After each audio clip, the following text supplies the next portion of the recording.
is it. Good evening, viewers and listeners, ladies and gentlemen. Welcome to Election Watch, this August 2024, where St. Maarten has once again decided.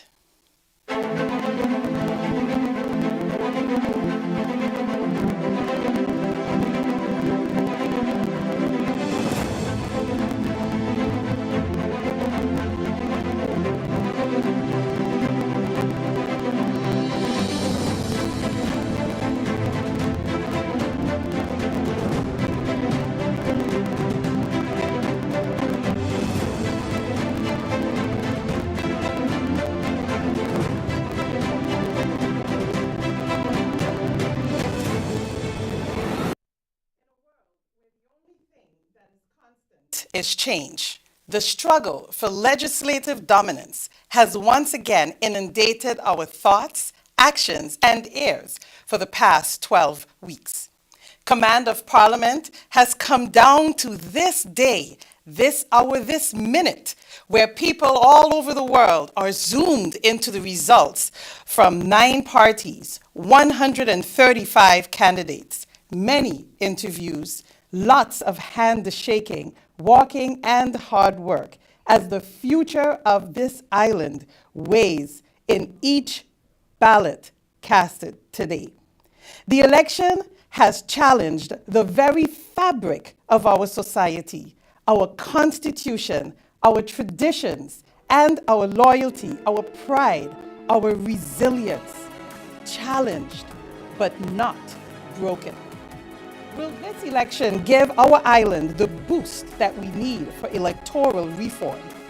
Is electoral reform even needed? Is this where we want to be as a country? Do we really understand our Constitution? Do we, as the electorate, really appreciate the way that our Constitution has been structured? How will the next 15 seats of Parliament view the last 8 months with everything that has transpired? Will there be change? So many questions, so many different views, but one thing is sure. Tonight, as we delve into the Constitution and announce the results of one of the strangest, unexpected, and controversial elections ever held on our 16 square mile part of this island, there can only be 15 people in Parliament. The thrill of victory, the agony of defeat, the feat of strength, the power of endurance. Welcome to one of the most anticipated days of this year. Welcome to Election Watch, August 2024, where St. Maarten has once again decided.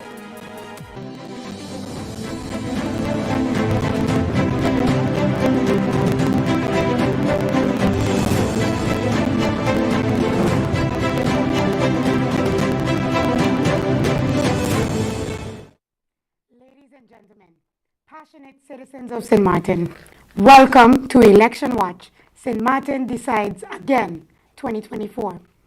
Tonight, we gather not just as voters, but as active participants in shaping the future of our beloved island. In a time when the pulse of our democracy beats loudest, the significance of this evening cannot be overstated. As we prepare for the forthcoming snap election results, it is crucial to engage in meaningful discussions surrounding the political landscape that affects every aspect of our lives, our economy, our schools, our healthcare, and our community at large. Over the years, St. Maarten has faced challenges that require our collective strength and resolve. Snap elections provide an opportunity for reflection, learning, and above all, for informed decision-making. This evening, we educate, enlighten, and empower you with the insights and information necessary to navigate these crucial elections. Stay tuned for this and more after this commercial break.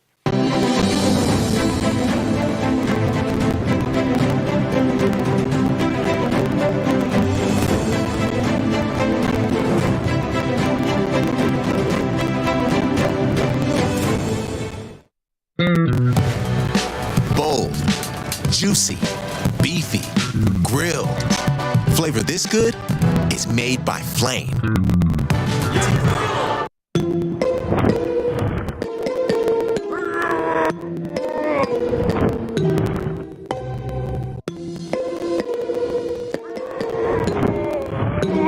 Make the switch. Get faster internet for less.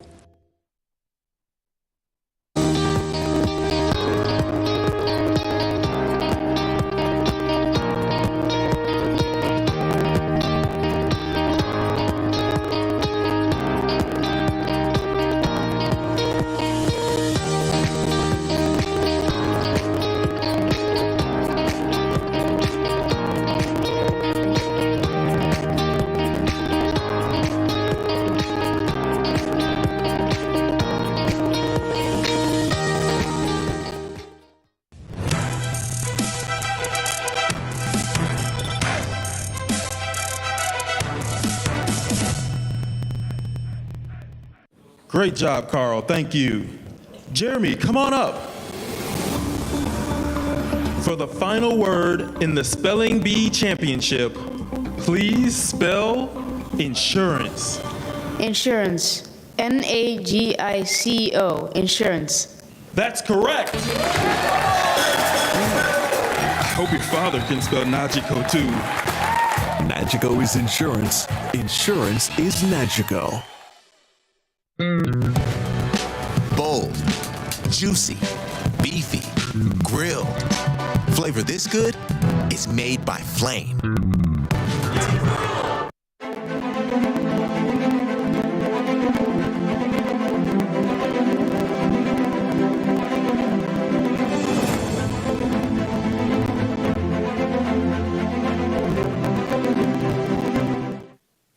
Good evening and welcome back to Election Watch, St. Maarten Decides, again, 2024. To guide us through this dynamic evening, I am delighted to introduce our hosts, four distinguished voices well-versed in the matters of governance and civic engagement. Mr. Franklin Richards, a seasoned political analyst and commentator whose sharp insights and in-depth understanding of St. Maarten's political history make him a valuable resource. Ms. Pat Edna Energy Evans, a dedicated civil rights advocate and community organizer whose unwavering commitment to social justice ensures that the voices of the marginalized are heard. Dr. Julio Romney, a prominent academic specializing in Caribbean governance, whose research provides a framework for understanding the nuances of our political systems. And yours truly, Narissa Cornelia, also a political analyst with an emphasis on research and development with a legal background, who has covered St. Maarten's political developments extensively. Together, tonight, we will dissect the intricacies of Parliament, explore the definitions of accountability, and understand the significance of our votes in the democratic process. Each of our esteemed hosts will facilitate discussions, pose thought-provoking questions, and provide you with the history and educate you, the viewers, on our political landscape. We invite you to engage, share your thoughts, and ask questions throughout the evening. This is not just a presentation, it's a dialogue that empowers us all. So let us begin with this journey of enlightenment and empowerment as we prepare for St. Maarten Decides Again 2024. Thank you for being here, and let the discussions begin.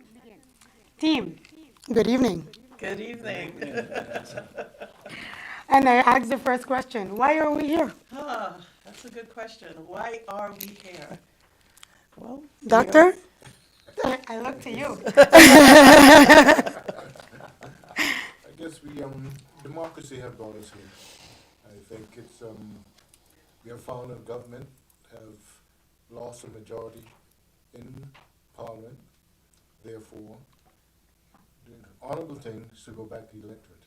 And for that reason, we're here to go back to the electorate. So the electorate, once again, decides who will govern our constituent state. Thank you, sir. I have Mr. Richards here with me as well. Mr. Richards, good evening. Good evening. Good evening to the watchers. I see this as an opportunity really to enlighten the public. We have gotten a chance since January. Yes. And I hope it's, since January that we stayed here for about 12 hours. I hope that doesn't happen tonight. So I believe that the voting bureau will save us. Let's hope so. But nevertheless, we are here, to share the knowledge that we have. And I believe with the panel members here that we are fully equipped, to do so. So that's the reason I am here, at least. Thank you, sir. And Energy Ellen. I'm here for the coffee. But we are here because, as Dr. Romney rightfully said, it is the honorable thing to do. And some people would look back and say, well, why is it the honorable thing? We're spending money that we don't have. We're going back to the polls. We're spending time. We have all of these billboards around. We're in the height of a very active hurricane season, and last week was a prime example of that.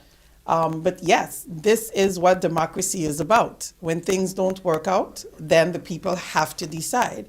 And I'm hoping that today the people did decide, and the people went out. I hear from the polling stations so far, unfortunately, that voter turnout was not as we thought it would be. It's definitely not meeting the same numbers as the previous election back in January. So it will be a very interesting night.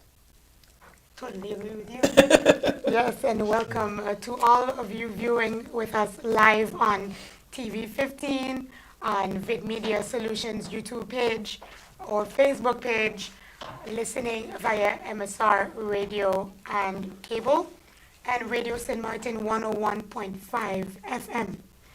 Thank you to everyone tuned in as we indeed delve into the results of this snap election. Now, as we prepared for tonight, we decided to have a more educational discussion. So as you can see, we have a list extensive prepared for the evening.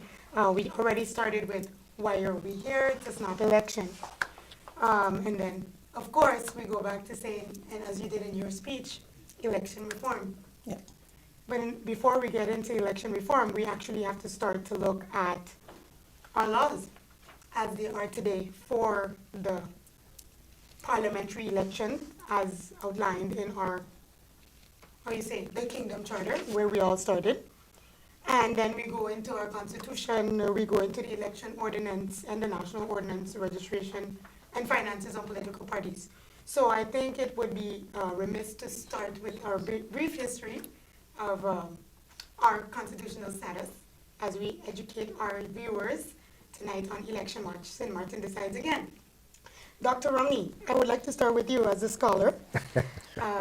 As we go into the discussion of our constitutional status, how would you explain to our viewers this, our makeup and where we are today to start with elections?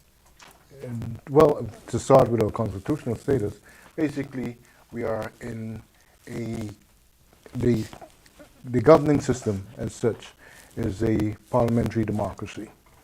Okay? If you want to go further to our constitutional status, that would be that we are in a constitutional monarchy. Okay? And basically mean we are part of the Kingdom of the Netherlands. So St. Maarten itself is not a sovereign country, but a part of the sovereign country, which is the kingdom. And if we go further down, our system of government now, which is a parliamentary democracy, here so we find ourselves now having to elections to determine how the makeup of that parliament that will now govern us, hopefully for the next 4 years. Yes, agreed. Mr. Richards, as former governor of St. Maarten, I think you have some insight on this topic as well. Now, St. Maarten became a country on 10-10-10. And since 10-10-10, St. Maarten hasn't gotten a chance really to show itself and to show that it can govern. We have had, since then, I believe, about 10 governments. Since 10-10-10, unbelievable. It's just 14 years ago.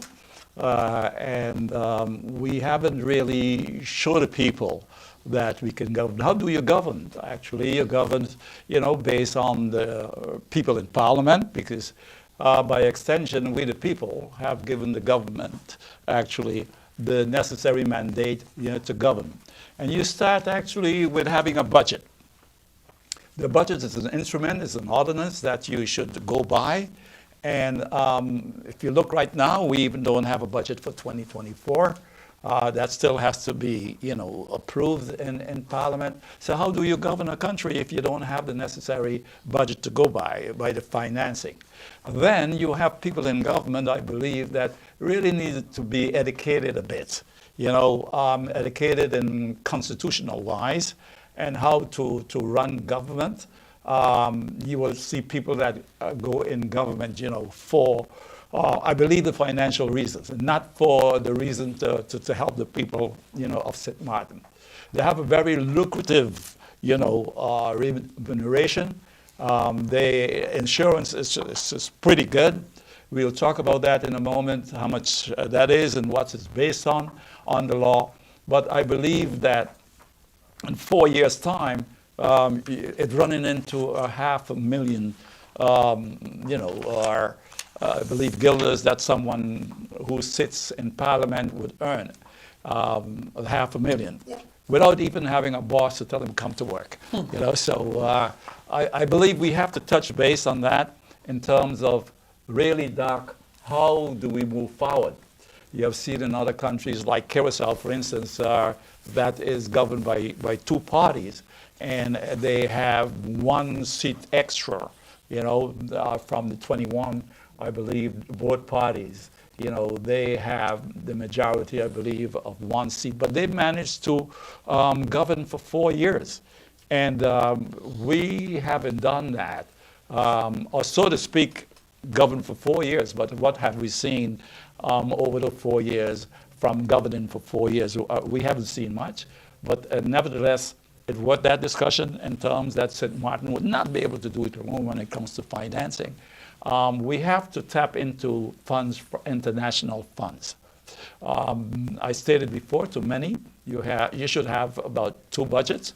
One budget, to locally handle the affair internally, because the monies that we have, the budget is about 430 million, and it's not going to go higher. I believe it was cut again with another 20 million. So we have to look for funds from international organizations, which means that we have to collaborate, very important, and cooperate with other nations, particularly within the kingdom. You will hear many parliamentarians that would say they want nothing to do actually with the Dutch, but I believe that you will have to start, as the doc said, we are within the kingdom of the Netherlands, and we should tap really into those funds in order to give St. Maarten that edge, and really the people of St. Maarten, because on the island of St. Maarten, there's a lot of issues. Poverty is one of them, and we have to address that. If we don't, we're going to really have, we would not like to see it, but you may have a social situation on St. Maarten that we may not like. Mr. Richards, I think you've said a mouthful, and I can concur with you on those points mentioned. I want to give Ms. Energy Evans the opportunity to give your take on the constitutional status that we have today with the parliamentary elections before us. Well, honestly, I think that, and this is one of the reasons why I like the way that the election watch, we've gone it's not just about giving out the numbers and the statistics, but it's also about educating, our audience, because I do believe that we are a little bit confused to some extent, maybe not even knowledgeable, and maybe some of us, we don't even care. But at the end of the day, it does affect us. And it's imperative that, we learn it. I remember listening to an interview with Dr. Romney recently, where he spoke about, these things being taught in school. And it should be the importance, not just, who the ministers are, or who the parliamentarians are, even the differences between a minister and a parliament, which throughout the election, you've heard, references being made to what I can do and what I cannot do, and it doesn't necessarily lean towards what you should be doing in parliament, right? So I believe that we should definitely have more education, and I applaud, Vid Media for taking this opportunity to do so. Definitely, and thank you for that as well. I think it's very important to keep our viewers and our population very much educated and up to date with our legislative process, as this has now become quite ticklish, as we were here in January 2024, where we had our parliamentary elections after a 4-year governing period. And now we are back here again on August 19th for yet another parliamentary elections. And I think it's quite important to mention to our viewers that significance of a parliamentary election. Dr. Romney, the parliamentary election as we had today, it's a snap election. It's not considered a normal 4-year election. What's your take on the snap election? I prefer, and I think the better term here is to say early elections. Many persons refer to as snap elections. I guess the difference in terms of words, but I think it's early elections. And I say that because then it's not the regular time. And so we have early elections because what government have not been able to maintain the majority in parliament. The government found themselves in a minority position. Okay, and so that the government, meaning the council of ministers, they find themselves in a minority position. And with a minority government, you cannot really govern because your policies that you wish to, or your legislation that you wish to pass, you don't have enough persons in parliament to pass those legislation. Therefore, the significance in them to go back to the electorate and then to seek that majority. And so there where we are now. And the significance here again is to give the general public, the electorate, that opportunity to say which parties will come together and form the government. We find ourselves now with a coalition government. Okay? Coalition government is basically one of the ills of a parliamentary system. Nothing is wrong per se with a coalition government. It just means that the parties must be able to come together and work together. And that's what government is all about. Compromising, coming together and working together. And that's one of I think one of the things that St. Maarten face is that for whatever reason, we tend not to want to work together. And the obvious reason here would be the whole issue of personal politics. So you find persons that are more interested in themselves, or in fact promoting the individual as opposed to the political party. And one can clearly understand, in a political party system or in a parliamentary system, the party is the essential part of governing, as opposed to, let's say, in a presidential system, where you look more at the individual.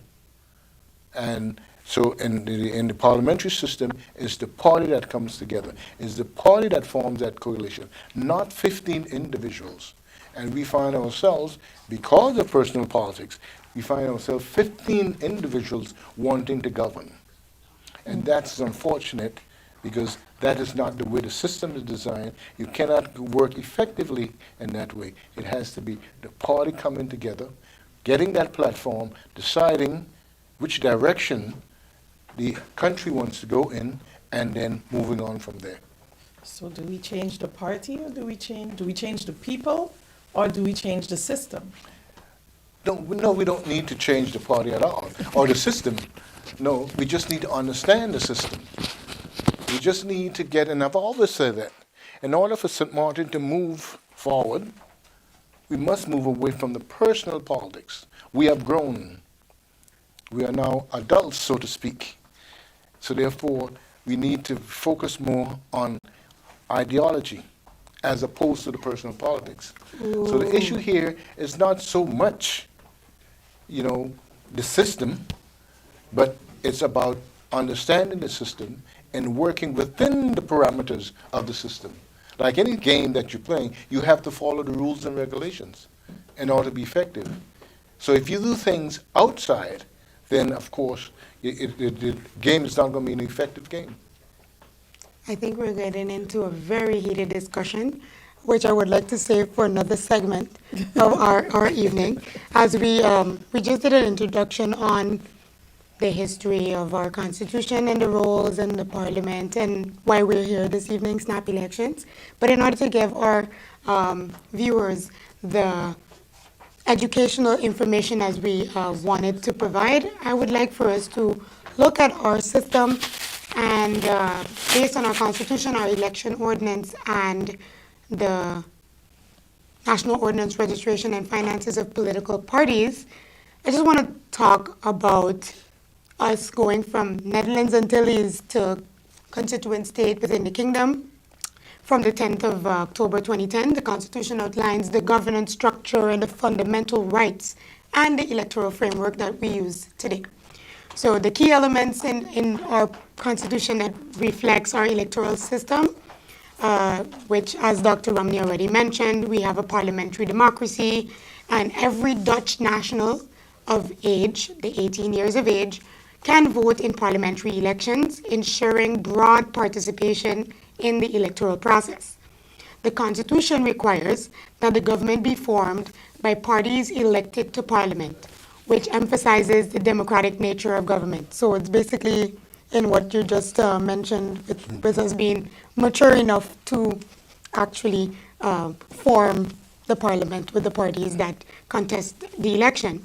The election ordinance then serves as the primary legal framework governing the electoral process in St. Maarten. This ordinance provides detailed regulations on the conduct of elections, including procedures for voting, candidate eligibility, and the organization of the electoral management. The election ordinance details the process for calling of elections, establishing a timeline, and conducting the voting process. Voter registration. This also outlines the requirements and procedures for voter registration, ensuring transparency and access to the electoral process. And finally, the National Ordinance Registration and Finances of Political Parties is used to ensure the effective functioning of political parties in St. Maarten. The National Ordinance Registration and Finances of Political Parties defines the rules for party registration, financing, and accountability.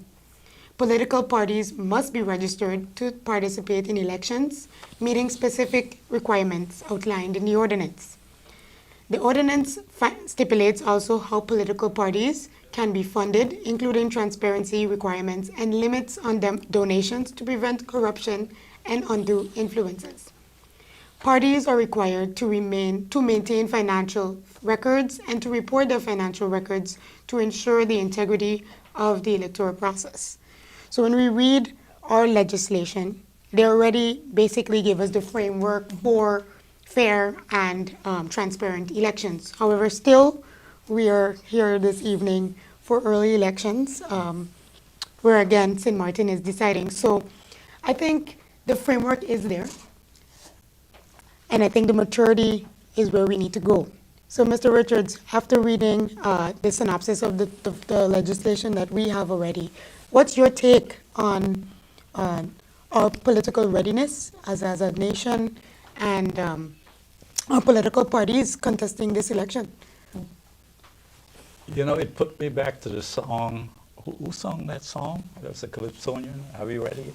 Are we ready? I think that's before my time. No, I don't think it's before your time because he did it on 10-10-10. If that you, how old were you then? Oh, okay. No, to be very, serious, I think Doc hit the nail on the head by stating, the ideology of parties, the philosophies of parties.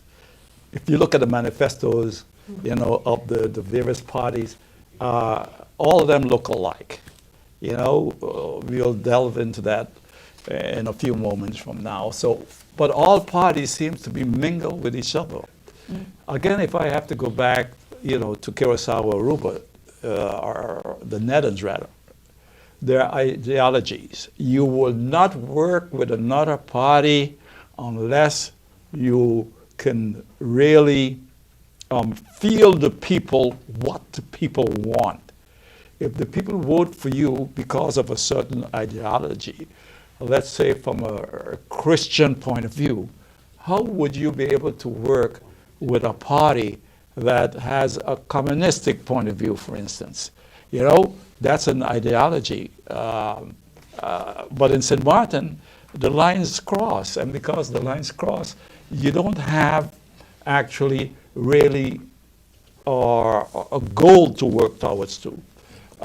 If your party is a party that is stating, okay, my ideology is only to be able to, the poverty on St. Maarten, eradicate the poverty, then it makes it difficult working with a party that only has a capitalistic view. So these are the things that on St. Maarten, it puzzles me, it baffles me to see how these parties get together, and no wonder, because there is no ideology that the parties, would really explode at some point in time, because they're in there for themselves. They're not in there for the people. Because you have to be in government to be serving the people. That's what you're there for. You're a servant of the people of St. Maarten. That is what you should be doing. Mr. Richards, and on that note, we will take a break, and we'll be right back with Election Watch, St. Maarten Decides.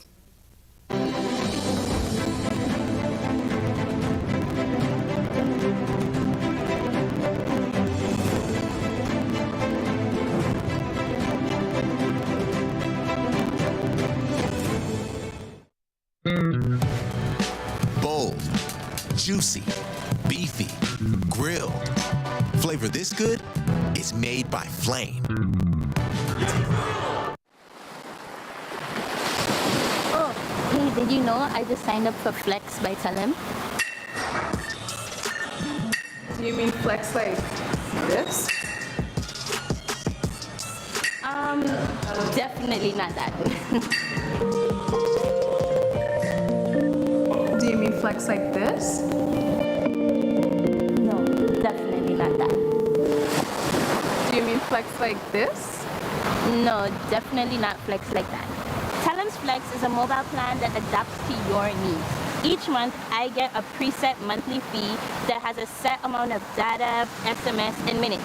So I know what I'm getting.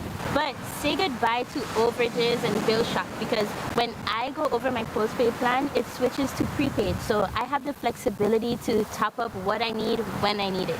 I'm in complete control. My budget, my rules.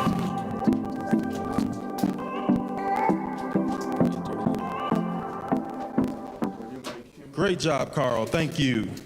Jeremy, come on up. For the final word in the Spelling Bee Championship, please spell insurance. Insurance. N-A-G-I-C-O. Insurance. Yeah. That's correct. I hope your father can spell Najiko too. Najiko is insurance. Insurance is Najiko.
Good evening, and welcome back to Election Watch, St. Maarten Decides 2024.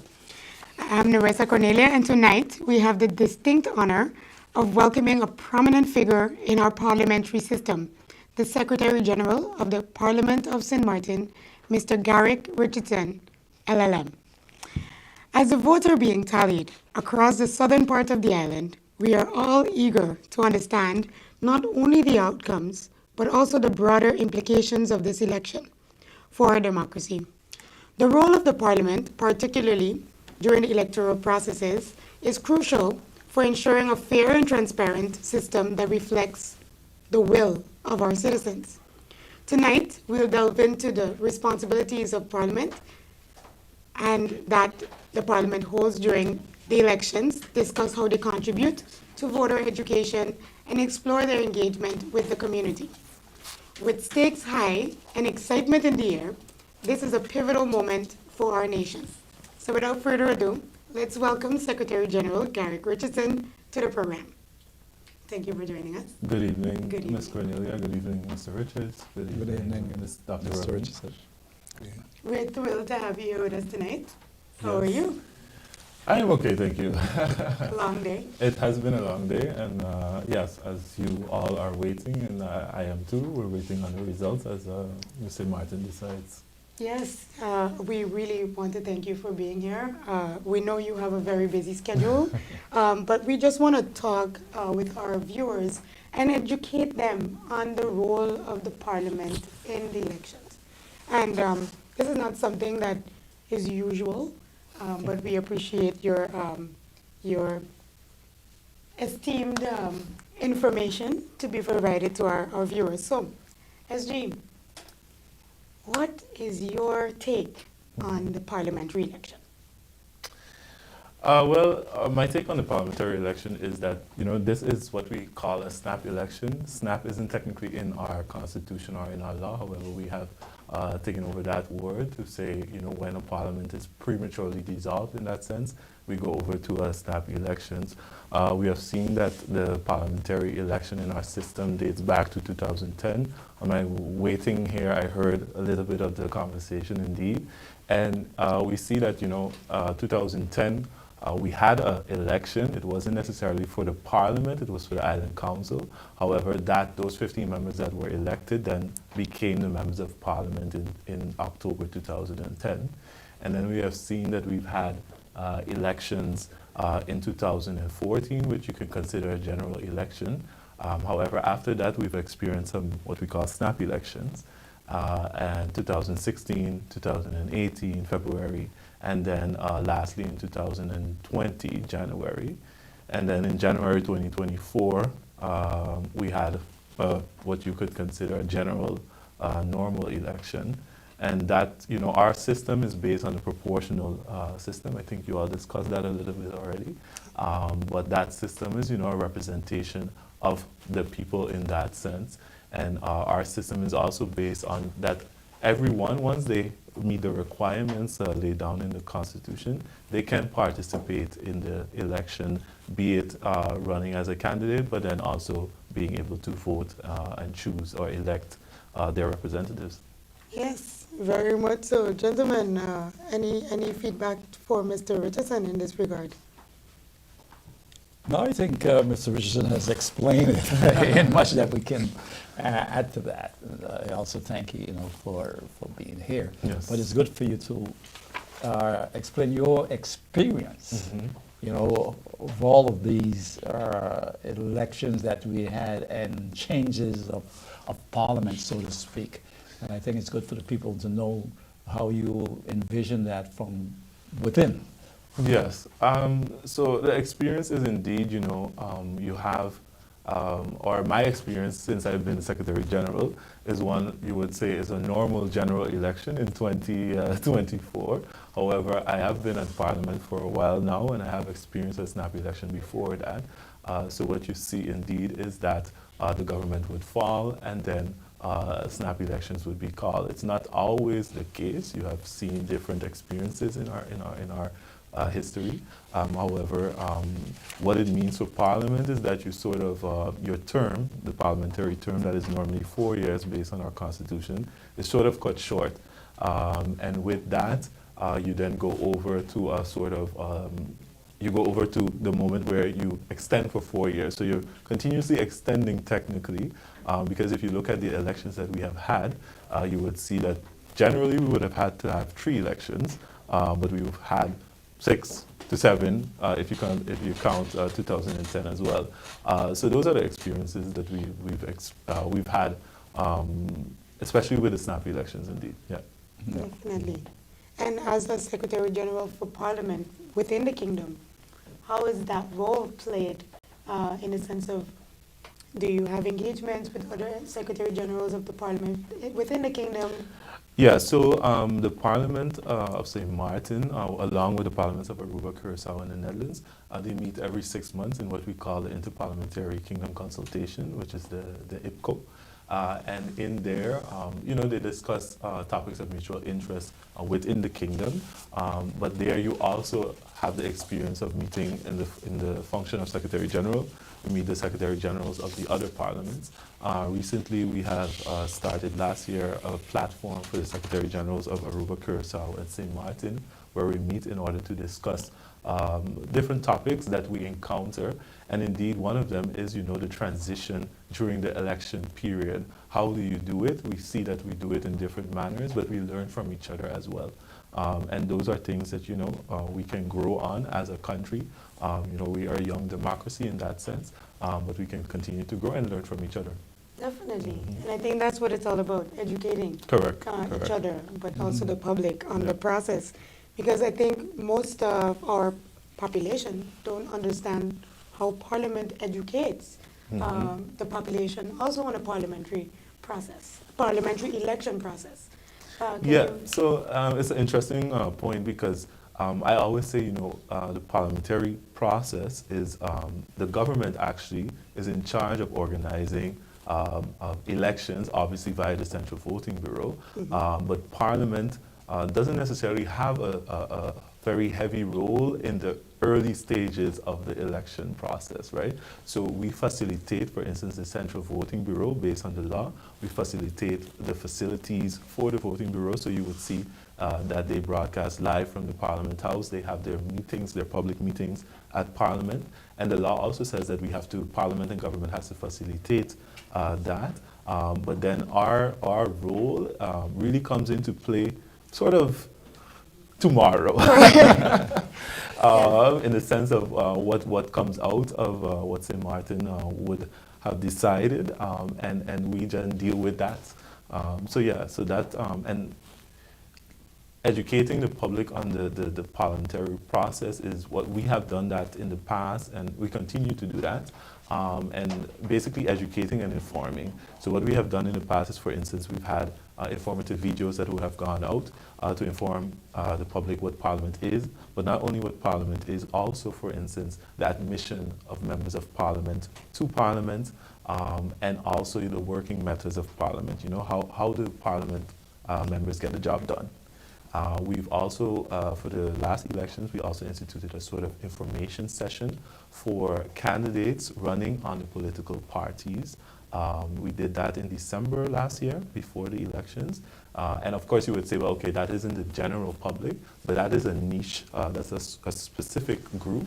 And we thought, well, you know, we can also help by giving them information in the beginning of their campaign, actually, to let them know, well, okay, what is Parliament from a neutral platform in that sense. We did it for this election as well, and we see a decent turnout and interest. It was interesting because the first time we did a survey after, and you know, when you start something like that, you always have a goal. You know, you want to get somewhere, you want to get something. And it was interesting to see the answers to the survey, specifically that some persons thought we should have gone more in depth. And the interesting part was the goal was to not go too in depth, because eventually this is the basis that you need to know. And when you get into Parliament, we have an orientation period where we have trainers come in and we go really deep into what it means to be a member of Parliament. So, you know, you have the public that we try to inform as well via our public release, but also via social media, etc. And also sometimes the sort of specific groups. So, you know, you have also schools that would come into Parliament to learn about Parliament. We also have different groups, organizations. Last we had the Pathfinders that came in. So that's the way that Parliament tries to educate the public as to what Parliament is, the processes of Parliament, and what it means for our democracy as well. Yeah. If I may ask, who is Mr. S.G. Derek Richardson? Ah, okay. Yeah. I probably should have said that in the beginning, right? The people, you know, see you there, you sit there, you take a pen and it looks like you're making notes, but we don't see those notes. So who is this SG that sits there in Parliament, and how he came about to sit in Parliament, and what is his specific role? Okay, that's indeed a good question. So I'll start with the first part of your question. So indeed, I've been the Secretary General of Parliament, or in Dutch we use the word 𝒕𝒉 of Parliament since 2021. But before that, I was the second acting Secretary General / legislative lawyer of Parliament.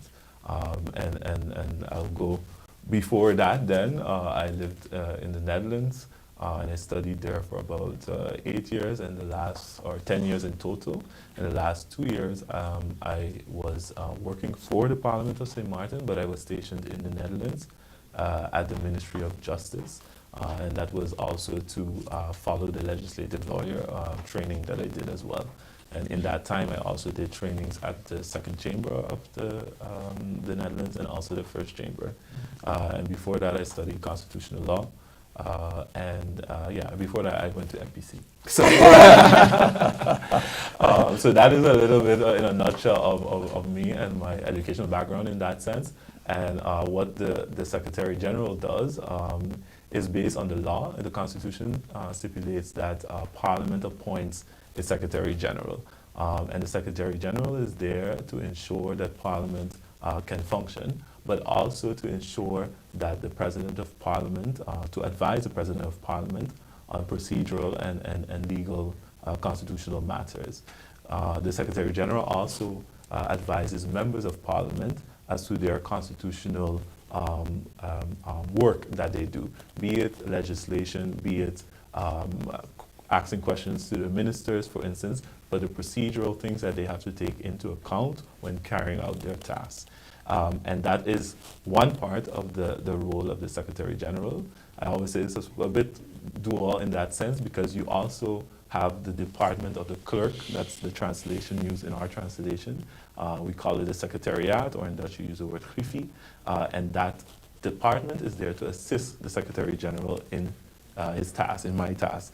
And my task is also, for instance, to ensure that the members have the documents that they need in order to handle the laws, in order to ask the pertinent questions to the ministers, be it documents from government or be it documents from organizations, third parties, community councils, even the general citizen can send a letter to Parliament.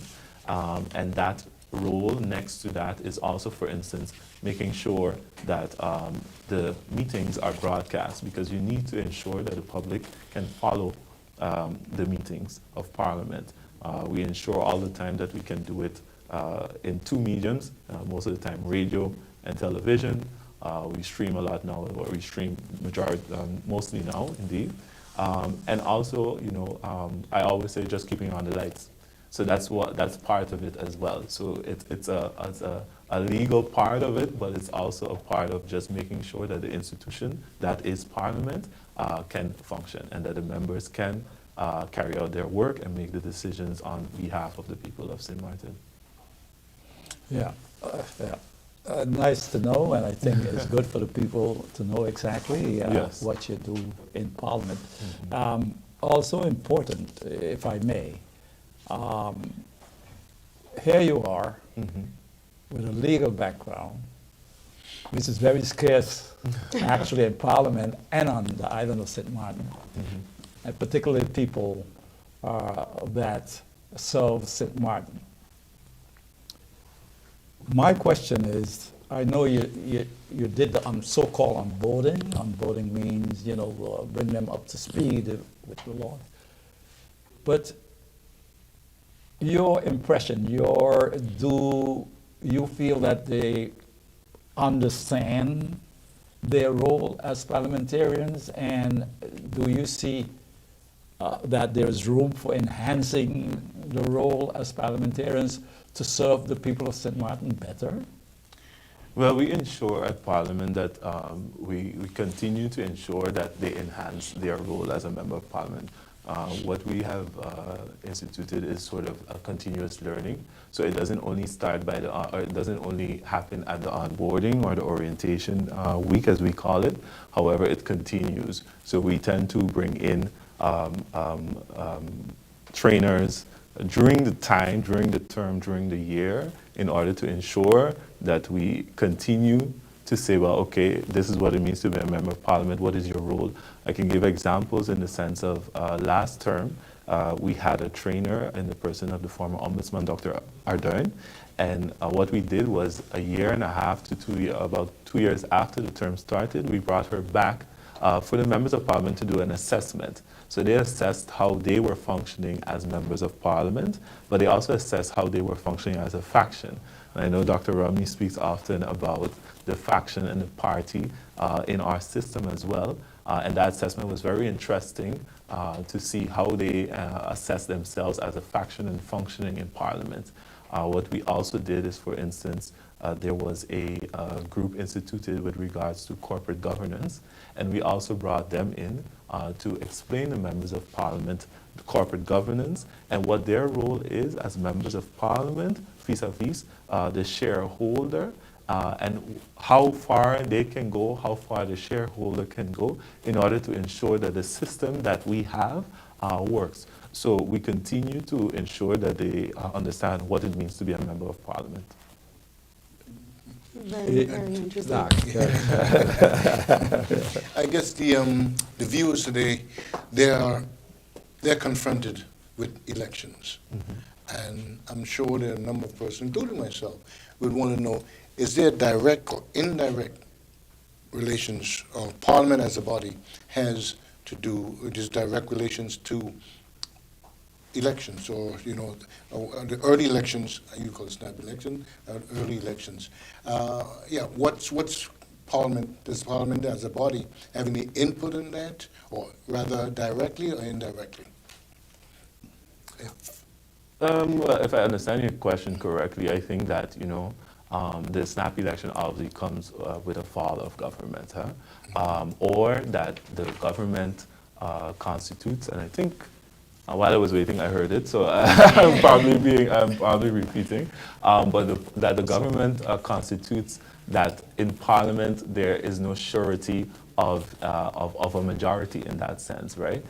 So it is often the case, if you look at history in that sense, our history, but also the history of the Netherlands, which our system is predominantly based on, is that if you can constitute that there is no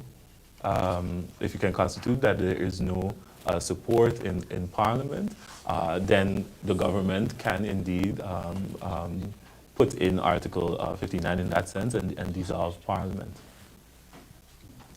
Yes, great. I think it jives right with the next question. I think the viewers would like to know, honestly, after hearing your role as a member, as a Secretary General of Parliament, let's be clear, Secretary General 𝒕𝒉𝒆, the impacts of members of Parliament roles in the parliamentary process, of course not because of the parliamentary election, but a parliamentary process. What do you think as SG, the role of Parliament, how is it impacting the parliamentary process, where it relates to the readiness of members of parliament as a whole. The readiness of members of Members parliament to for... function, yes, for elections, for the parliamentary election. Okay, I think if you look at, the readiness of members of parliament for the parliamentary election, it would be indeed, and it may be connected back to the question of Dr. Romney, it is in the end a decision that the government takes. So if parliament is to be dissolved, it is that the government basically institutes that. So parliament in that sense isn't sort of consulted. I think that's maybe a discussion of a later time. However, in certain systems you do have where Parliament would be consulted, and I've heard talks indeed about that in the past. Well, should Parliament be consulted before the dissolving, the act is signed in that sense? But I think our system currently doesn't house that, and the role of members of Parliament in the dissolving its sense isn't that grave. If you look at the Netherlands and the history, it talks about slaan and terugslaan in that sense. So the parliament would say, well, we don't have no confidence in a minister or in the entire council of ministers. And then the intention of that article was indeed to say, well, okay, we sort of like hit back and dissolve parliament. And that's where the kind of the history came from in that sense. However, we have seen how it have played out in this time. So, and that leads up to the evolving of the electoral framework. So it's basically a two-pronged question. Yeah. As we've now seen with this discussion that has been had in the past and now where we're at, how do you see the electoral framework in St. Maarten evolving in such a future sense? In a futuristic sense. I think that the framework will evolve. We've heard a lot of discussions with regards to electoral reform. In Parliament itself, we have an ad hoc committee for electoral reform. And that committee, I must say, these past 2 years have put in a lot of work whereby we have some proposals that the committee has to look at. However, that's a discussion that has to be had. That's a political discussion in that sense that the powers that be have to have and make a decision as to how we go forward. I do think that if you look at electoral reform, you can also say, well, okay, you have different examples. You have the French side, you have British countries, and you can also say, well, okay, how far do you go? But I think it's important for us to sometimes realize that even in the Dutch kingdom, we can compare ourselves, but in the Dutch kingdom, our electoral system is actually different than the rest. If you look at the voting system in the Netherlands, in Aruba and Curaçao, and we were like that in the past as well, and I think Mr. Richards can definitely jump in on this one, is that, you had what came about was the lynch law. But before that, it was the system where the highest vote getters, or the person's highest on the list would get in based on the amount of seats that a party would have garnered. However, that has changed. So in the sense of saying, well, okay, in the kingdom, we are already different. So that doesn't mean, that we can look at things that we would like to change, and we're still in this system, in this setup that is the kingdom. So these things are possible, but again, like I said, those are decisions that would have to be made. Definitely. Mr. Richard. If I may, I just want to go back to what you was talking about earlier in terms of the Parliament needing or should be advised, so to speak, or have some input whether or not government should be dissolved. And I think we have to be mindful here that the system, parliamentary system, that government comes directly out of Parliament. Okay? So the executive body, which is government, comes directly out of the legislative. So there should be a unity there. I mean, understanding in the parliamentary system that the executive body gets all, there should be some sort of caucusing between these two bodies. And unlike a presidential system where they're separate, They are not separate in a parliamentary system. In a parliamentary system, it is one body, and the persons who win the election, they come together, the party, form the coalition, which is the parliament, and then they set out to appoint a parliament. So they should be working directly together. You cannot separate them. So they should know exactly what's happening. And if the executive body feels now that, Parliament feels that they're not doing what they should do, then you could do a vote of no confidence or what have you then, or in the case that the government itself see they no longer have a majority to support in Parliament, they would then, they will then, call for new elections. Hey, Doc, I'm with you a bit, but I think if you back up a bit, there should be a program to be executed by the executive body, which has been approved by the members of Parliament. Yep.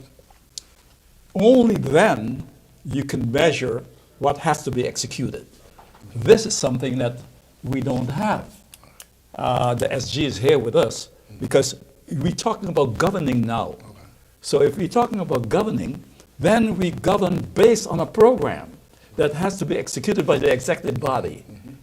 And that tells us clearly that you don't find that unity there. They're not working together. Yes. In the true sense of a parliamentary system of government. Correct. So that's probably one of the reasons, in fact, is the major reason why we are failing today.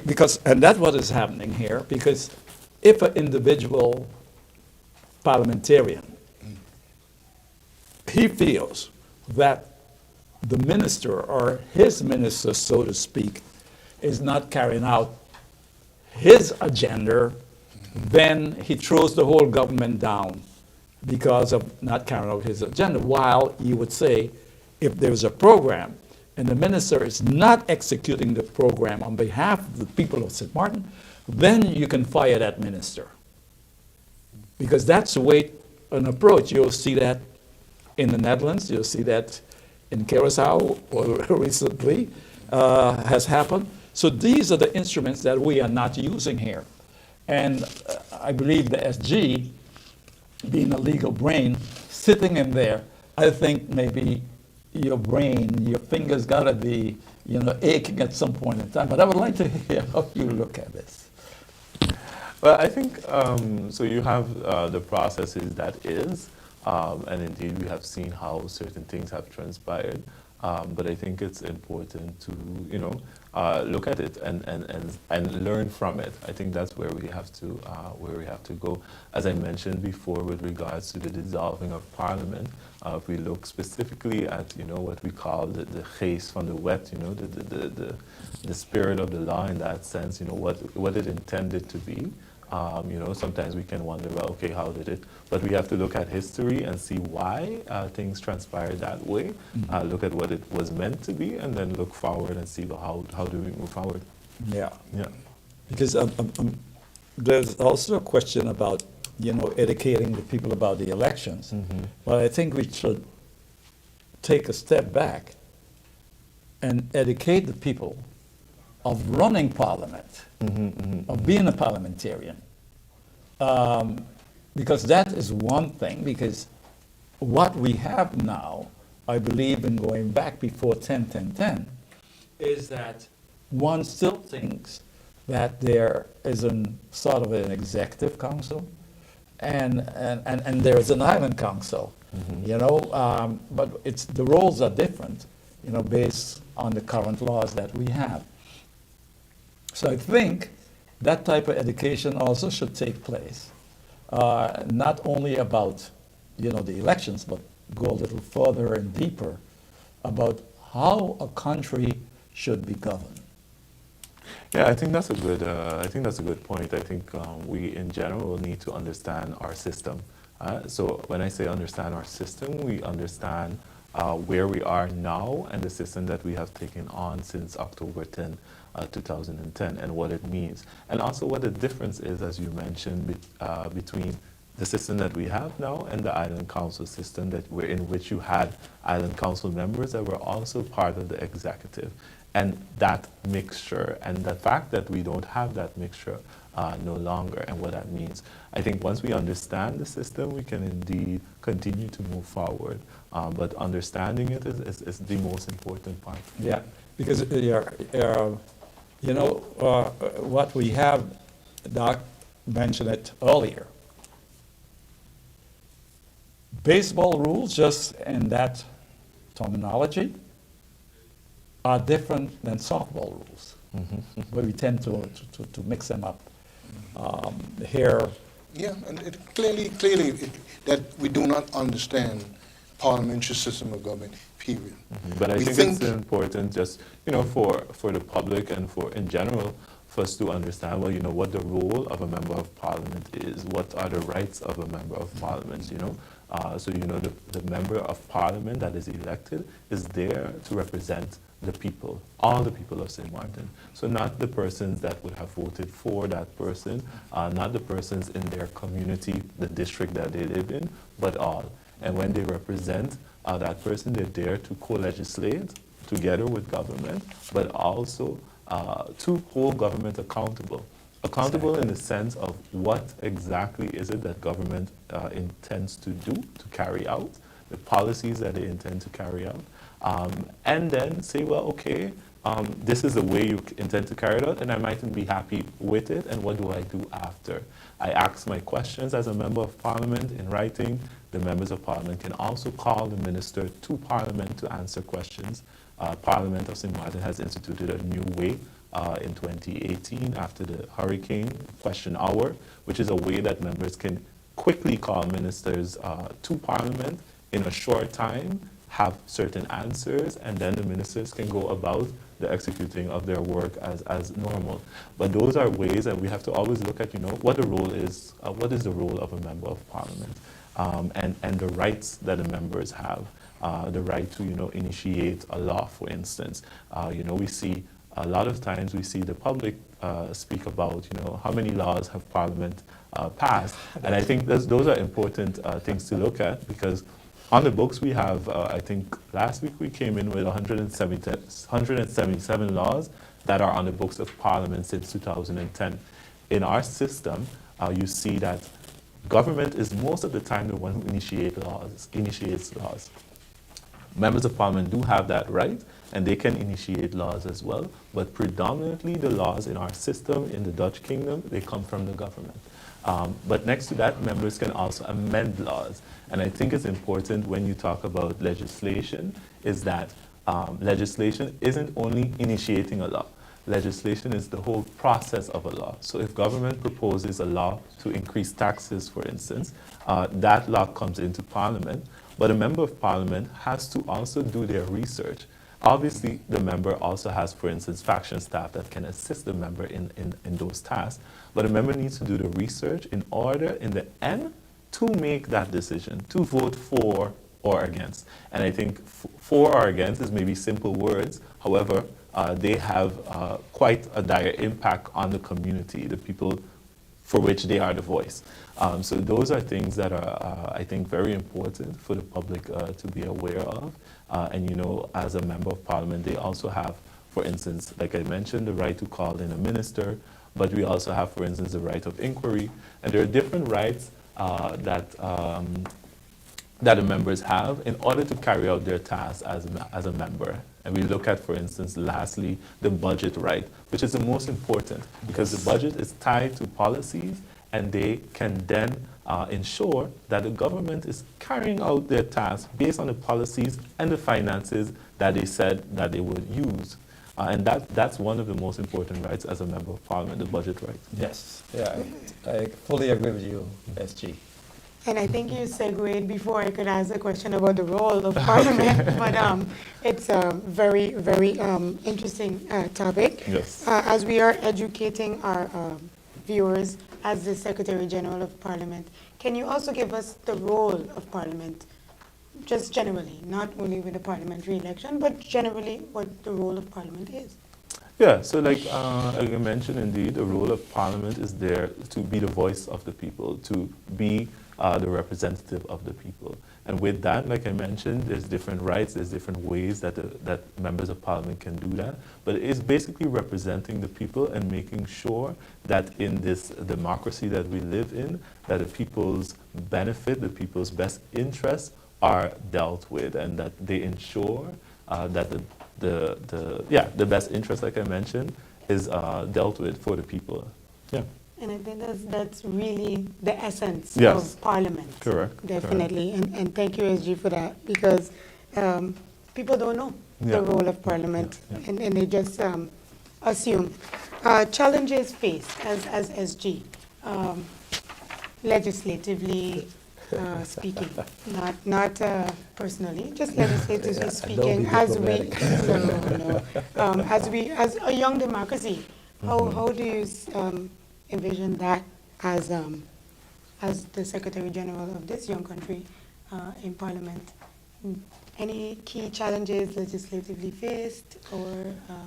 Legislatively, I wouldn't say, like I mentioned, we do have a lot of laws on the books. I think it's important as to how we inform the public about those laws, and the understanding that indeed it is not only initiative law from a member means that a member is legislating, right? So it's also, for instance, when a member proposes an amendment to a draft law that is there, that is also legislating, right? So that understanding, so that's maybe sometimes the challenges. If we look at challenges in a broader perspective, we would see, challenges that we would face during the election process it's a challenge, but it's also part of the reality. There's a lot of administration that the public don't see that needs to happen to ensure that we transition from the...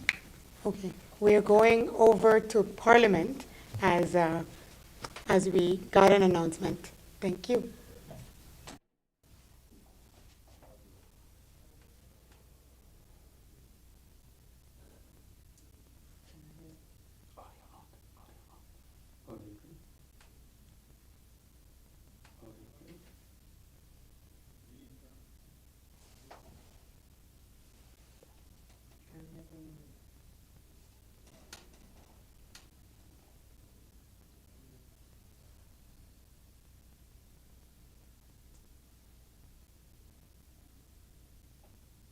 I would also like to take this opportunity to extend my sincere thanks to everyone who played a part in making today's election possible.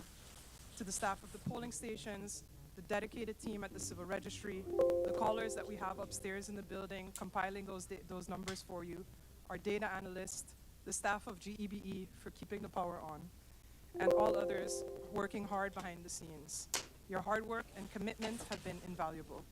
Your efforts ensure that our democratic process remains strong and that every vote is counted. In the meantime, I want to reiterate our commitment to delivering the election results as soon as they're available. I know that we're all anxious. I know that none of us want to be here until 6 o'clock in the morning. We're doing our best, but we also want to ensure that the data is accurate. I understand the anticipation and the significance of this moment, and we're here to ensure that every step of this process is conducted with integrity. Thank you again to the eligible voters of St. Maarten for your active role in this election. Your participation today is a powerful reminder that our democracy is alive and well. Please stay tuned for further updates as we move forward, and I'll turn this back over to Amanda Bedminster, who will be giving you some preliminary numbers for the available polling stations so far, along with voter turnout. Thank you very much. Thank you, Natalie Thackling. We do have the 8 p.m. station count, and I'll begin. Station 1, John Larmony Center, registered voters 937. The turnout was 575, with a turnout rate of 61.37%. Station number 2, Sundial School, registered voters 1,391, with a turnout of 803, turnout rate 57.73%.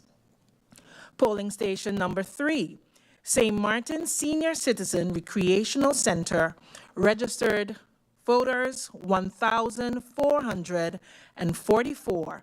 The turnout, 954. Turnout rate, 66.07. Station number 4, Sister Marie Laurent School, with a registered amount of 1,440. The turnout, 900, with a turnout rate of 62.50%. Station number 5, Dutch Quarter Community Center, registered voters, 1,434, turnout, 854, with a turnout rate of 59.55%. Station number 6, Milton Peters College, registered voters, 1,435, with a turnout of 969. Turnout rate, 67.53%. Polling station number 7, Rupert I. Maynard Center, registered voters, 1,422. Turnout, 917. Turnout rate, 64.49%. Polling station number 8, St. Maarten Academy, registered voters, 1,408. Turnout, 889. Turnout rate, 63.14%. Polling station number 9, Butte Hotel, registered voters, 1,460. The turnout, 841. Turnout rate, 57.60%. Polling station number 10, NIPA, National Institute for Professional Advancement. Registered voters, 1,427. Turnout rate, 880. Percentage, 61.67%. Polling station number 11, Charles Leopold Bell School. Registered voters, 1,288. Turnout, 759. And the turnout rate is 58.93%. Polling station number 12, Leonard Connor School. Registered voters, 816. 456 votes casted, 55.88% turnout rate. Polling station number 13, Simpson Bay Sports Community Center. Registered voters, 1,119. Turnout, 567. Turnout rate, 50.67%. Polling station number 14, Belvedere Community Center. Registered voters, 1,475. Turnout, 943, with a turnout rate of 63.93%. Polling station number 15, Melford Hazel Sports and Recreational Center. Registered voters, 1,438. Turnout, 802, with a rate of 55.77%. Polling station number 16, Methodist Agoghic Center. Registered voters, 1,247. Turnout, 812, with a turnout rate of 65.12%. Polling station number 17, Dutch Quarter Community Help Desk, with a registered voter amount of 506, turnout 309, percentage 61.07. Polling station number 18, Seventh-day Adventist School. Registered voters, 918. Turnout, 504, with a turnout rate of 54.90%. Polling station number 19, House of Detention. Registered voters, 79. Turnout, 58, with a percentage of 73.42%. Polling station number 20, St. Maarten Home, with a total registrants of 66.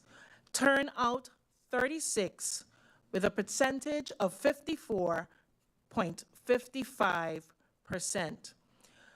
Registered voters are 22,750, with a voter turnout of 13,828. The turnout rate is 60.78%. In comparison to January 2024, there is a 6.05% minus turnout rate. With that said, we have the results for 2 polling stations, so we're going to go directly into that. We will start with the House of Detention.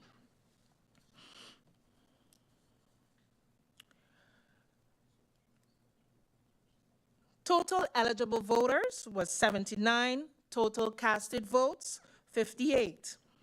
Swaliga Action Movement, Sam Party. Franklin A. Mayers, 0. Cecil R.D. Nicholas, 0. Tamara E. Leonard, 0. Claude A.H. Peterson, 1. Rhoda R. Arundel, 0. Paulina N. Lake, 0. Pamela R. Gordon 𝒐𝒏𝒈𝒕𝒉𝒆𝒏𝒊𝒏𝒈, 0. Lucien O. Benschop, 0. Ruben A. B. Pantaflet, 0. Delano D. Samuel, 0. Billy Jean-Baptiste, 0. Marcus C. Henrietta, 0. Total votes casted for Sam, 1 at the House of Detention, polling station number 19. We go on to the second party, National Alliance, NA, House of Detention, Silveria E. Jacobs, 0. Egbert J. Duran, 0. Artwell M.R. Irian, 0. Cloyd L. Marling, 1. Darrell T.J. York, 0. Edsel E. Gums, 0. Anna E. Richardson, 0. Angelique J. G. Ramu, 0. Shamila N. Williams 𝒐𝒏𝒈𝒄𝒉, 0. Curtis K.W. Thomas, 0. Hyacinth L. Richardson, 0. Alan K. Connor, 0. Shamira P. M. Hernandez, 0. A. Terrence Ray, 0. Ishmael Faustin, 0. Louis G. Hurtau, 0. Carlita L. A. Guy, 0. Total votes at the House of Detention for the National Alliance, 1. We now go to Empire Cultural Empowerment, ECE Party. House of Detention numbers, Nigel E. Wigley, 2 votes. Armando F. Gums, 0. Arnold E. Dorr, 0. Total votes casted for Empire Cultural Empowerment, 2 votes. We now go on to the Democratic Party, DP. Votes casted at the House of Detention. Candidate number 1, Sarah A. Westcott 𝒐𝒏𝒈𝒏𝒊𝒏𝒈, 0. Grisha S. Heiliger 𝒐𝒏𝒈𝒏𝒄𝒉 Maarten, 25 votes. Dimar C. Labega, 0. Khalil K. Raven, 0. Viren V. Kotai, 1. Marinka J. Gums, 0. Benjamin S. Bell, 0. Fabio Doralis, 0. Mei-Ling A.M.R. Derby Geboren Chung, 0. Ruben J. Essett, 0. Alston A. Lawrence, 0. Richard J. Panafleck, 0. Quincy R. A. Rochester, 0. Oliver N. J. Williams, 0. Michael C. Barron, 0. Densley M. Adamus, 0. Dennis A. Williams, 0. Savante D. Hernandez Escar-Fuller, 0. Alexander I. Gums, 0. Ingrid A. Grell, geboren Davis, 0. Laurel B. Cozier, 0. Patrice A. Flanders, 0. Aken R. Richardson, 0. Total votes casted for the Democratic Party, 26 votes. We now go on to Kwalichi Movement for Change, OMC, House of Detention votes. Olivier E. Arundel, 0. Elvison J. Adamus, 0. Mario L. A. Arundel, 0. Lisa L. Alexander, 0. Louisa R. Lake, 0. Cleveland J. Codrington, 0. Edward S. Arundel, 0. Farley R. Elshot, 0. Samuel V. Caceres, 0. Daniel Jean, 0. Laura C. Lewis, geboren Maarten, 0. Franklin D. Watson, 0. Bob A. E. Wilkins, 0.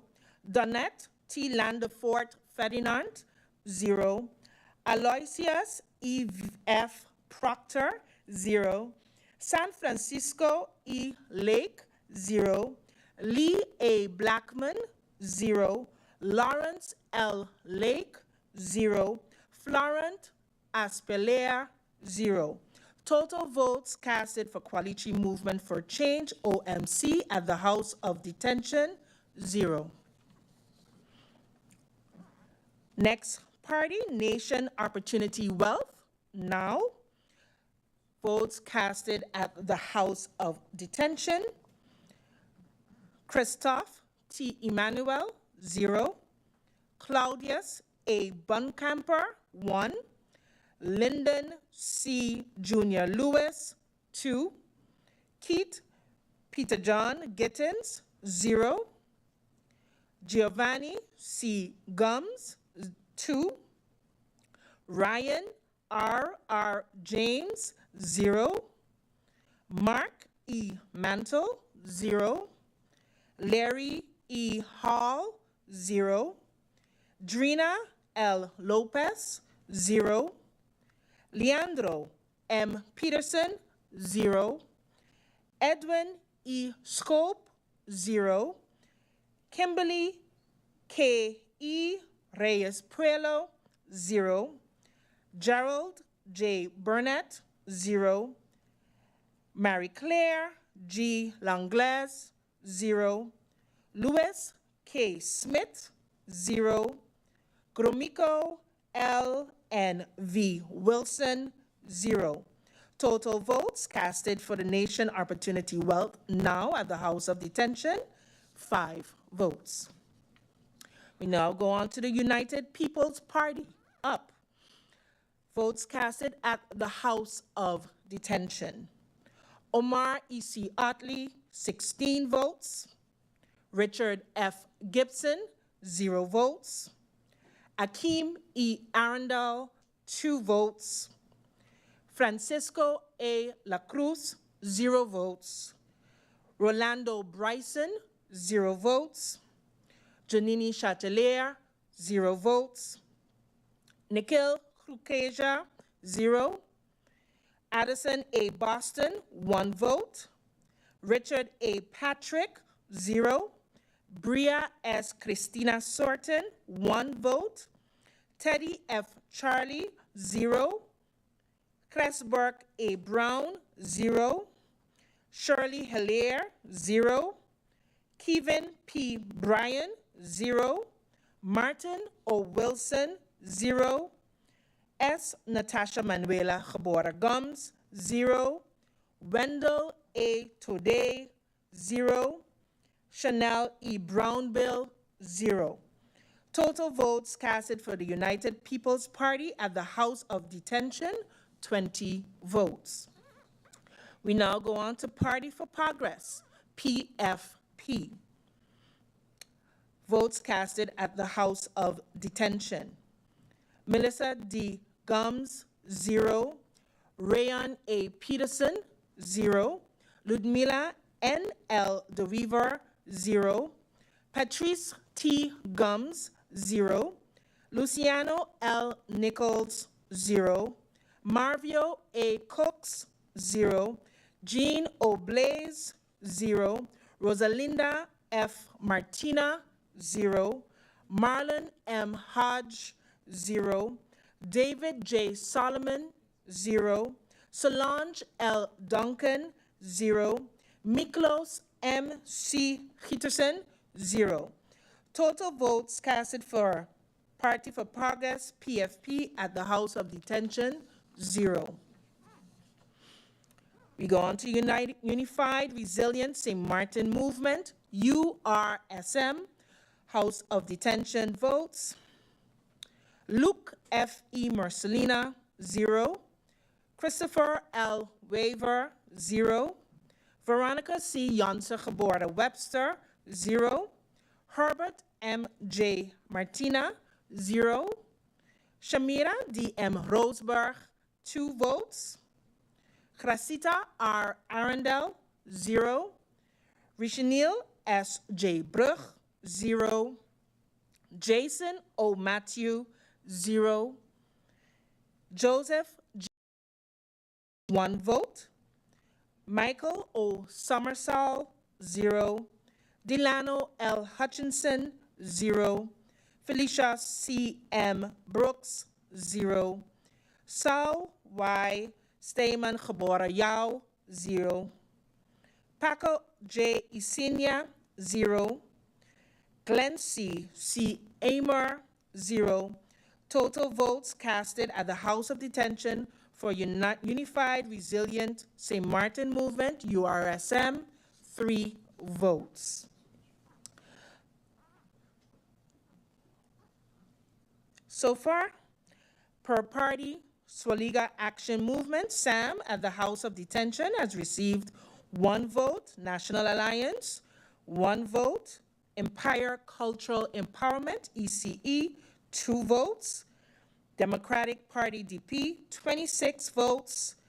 Qualichi Movement for Change, OMC, 0 votes. Nation Opportunity Wealth Now, 5 votes.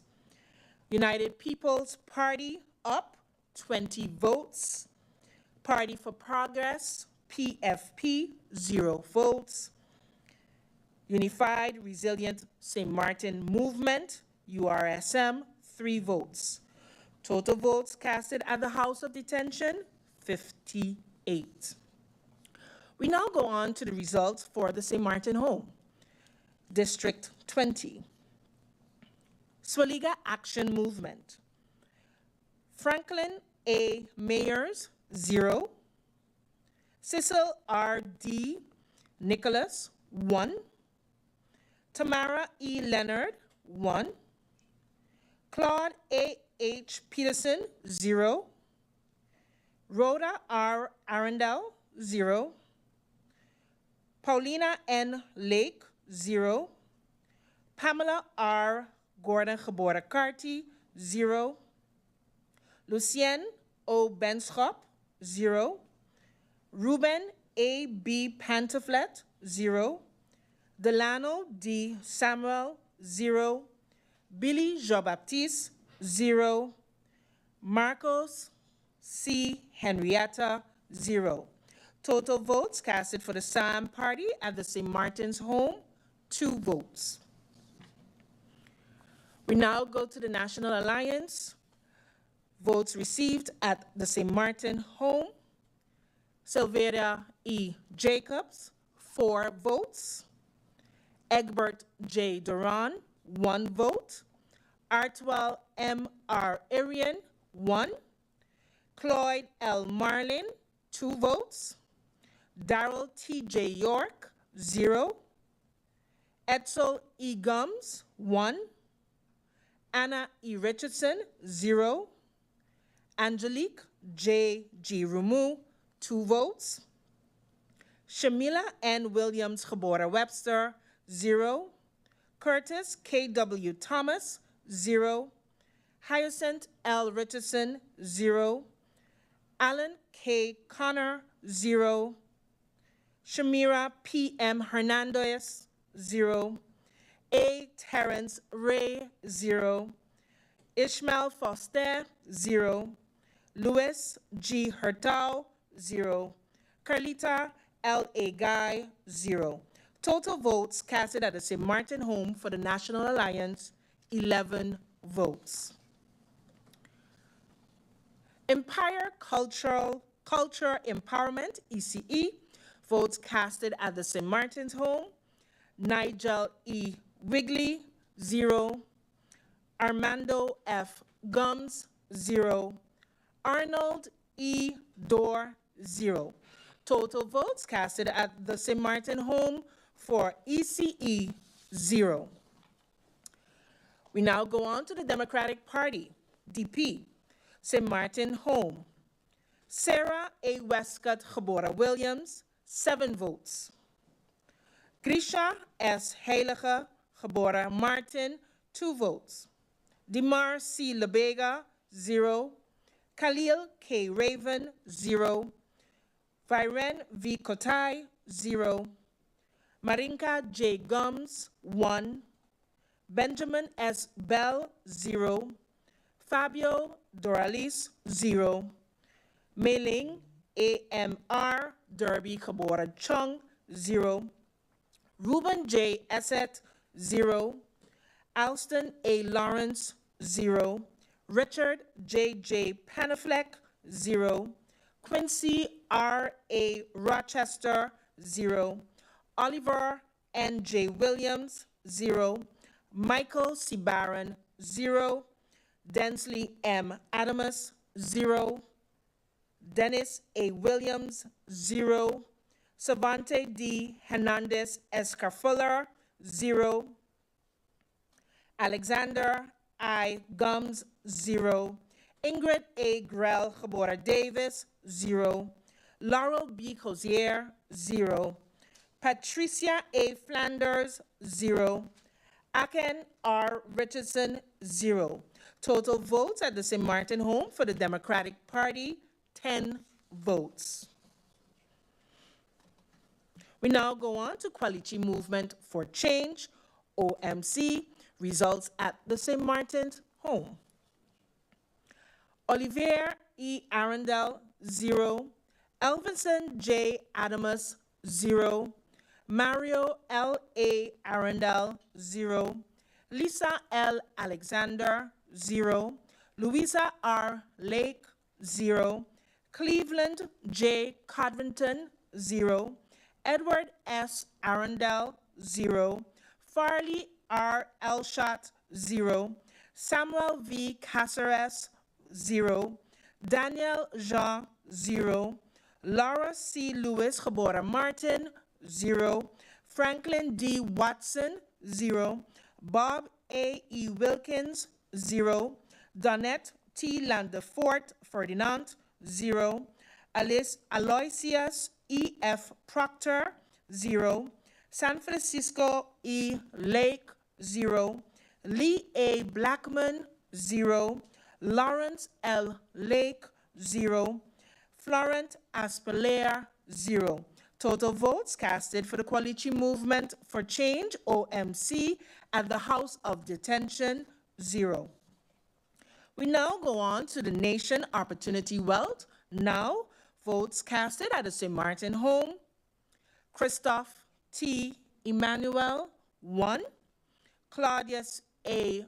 Bonkamper, 0. Lyndon C. Jr. Lewis, 0. Keith Peter John Gittins, 0. Giovanni C. Gums, 0. Ryan R. James, 0.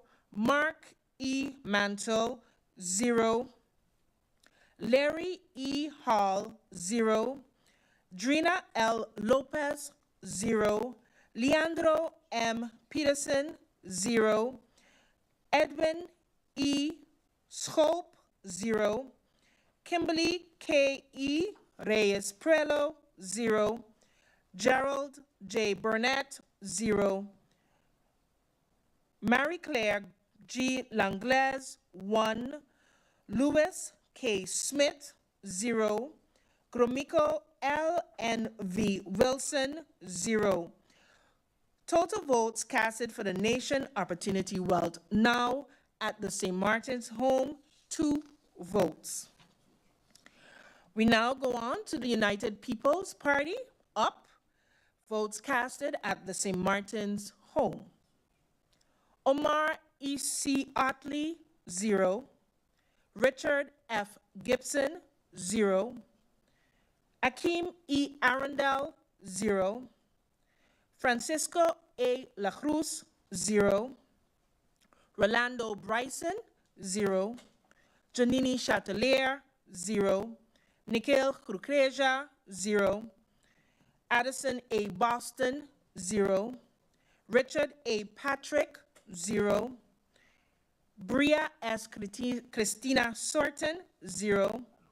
Teddy F. Charlie, 0.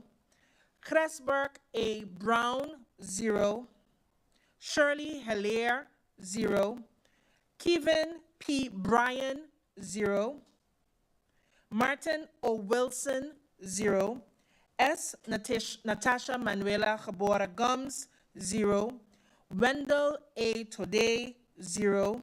Chanel E. Brownbill, 0. Total votes casted for United People's Party up at the St. Martin's Home, 0. We now go on to Party for Progress, PFP. Votes casted at the St. Martin Home. Melissa D. Gums, 1. Rayon E. A. Peterson, 0. Ludmila N. L. DeWeaver, 0.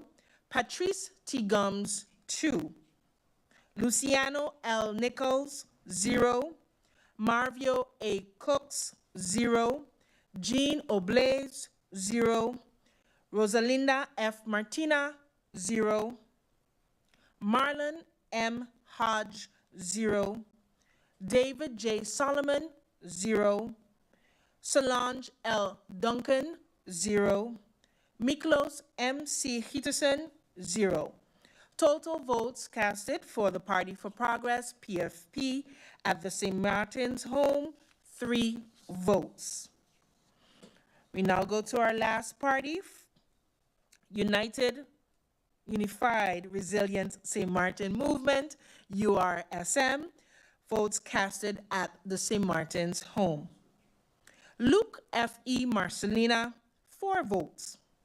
Christopher L. Weaver, 1 vote. Veronica C. Janse Gabora Webster, 0. Herbert M. J. Martina, 0. Shamira D. M. Roseberg, 1. Gracita R. Arundel, 0. Richenil S. J. Brug, 1. Jason O. Matthew, 0. Joseph G. Peterson, 0. Michael O. Summersall, 0. Delano L. Hutchinson, 0. Felicia C. M. Brooks, 0. Saul Y. Stamen Gabara-Yao, 0. Paco J. Isinia, 0. Glency C. Amer, 0. Total votes casted for the Unified Resilient St. Martin Movement, URSM, at St. Martin Home, 7 votes. I'm now going to share the total votes based on the House of Detention and the St. Maarten home. 𝒚𝒐𝒖𝒓 movement, SAM, has a total of 3 votes. National Alliance, NA, has a total of 12 votes. Empire Culture Empowerment, ECE, 2 votes. Democratic Party, DP, has a total of 36 votes. Qualichi Movement for Change, OMC, 0 votes. Nation Opportunity Wealth, NOW, has a total of 7 votes. United People's Party, UP, has a total of 20 votes. Party for Progress, PFP, has a total of 3 votes. Unified Resilient St. Maarten Movement has a total of 10 votes. These are the 2 results thus far, the House of Detention and St. Maarten's home. We will be coming to you in a few as soon as we get more results. Thank you. Welcome back to Election Watch, St. Maarten Decides. As we take a commercial break, stay tuned with the for live this coverage and more. and results of the Parliamentary Election 2024. Thank you.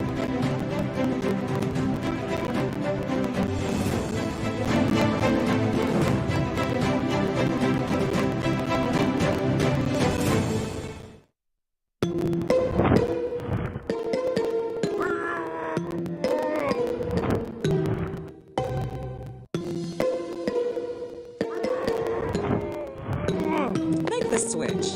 Get faster internet for less.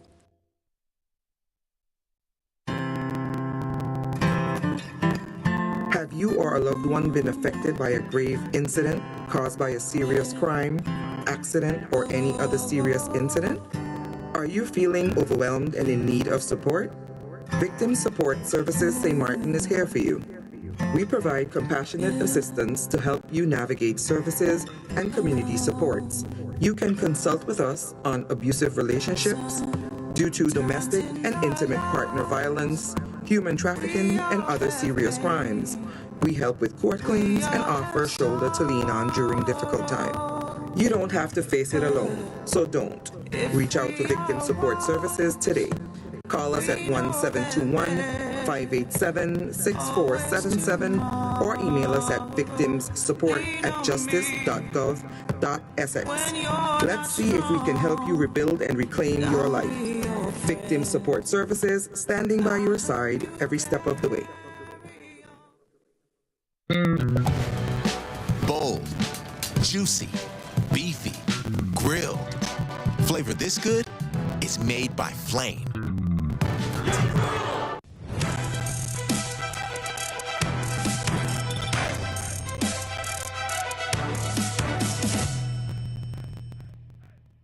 Great job, Carl. Thank you. Jeremy, come on up. For the final word in the Spelling Bee Championship, please spell insurance. Insurance. NAGICO. Insurance. That's correct. I hope your father can spell Nagico too. Nagico is insurance. Insurance is Nagico.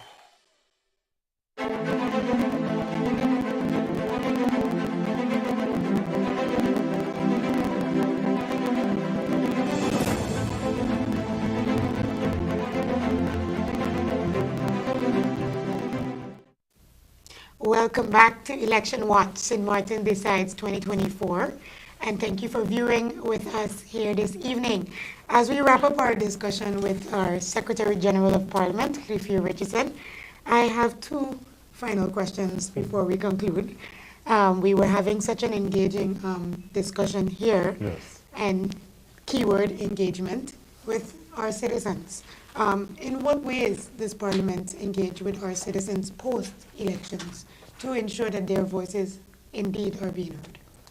Well, I think it's important to realize, the Constitution says, a member of Parliament represents the entire population. So it's also important to realize that each member is a reflection of the citizens of our community. And with that, you can always engage with the members of parliament. We would see sometimes that you have an agenda point that's on the meeting, in a public meeting or a central committee meeting, or even in a committee meeting, that actually comes from the public. So, you know, the public is engaged with the members and asking the members, well, can you discuss this? Can you discuss that? Or can you ask the ministry why this is happening?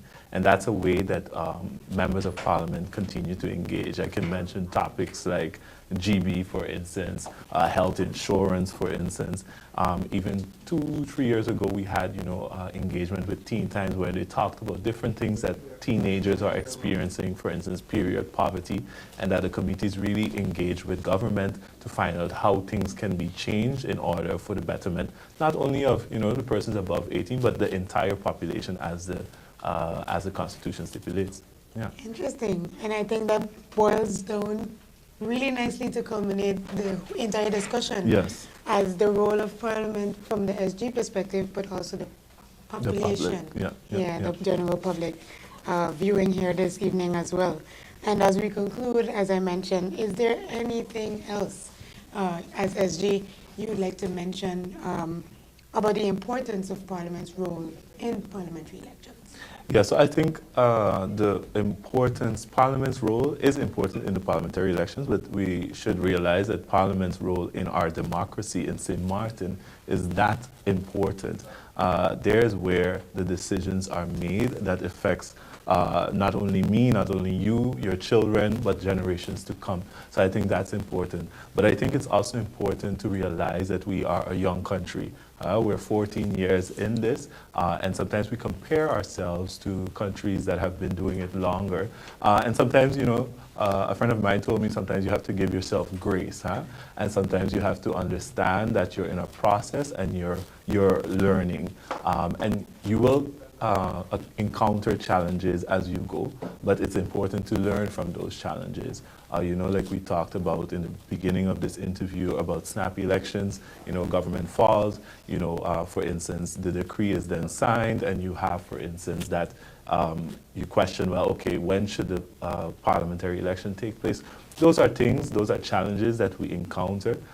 You know, we also encounter, for instance, it happened a couple of times where you have a meeting to deal with the credentials of members of parliament that are replacing members of parliament, and then you don't have a quorum, for instance, and those are challenges. But I think the understanding is, like I mentioned earlier, the understanding of our system, understanding, for instance, that Parliament needs to be at its completion of 15 members. So if you're down 2, you're down 3, because of the process that we go through, ministers, etc., we still have to live up to what the Constitution states, that Parliament needs to be 15 members, and that you then get that done, right? So I think that's important.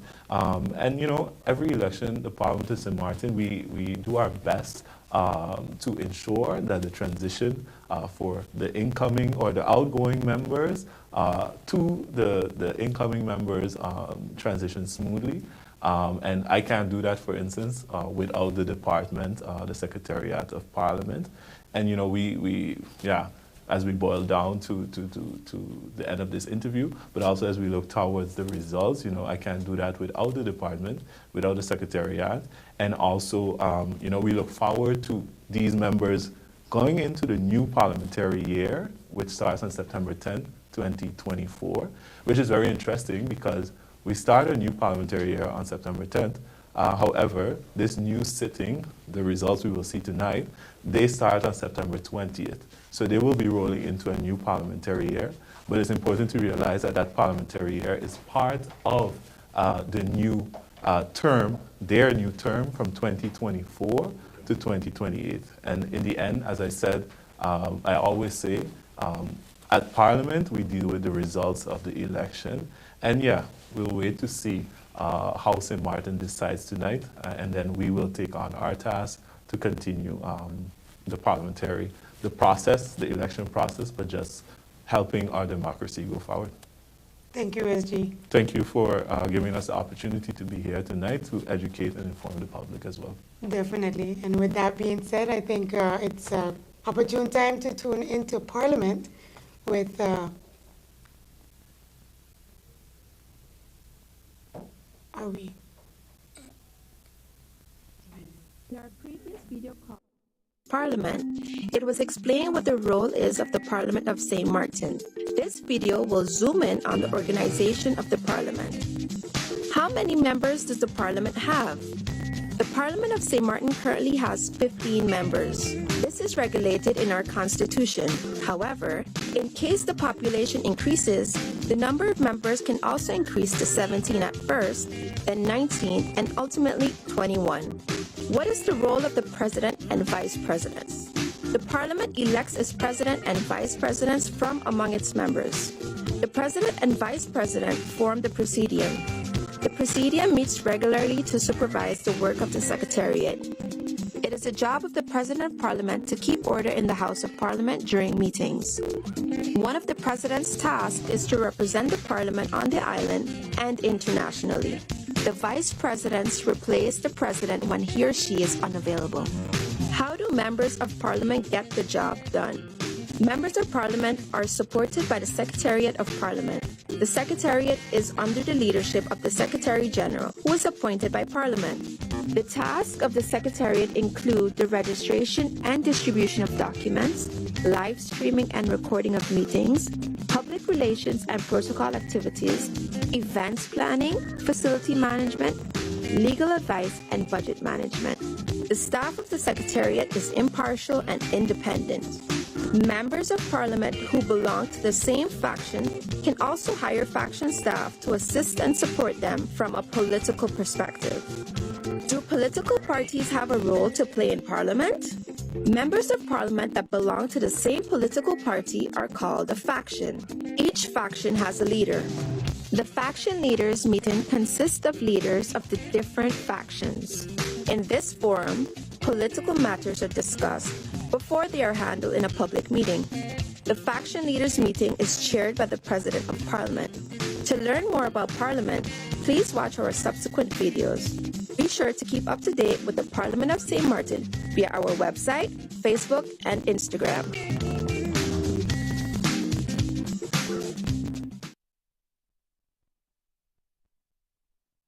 In our previous videos, several topics related to Parliament were highlighted. This video will zoom in on the work method of Parliament. How does Parliament actually work? For Parliament to get its work done, it holds several types of meetings: public meetings, central committee meetings, and committee meetings. Laws called national ordinances, amendments, and motions can only be voted on and accepted or rejected in public meetings. The same goes for advices concerning the composition of permanent and ad hoc committees, appointment of members of the High Councils of States, such as the Ombudsman and General Audit Chamber, and the appointment of members of other bodies, such as the Monument Council, etc. Central committee meetings and committee meetings are intended to investigate, discuss, and debate topics in depth and at length before they are brought to the public meeting for final decision-making. It is for this reason that, contrary to public meetings, there is no maximum speaking time. In almost every meeting, the rules of order of Parliament are mentioned. But what are they? Our Constitution stipulates that the Parliament establishes its rules of order for its meetings. Rules of order are guidelines for Parliament about how meetings should be called and conducted, who is allowed to speak and when a meeting can start, what the tasks are of the President and Vice Presidents, when and how motions and amendments can be presented, how to vote, etc. Only Parliament is bound to its own rules of order. But why don't meetings always start at the scheduled time? For public meetings, there have to be at least 8 members signed in on the attendance list in order for a meeting to start. This is called the quorum. For central committee meetings, this is the same unless there are third parties. For example, ministers invited to the meeting.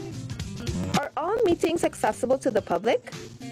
Public meetings of Parliament are accessible to the public, unless it's a closed-door meeting. A closed-door meeting can only be held if the President deems it necessary, or at the request of at least 4 members if it's a public meeting. In case of a committee or central committee meeting, the request can come from a member of the committee or a minister. What does immunity entail? All members of Parliament, ministers, and other persons that participate in meetings of Parliament cannot be persecuted or held liable for that which they have said in these meetings, or what they have provided in writing in these meetings. To learn more about Parliament, please watch our subsequent videos. Be sure to keep up to date with the Parliament of St. Maarten via our website, Facebook, and Instagram. Good evening and welcome back to Election Watch, August 2024, St. Maarten Decides.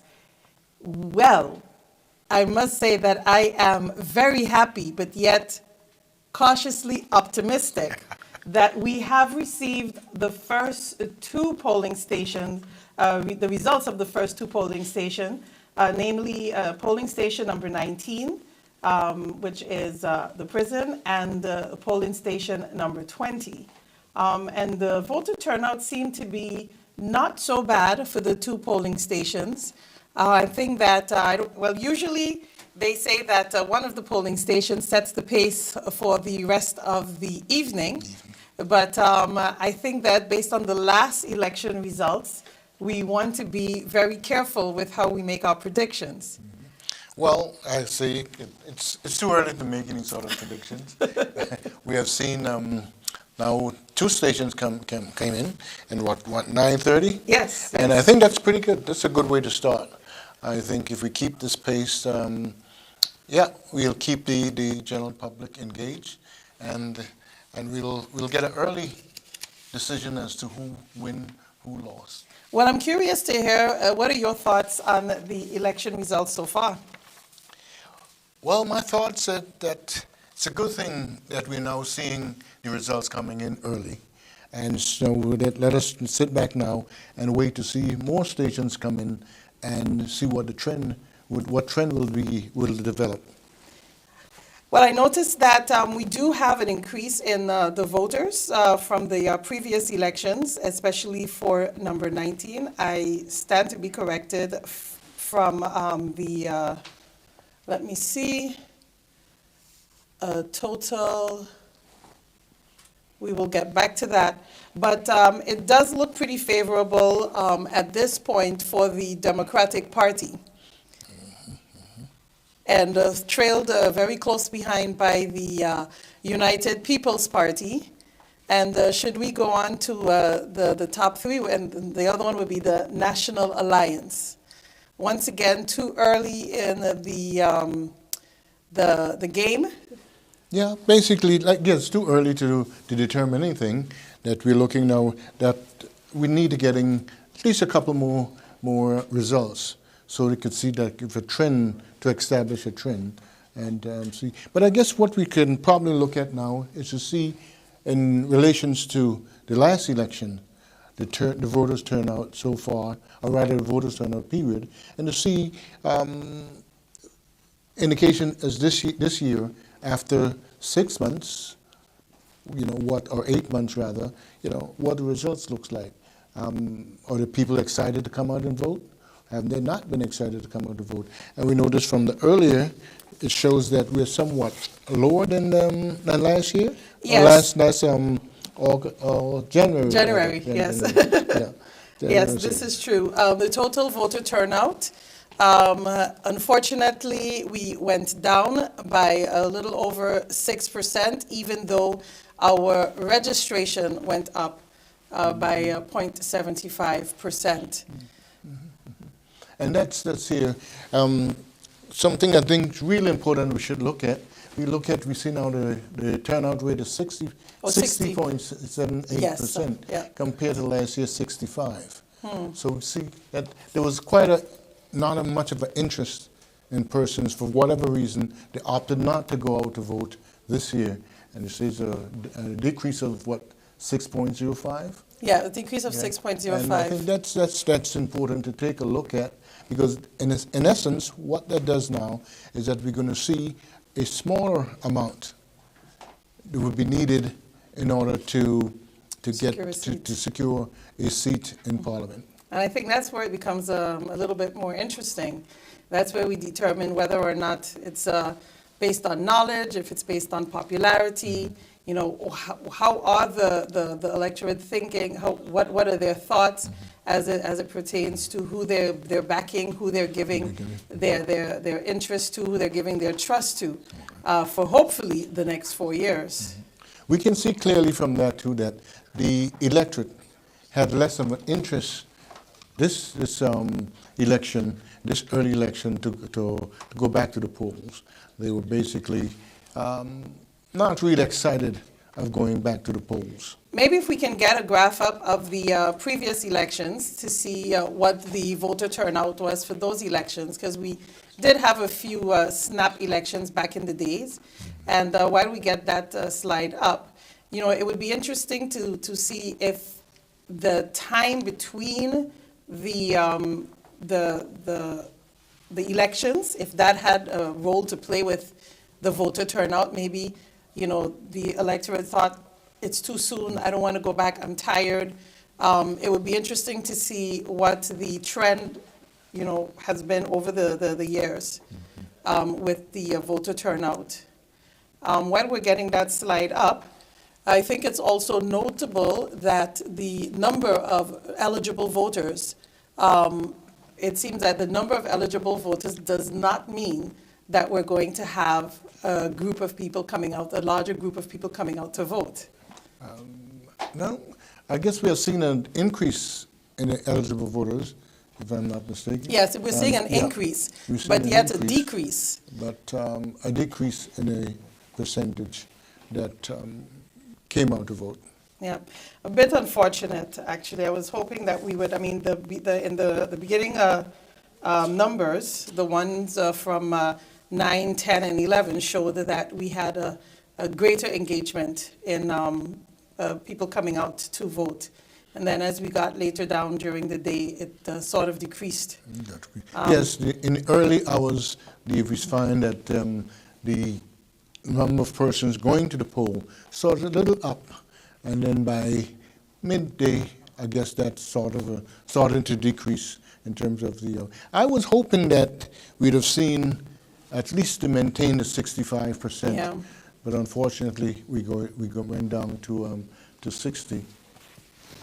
Yeah, for those of you who are joining us, we already received the results from polling station number 19 and polling station number 20.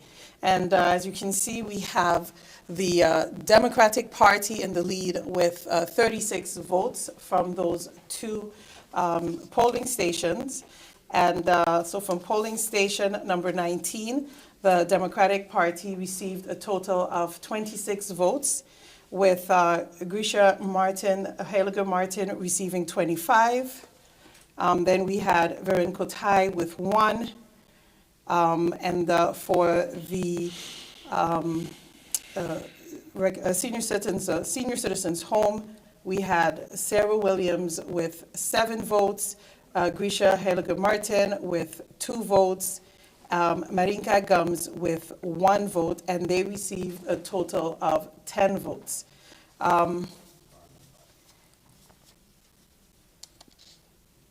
I believe that the highest vote getter at polling station number 19 was Grisha Maarten with a total of 25 votes. And then the second highest vote getter, I hear we're going back to Parliament again. Stay tuned for Parliament.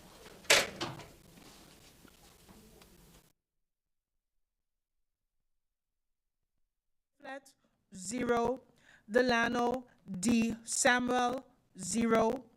Billy Jean-Baptiste, 0. Marcos C. Henrietta, 0. Total votes cast for Swaliga Action Movement, Sam, 25 at the Simpson Bay Sports Community Center. We go to National Alliance, NA. Votes cast at District 13, Simpson Bay Community Center. Silveria E. Jacob, 3. Egbert J. Duran, 11 votes. Artwell M.R. Arian, 5. Cloyd L. Marlin, 1. Darrell T.J. York, 0. Edsel E. Gums, 3. Anna E. Richardson, 2. Angelique J.G. Ramu, 2. Shamila N. Williams Webster, 3. Curtis K.W. Thomas, 1. Hyacinth L. Richardson, 2. Alan K. Connor, 0. Shamira P.M. Hernandez, 0. A. Terrence Ray, 0. Ishmael Foster, 0. Louis G. Hurtau, 0. Carlita L.A. Guy, 1. Total votes for the National Alliance at the Simpson Bay Sports Community Center, District 13, 34 votes. We go on to the Empire Culture Empowerment, ECE, votes casted at polling station number 13, Simpson Bay Sports Community Center. Nigel E. Wigley, 2. Armando F. Gums, 0. Arnold E. Dorr, 0. Total votes casted for Empire Culture Empowerment, ECE, at Simpson Bay Sports Community Center, 2 votes. We now go on to the Democratic Party, DP. Votes cast at Simpson Bay Sports Community Center, Sarah A. 𝒚𝒂𝒄𝒉, 28. Grisha S. Heilige geboren Maarten, 23. Dimar C. Lebega, 1. Khalil K. Raven, 4. Viren V. Kotai, 13. Marinka J. Gums, 9. Benjamin S. Bell, 1. Fabio Doralis, 0. Mei-Ling A.M.R. Derby, geboren Chung, 5. Ruben J. Essett, 0. Alston A. Lawrence, 0. Richard J.J. Panafleck, 0. Quincy R. A. Rochester, 0. Oliver N. J. Williams, 1. Michael C. Barron, 0. Densley M. Adamus, 0. Dennis A. Williams, 0. Savante D. Hernandez Esker Fuller, 0. Alexander I. Gums, 1. Ingrid A. Grell, geboren Davis, 0. Laurel B. Hosier, 0. Patricia A. Flanders, 0. Aken R. Richardson, 0. Total votes cast for the Democratic Party, DP, at polling station number 13, Simpson Bay Sports Simpson Bay Sports Community Center, 86 votes. We now go on to the Kwalichi Movement for Change, OMC, votes cast at District 13, Simpson Bay Sports Community Center. Olivier E. Arundel, 9. Elvison J. Adamus, 0.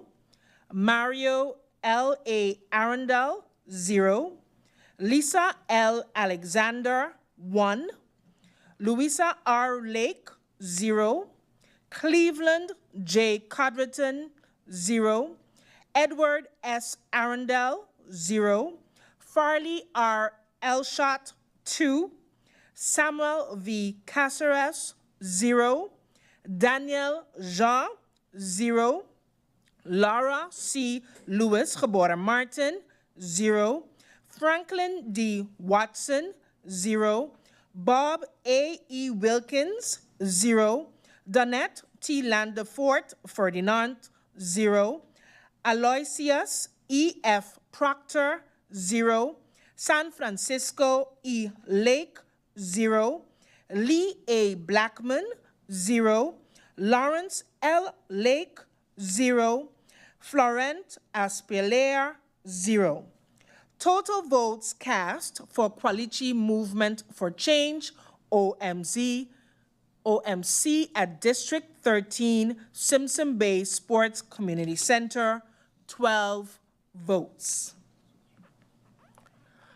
We now go to Nation Opportunity Wealth. Now, vote cast at District 13, Simpson Bay Sports Community Center. Christoph T. Emmanuel, 3. Claudius A. Boncamper, 0. Lyndon C. Junior Lewis, 9. Keith Peter John Gittins, 2. Giovanni C. Gums, 6. Ryan R. James, 1. Mark E. Mantle, 0. Larry E. Hall, 0. Drina I. Lopez, 0. Leandro M. Peterson, 1. Edwin E. Schoop, 0. Kimberly K. E. Reyes Prelo, 0. Gerald J. Burnett, 0. Marie Claire G. Langlaise, 0.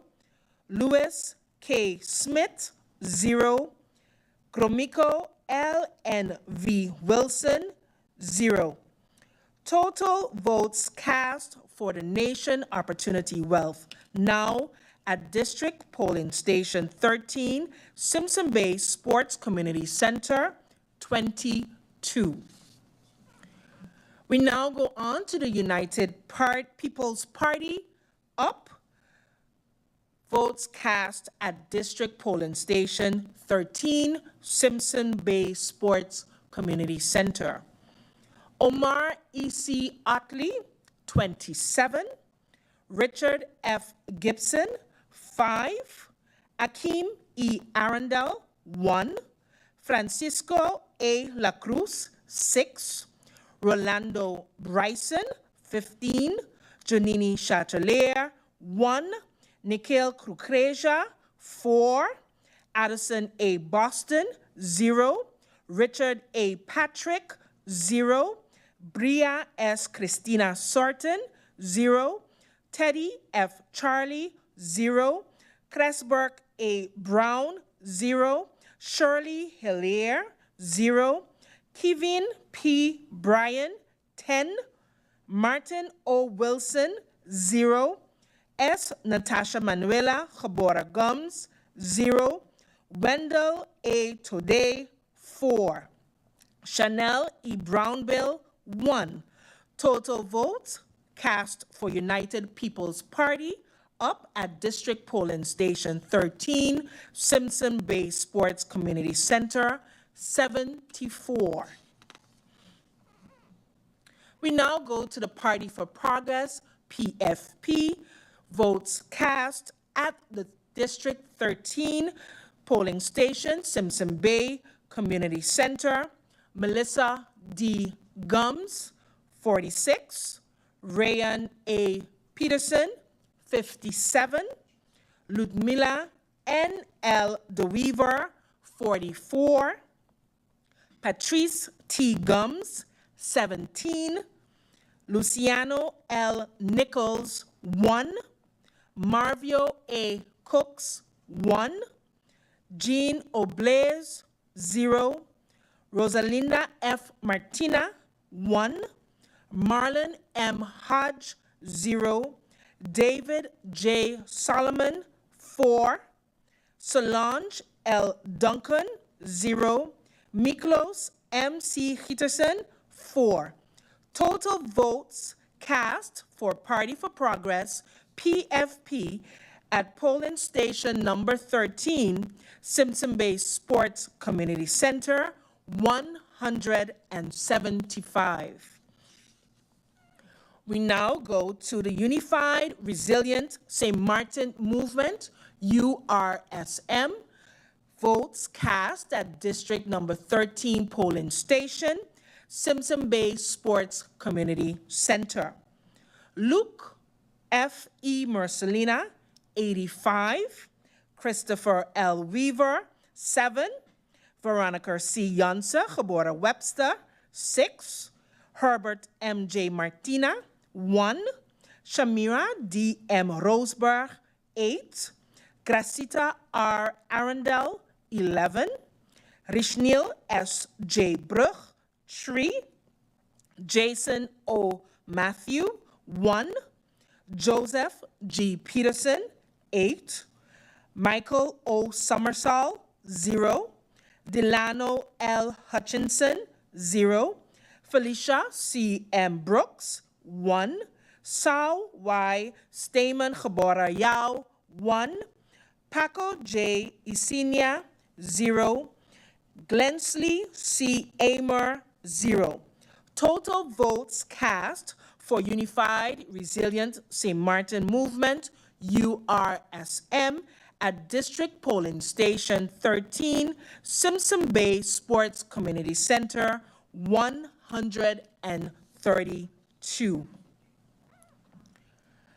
This evening, for the total votes per party, we have total eligible voters at District 13 𝒚𝒐𝒏𝒈 Sports Community Center, 1,119. Votes cast, total votes cast, 567. Total valid votes, 562, with a total invalid votes of 5 votes. Swaliga Action Movement, SAM, total 28 total. This is inclusive of District 13, 19, and 20. National Alliance, NA, total votes cast thus far, 46. Empire Culture Empowerment, ECE, 4 votes total. Democratic Party, DP, 122. Qualichi Movement for Change, OMC, 12 votes. Nation Opportunity Wealth, now 29 votes. United People's Party, up 94 votes. Party for Progress, PFP, 178 votes. Unified Resilient St. Martin Movement, URSM, 142 votes. The total votes thus far for District 13, 19, and 20 cast was 661. Valid votes, 655. Total invalid votes, 6. That's it for District number 13. As soon as we receive more results, we will be with you shortly. We'll be right back with the live coverage and results of the Parliament.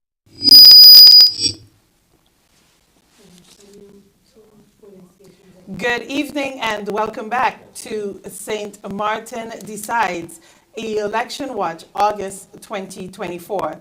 So far, for those of you who are joining us, we welcome you back. We just heard from Parliament the results from polling station number 13. So far, we have the results from 3 polling stations. Polling station number 19, which is the prison, polling station number 20, which is the senior citizens' home, and the polling station number 13, which is the 𝒚𝒐𝒏𝒈 village. And the information that we've received so far gave us quite a shift, Dr. Romney, when we before we went to Parliament to get the results from polling station number 13. We had the Democratic Party in the lead, followed very closely by 𝒚𝒄𝒉. Now we see a huge shift, and well, the voters turnout. We can see that we've had this, and this is the one that we wanted to go to just before we went on the break. But the voters turnout, will notice that with the snap elections, did that in any way deter our electorate from coming out to vote? Which clearly that, yeah, they did not have much of an interest in coming out to vote in the snap election. We've seen a decrease of what, something like 6 points, not coming out to vote, and guess loss of interest because a short period of time, and they felt, yeah, somewhat disenchanted about coming out to vote. Even with the number of eligible voters going up, the numbers that actually came out to vote went down. Went down, yeah. If we can go to the to see what the summary is so far from the 3 polling stations of all of the candidates, well, at least the parties, sorry, the 9 parties that we have. Prior to going on our break, we noticed that the Democratic Party was in the lead, followed by the 𝒚𝒄𝒉. And now we have a shift. The numbers were quite interesting, numbers that came in. For district number 13, the top vote getters, the party that had the most votes, was the PFP. Yeah, I think PFP came in with something 175. And then we had followed that, probably USM with 132. And we had DP did pretty good there. They had 86. And then we find the UPP coming up with 74. So we're seeing somewhat of a trend in terms of the number of votes that the party's been able to garner. And we're seeing that the DP, USM, PFP, essentially are holding their own. Yes, they are. And that's outside of the number of candidates that they have on the list. So clearly, size does not matter in this case. The next list that I would love to just go through the polling stations for now, and to see the comparisons between the dominance, the party dominance. Here we have polling station number 19, the prison. This year, it was dominated by the Democratic Party, but in the previous elections and the other one before that in 2020, we have the 𝒚𝒄𝒉 party that dominated that polling station. And this year we have at the St. Martin's home, Senior Citizens Home, the National Alliance is holding strong. Yeah, and that's an interesting observation. I guess we have to wait for it and see more stations come in and see what happens, because relatively these are small, amount of votes, persons being able to vote. So we have to wait and see how much comes up later on, when the larger districts comes in, how well they will do in terms of the quantity of votes that they've been receiving. What I think is also very interesting is the fact that the results are coming over so quickly. Last election results, I remember, I think it was after 1 o'clock when we started to get the other results in from the other polling stations. And I kind of lost the time. In these times, you don't really look at the time, you just look at the results so that you can stay focused and not realize that it might be way past your bedtime, right? But the results are coming much faster. We're doing our best to keep up with the statistics. Again, for those of you who are joining us, we have had the results from 3 polling stations. Polling station number 19, which is the prison. Polling station number 20, which is the St. Martin's home. And the polling station number 13, which is the Simpson Bay Village. And those The results have been quite exciting so far. It's still very, very young in the night. The night is just beginning. Hopefully we don't go into the wee hours of the morning again, but we seem to be holding a pretty good pace. We're going to go to a commercial break. We're going to gather our thoughts, gather the rest of the statistics, and we'll come back shortly. Thank you for joining us.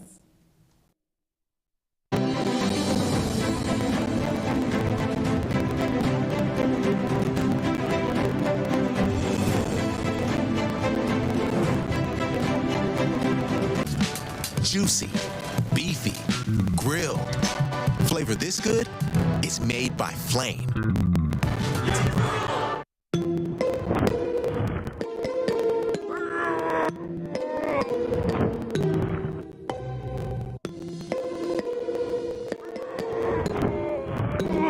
Make the switch. Get faster internet for less.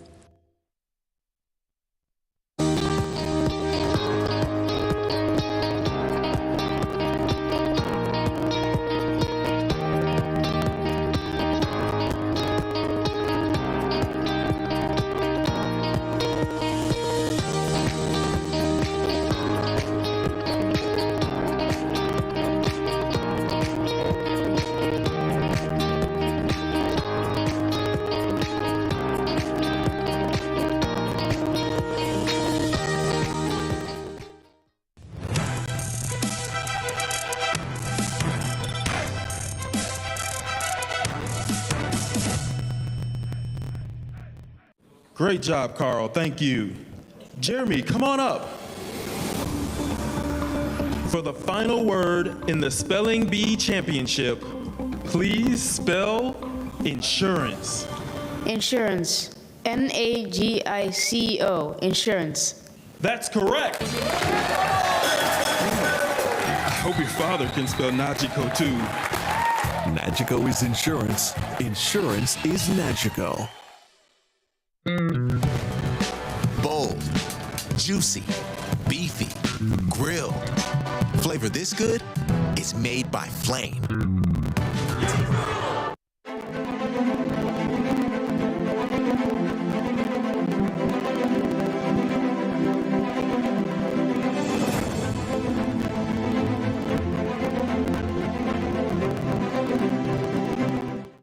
And good night. Welcome back to Election Watch, August 2024, St. Maarten Decides. For those of you who are just joining us, welcome. And for those of you who've stuck with us, welcome back. So far, we have the results from 3 polling stations. Polling station number 19, which is the prison, that came in first. Polling station number 20, which is the senior citizens' home. And most recently, polling station number 13. For those of you who can think back to January, you'll notice that the numbers are coming in quickly and we're doing our very, very best to keep up with them. Dr. Romney, can you give us an update on the results so far, the dominant parties per polling station? Like I said, it's early in elections. It's early in terms of receiving the results. But so far, we're seeing that in the district, which one is this? The prison was dominated by the Democratic Party. Yep. And she changed the slide on, let's see. Okay. All right, well, there we go. Yeah, the Democratic Party was domination in the 19th, yeah, the prison, District 19, and District 20, which is the senior citizen home.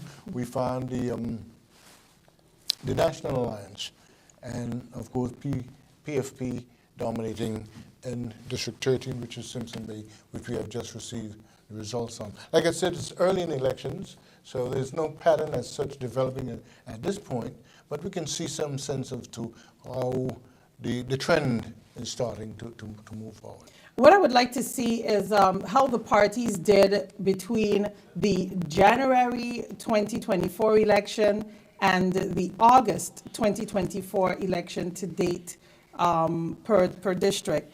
In the meantime, for those of you who may have missed the Parliament numbers, so far, I believe in District number 13, and just a very quick synopsis, which is the 𝒚𝒐𝒖𝒓 Action Movement. We have a total of 25 votes. For the National Alliance, District 13, we have a total of 34 votes. For the Empire Cultural Empowerment, we have a total of 2 votes. For the Democratic Party in District number 13, 𝒚𝒐𝒖𝒓, we have a total of 86 votes. For the 𝒚𝒂𝒄𝒉 Movement for Change, we have a total of 12 votes. For the Nation Opportunity Wealth, we have a total of 22 votes in District number 13.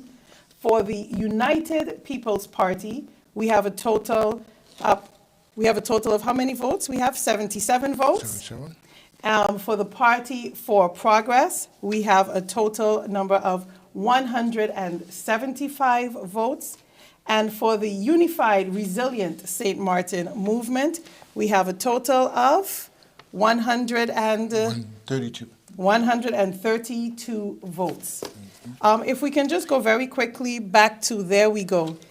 I think interestingly here too, if we look at the last election, which was in January, that now in this same district had 21 votes. Okay, and EC had 6, UP came in with 89, PFP had 178,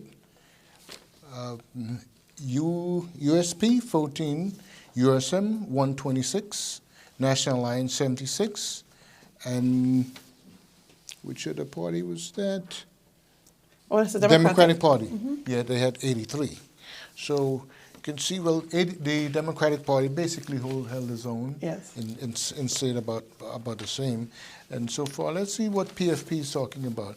PFP had 175. Last year, earlier in the year, they had 178. So they lost a point or two. Let's see USM. USM, they increased. USM had 126 rather, and last January, and 6 months after now, they 132. So every vote counts. Yeah, this is a good example of every vote counts.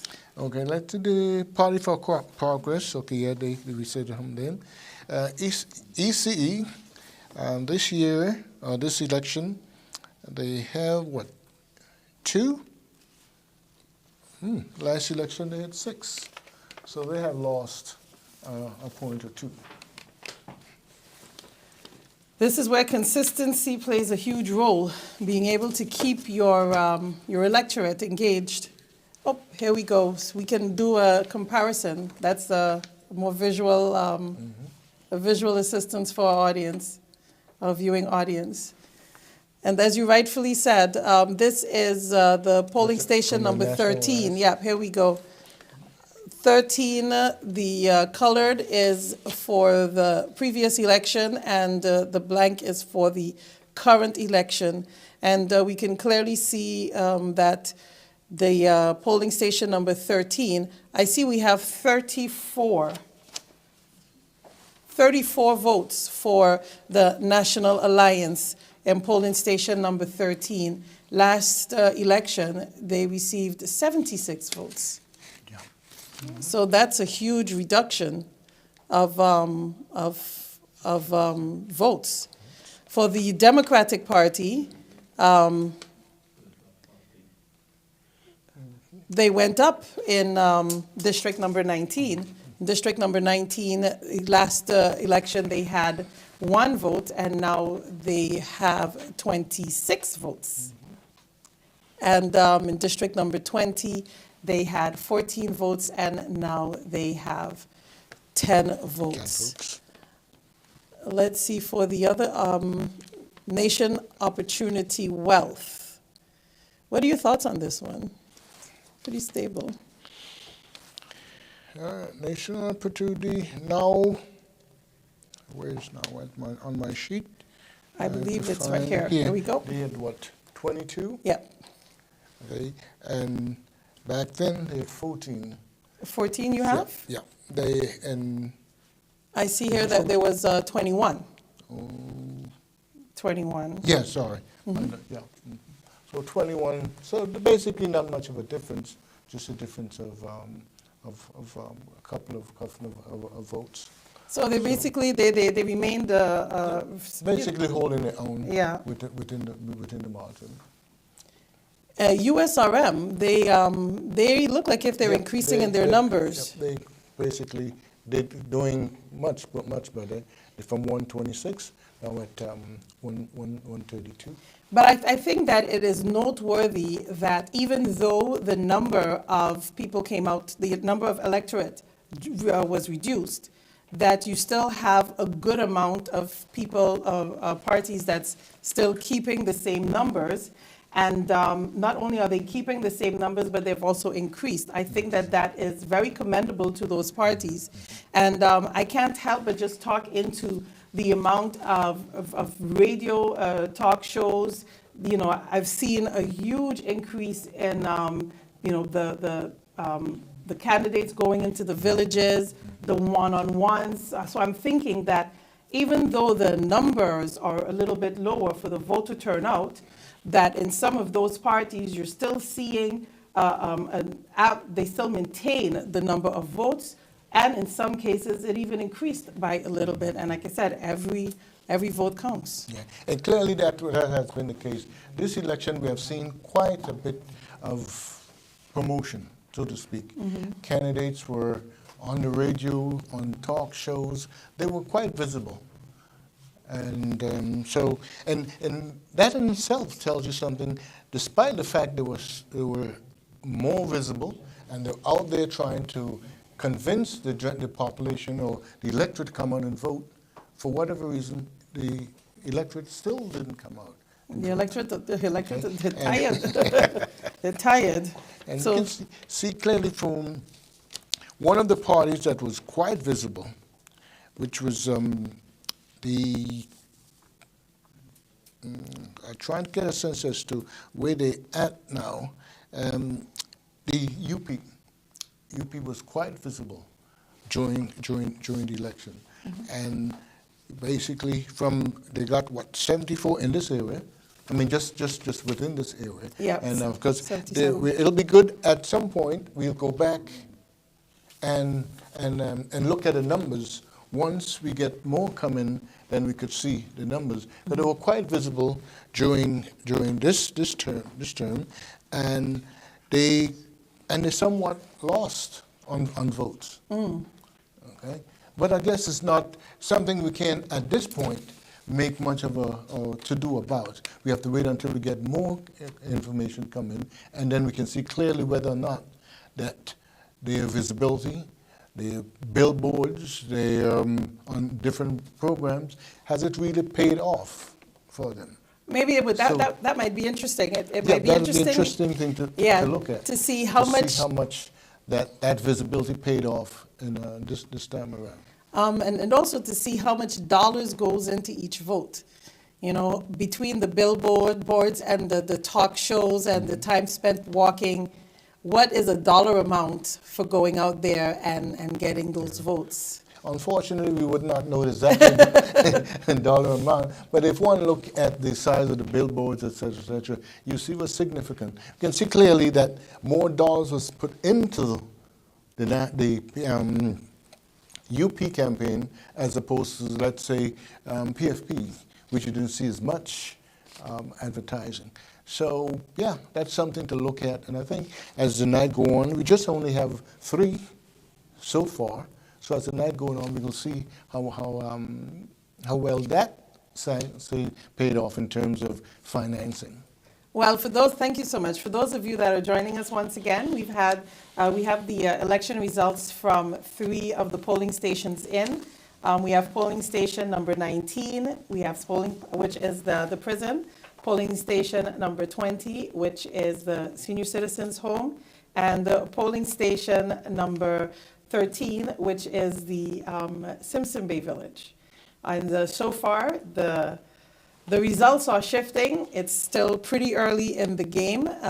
We have 20 polling stations. We've received the information from 3, so we have 17 more to go. We are making some very, very good time. I have to let you in on a little secret. One of our participants brought their own coffee machine because we remembered what happened previously. But I don't think we're going to be using a lot of those pods because the election results seem to be coming in very, very quickly. And so I am cautiously optimistic is the word that we use, that the trend will continue. But in the meantime, let's just again go through the general results for those of you who don't want to go through the individual numbers and you just want to see the bigger picture. On the screen, you will notice that the Party for Progress is in the lead with the results from the 3 polling stations, and they have a total of 27.2% of the votes received thus far, followed very closely by the Unified Resilient St. Martin movement, led by Dr. Luc Marcelina, who is our current Prime Minister, and he has 21.7% of the vote. And then we have the Democratic Party with a total of 122 votes from the 3 polling stations, and they are in by at 18.6%, so they've received 18.6% of the votes. And then you have the United People's Party led by Omar Atley with a total of 94 votes from those 3 polling stations, and he has 14.4% of the votes.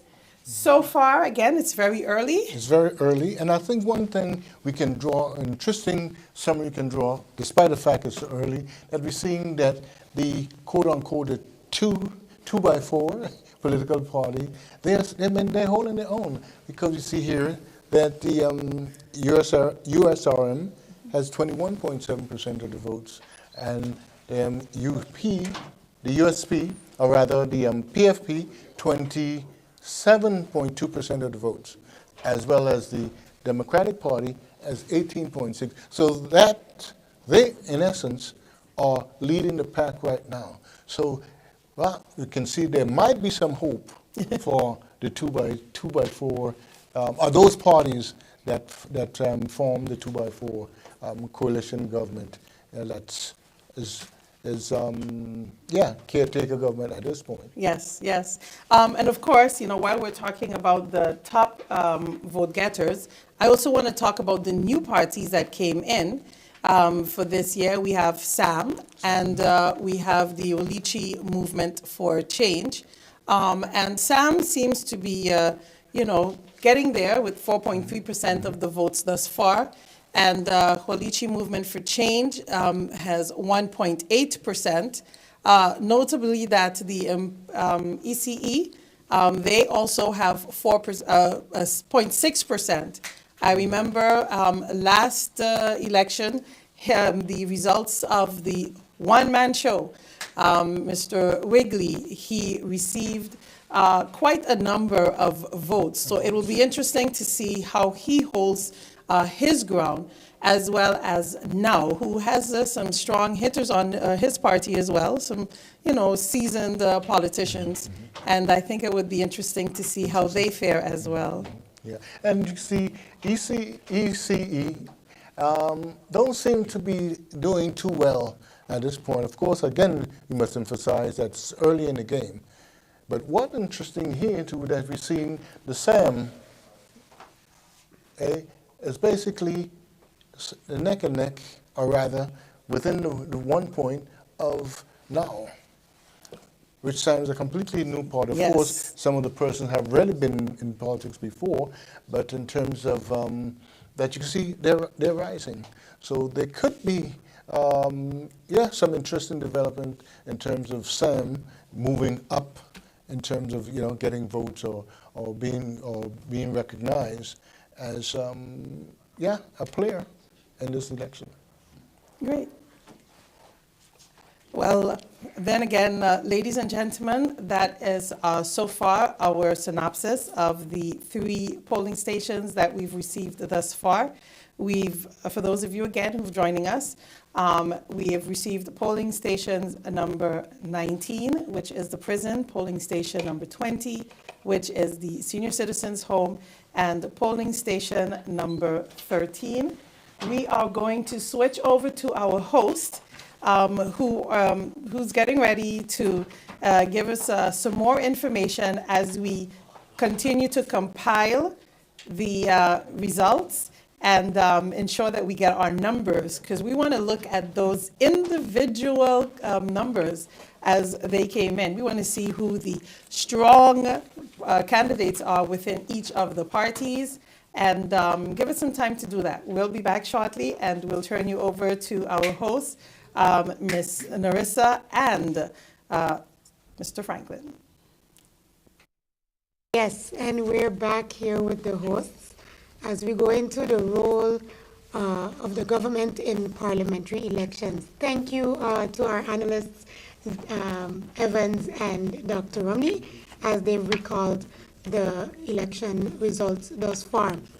Mr. Richards, as we sit here, I think we started the evening off talking about the role of government in parliamentary elections, and you mentioned that since 2010, we have a group of, we've had 10 governments thus far? Yeah, 10 governments. 10 governments thus far. So the government of St. Maarten has several critical responsibilities during parliamentary elections to ensure the election process runs smoothly, transparently, and fairly. And with 10 governments in the 14 years of St. Maarten, I think that's a big discussion point, as the Netherlands also mentioned it in their press release of today. Yes, the Netherlands mentioned it in the press release of today, asking themselves if St. Maarten really is equipped to run government as a country normally does within the kingdom. So you're getting discussions, when it comes to that, pertaining to the government, the way it's perceived by the Netherlands, the government of St. Maarten, the way it's perceived. So, because if you go back into the history, you will notice that the governments that we had over the years, the 10 governments that we were talking about, going back to the 𝒚𝒂𝒄𝒉 one, who was the prime minister, yes, from 2010 to 2012. And then you had the 𝒚𝒂𝒄𝒉 second government in 2012 to 2013, and the 𝒚𝒂𝒄𝒉 third government from 2013 to 2014. And you could pick up the massive guns if you Oh, yes, I definitely would. The fourth government with the Prime Minister Marcel Gomes, 2014 to 2015. And then we went over to William Marlin Government 1, 2015 to 2016. Then William Marlin Government 2, 2016 to 2018. And then we went over to another. Leona Marlin, Romeo Marlin. That's another government that we had from 2018 to 2019. Yes. And then we got SJ, as you would say. Yes, SJ, Severa Jacobs, one. And from November 2019 to January 2020. Yep. Then the SJ2, Severa Jacobs, from January 2020 to February 2024. And now we have the Dr. Luc Messalina government. Yes, 10 governments. 10 governments. And 14 years of a constituent exactly, state. Exactly. And that starts our discussion definitely on the responsibility of government, especially in parliamentary elections. That's right. I think it's very, very, very interesting, as we've had the SG of the House of Parliament here and explaining the role of Parliament, the role of government. We also talked about it with having the proper framework, the proper governing program in order for the government to function as such. Yes. And that's why it's the hope, actually, of the people, I believe, because they want to see a steady government. They do. Because you have a steady government with people actually in government that who represent the people and it can take this country forward, because I believe this country is at the crossroad.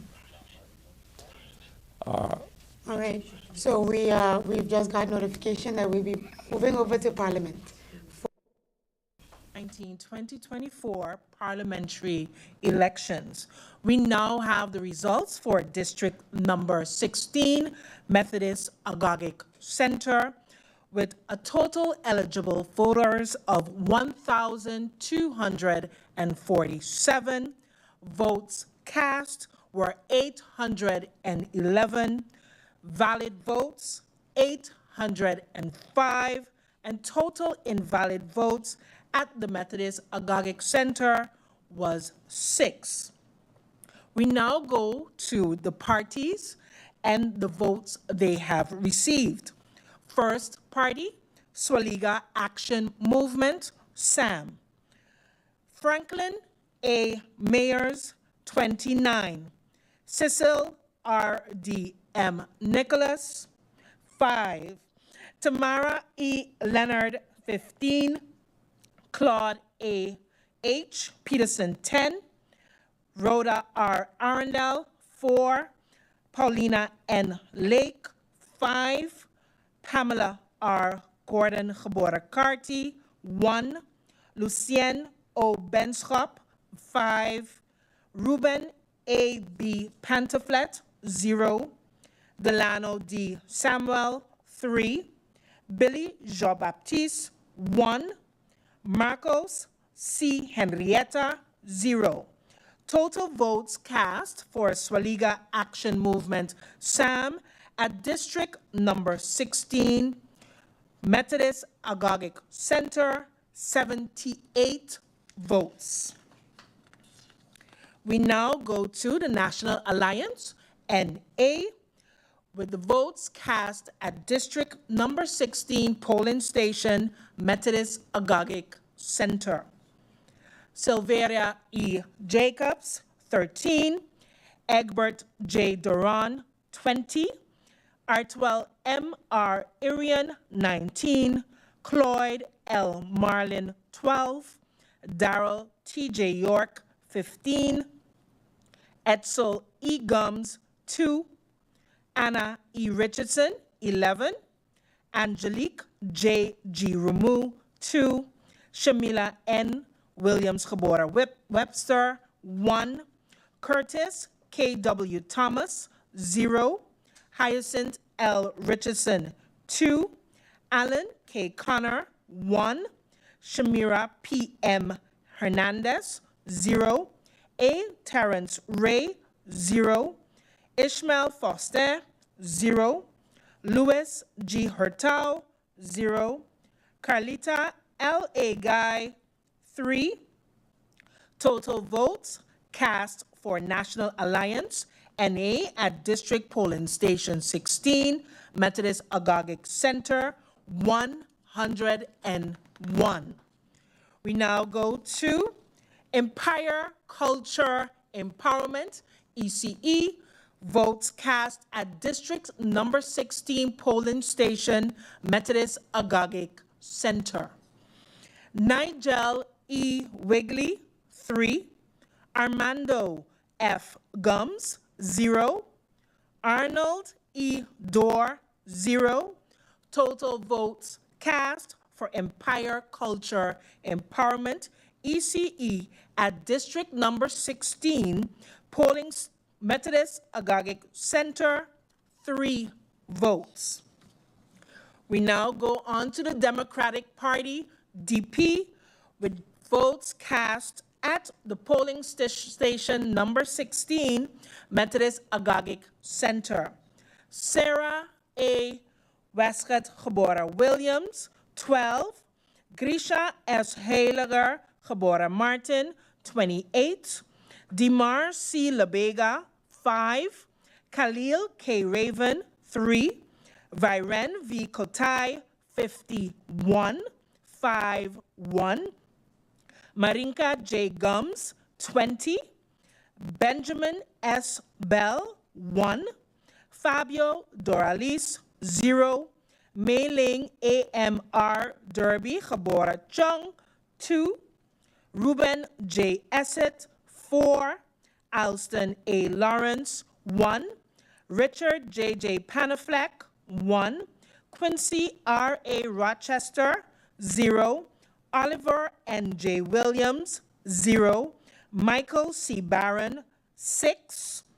Densley M. Adamus, 0. Dennis A. Williams, 0. Savante D. Hernandez Escar-Fuller, 0.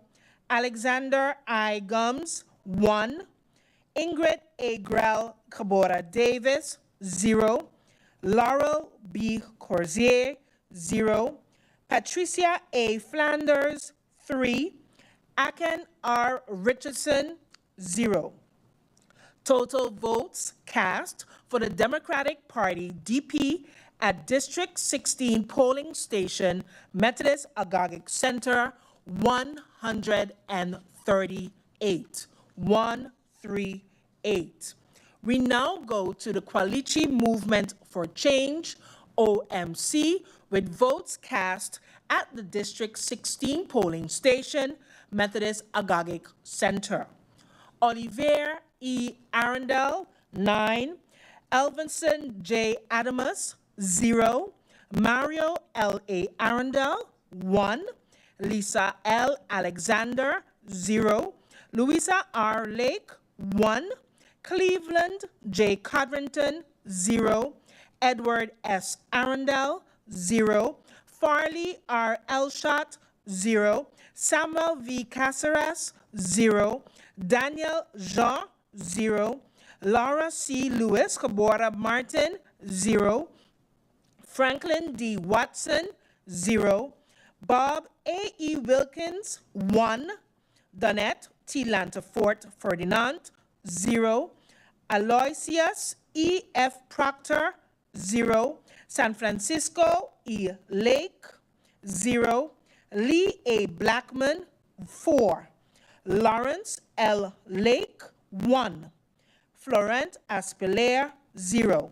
Total votes cast for Kwalichi Movement for Change, OMC, at District Number 16 polling station, Methodist Agagik Center, 17. We now go to the Nation Opportunity Wealth now for their results at the District polling station number 16, Methodist Agagik Center. Christoph T. Emmanuel, 5.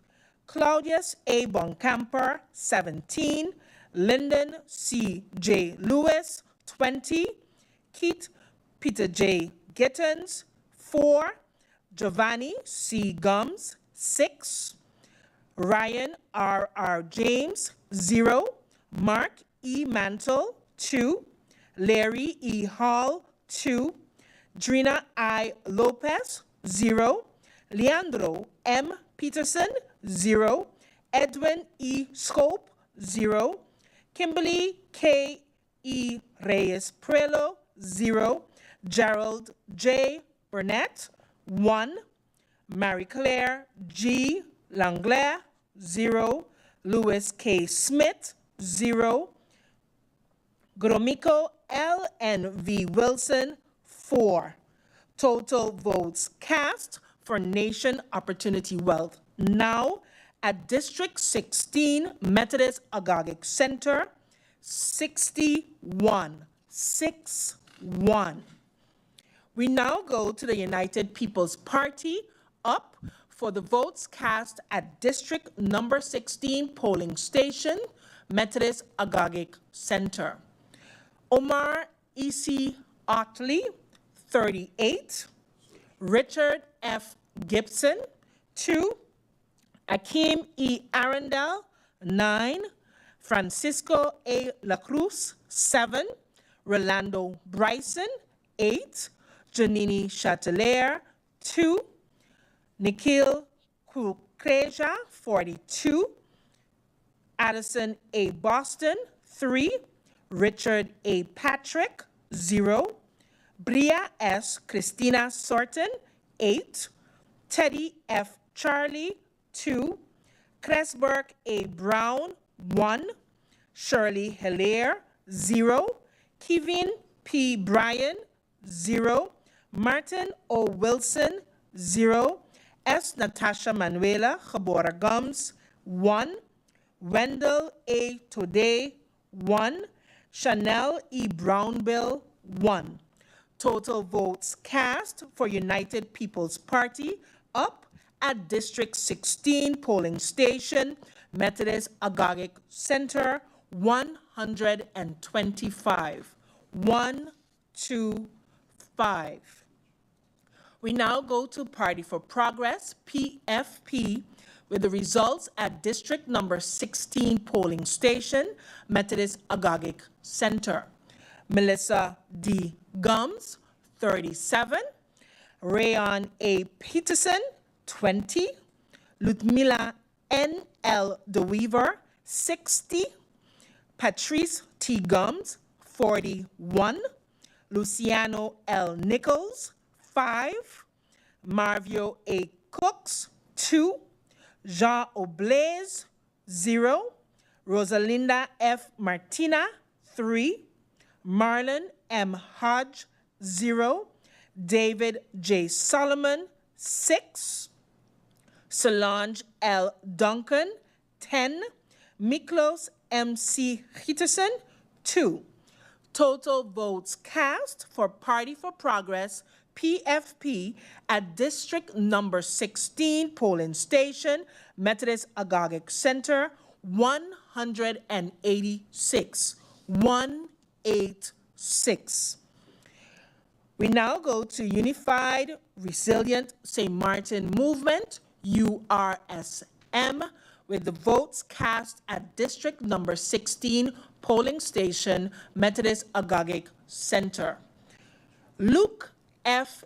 E. Marcelina, 63. Christopher L. Weaver, 3. Veronica C. Yonsa, Gebora Webster, 4. Herbert M. J. Martina, 0. Shamira D. M. Roseberg, 7. Gracita R. Arundel, 3. Richelieu S. J. Brug, 9. Jason O. Matthew, 5. Joseph G. Peterson, 0. Michael O. Summersall, 0. Delano L. Hutchinson, 0. Felicia C. M. Brooks, 0. Saul Y. Stamen Gebora Yao, 1. Paco J. Isinia, 1. Glensley C. Amar, 0. Total votes cast for Unified Resilient St. Martin Movement, URSM, for District number 16, Methodist Agagik Center, 96. This evening, we had a total votes of 2,750 for District 13, 16, 19, and 20. There were 1,472 votes in total. Valid votes, 1,460. Total invalid votes, 12. Party numbers. Swaliga Action Movement, SAM, total votes thus far, 106. 106. National Alliance, NA, 147. 147. Empire Culture Empowerment, ECE, 7. Democratic Party, DP, 260 votes, 260. Qualichi Movement for Change, OMC, 29. Nation Opportunity Wealth, now 90. United People's Party, up 219. 219. Party for Progress, PFP, 364 votes, 364. Unified Resilient St. Maarten Movement, 238 votes, 238. And that's it for this evening. Thus far, we have results for voting polling stations 13, 16, 19, and 20. The voting turnout at the Methodist Agoric Center was 53.97%. We are therefore waiting on the remaining results to come in, and as soon as we have received that, we will share those figures with you. We'll be back shortly. We'll be right back with the live coverage and results of the Parliamentary election 2024. Our educational session, we would like to take a quick commercial break to thank our sponsors for our streaming.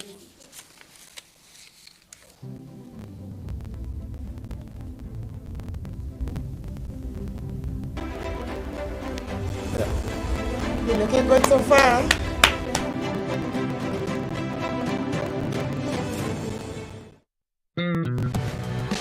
Bold, juicy, beefy, grilled.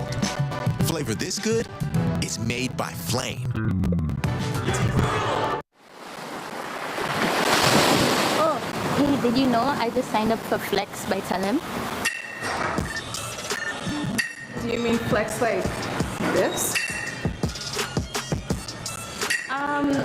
Definitely not that. Do you mean flex like this?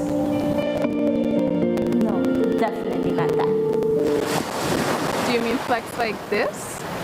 No, definitely not Flex like that. Telem's Flex is a mobile plan that adapts to your needs. Each month, I get a preset monthly fee that has a set amount of data, SMS, and minutes. So I know what I'm getting. But say goodbye to overages and bill shock, because when I go over my postpaid plan, it switches to prepaid. So I have the flexibility to top up what I need when I need it. I'm in complete control. My budget, my rules.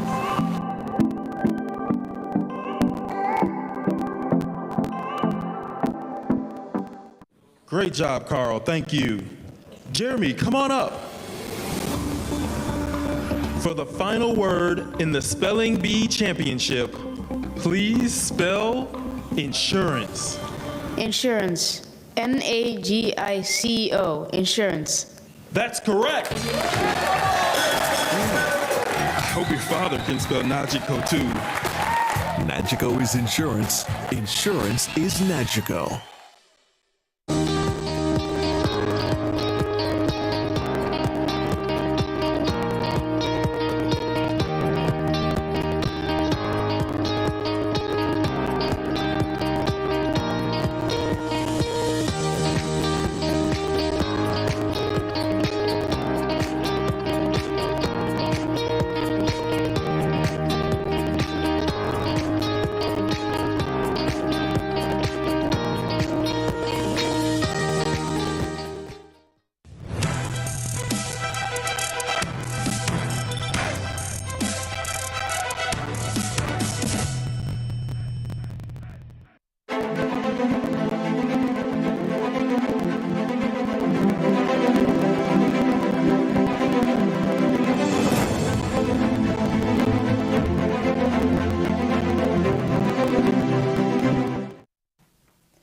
Good night and welcome back to Election Watch, August 2024, where St. Maarten is once again deciding on who will be the 15 candidates for elected for Parliament this election time.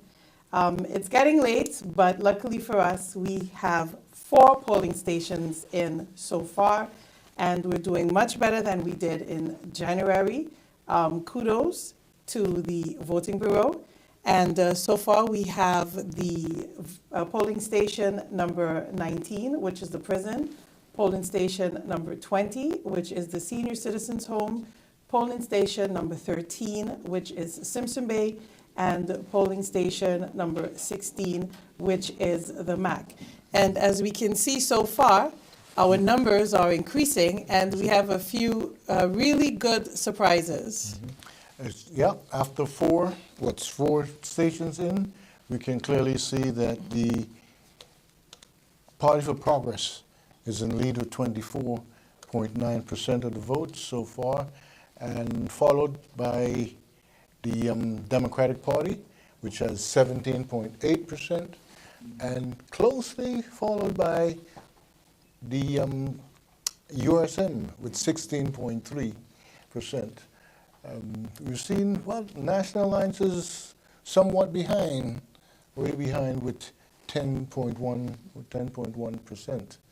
And so it's developing to be an interesting evening, and we've seen some sense as to where the whole election is going at this time. Some really interesting surprises indeed. What are your thoughts so far on the election results? Well, we can see clearly that the PFP is leading the pack. I mean, they're in this sense, they're doing well.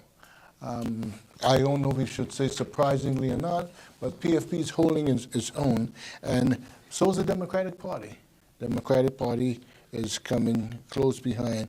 And National Alliance, which has always been the major party, or the party that have garnered the most seats in Parliament, is somewhat behind, looking at 101 votes within this particular district. I think that it's interesting to show also where we are as far as the number of votes. I know the voting bureau, the main voting bureau came out with their numbers, but I like to see I like to call them the heads, with the number of votes cast for each party thus far, along with the percentage that they represented. And there you can see, in terms of the heads of the political parties, here you can see a clear difference here, that we have the PFP leading. The leader of the PFP party, or rather the PFP party, 364. Again, Democratic Party, 260. The USM, 238. So you can see again that these parties, if this trend continues, we can see clearly that these three parties would be in the lead and probably will garner the most seats in this coming election. So we have 4 polling stations in. We have 16 more to go. We're making very, very good comparison to the previous election pace. I couldn't help also but notice the individual vote getters for district number 16. We had some pretty high hitters for district number 16. I want to look at, first of all, and of course these are not the party leaders, these are the candidates. And I guess every party leader, every good party leader would want to have a really strong set of candidates that would help to lead the party forward. For the district number 16, which is the MAC, we had Egbert Gerendi Duran with 20 votes. I believe he was the stronger of all of the highest vote getter in that particular district. And then in district number 16 from the Democratic Party, we had Viren Kotai with 51. Again, out of the 138 votes, another large number. We also had, I believe it was in the, in the UP party, we had Nikhil Kukrija, who had 42 votes, 4 more than the party leader, Omar E.C. Otley, which is, I find, very interesting, and it brings me back to, a point I heard once where someone was thinking that, or someone mentioned, that it would be interesting to have districts represented. So every party will pull somebody from a particular district, and that person will represent that district on the party. What are your thoughts on that? Well, that's an interesting concept. which means that the whole system would have to be changed. And our system here, we have one electoral district.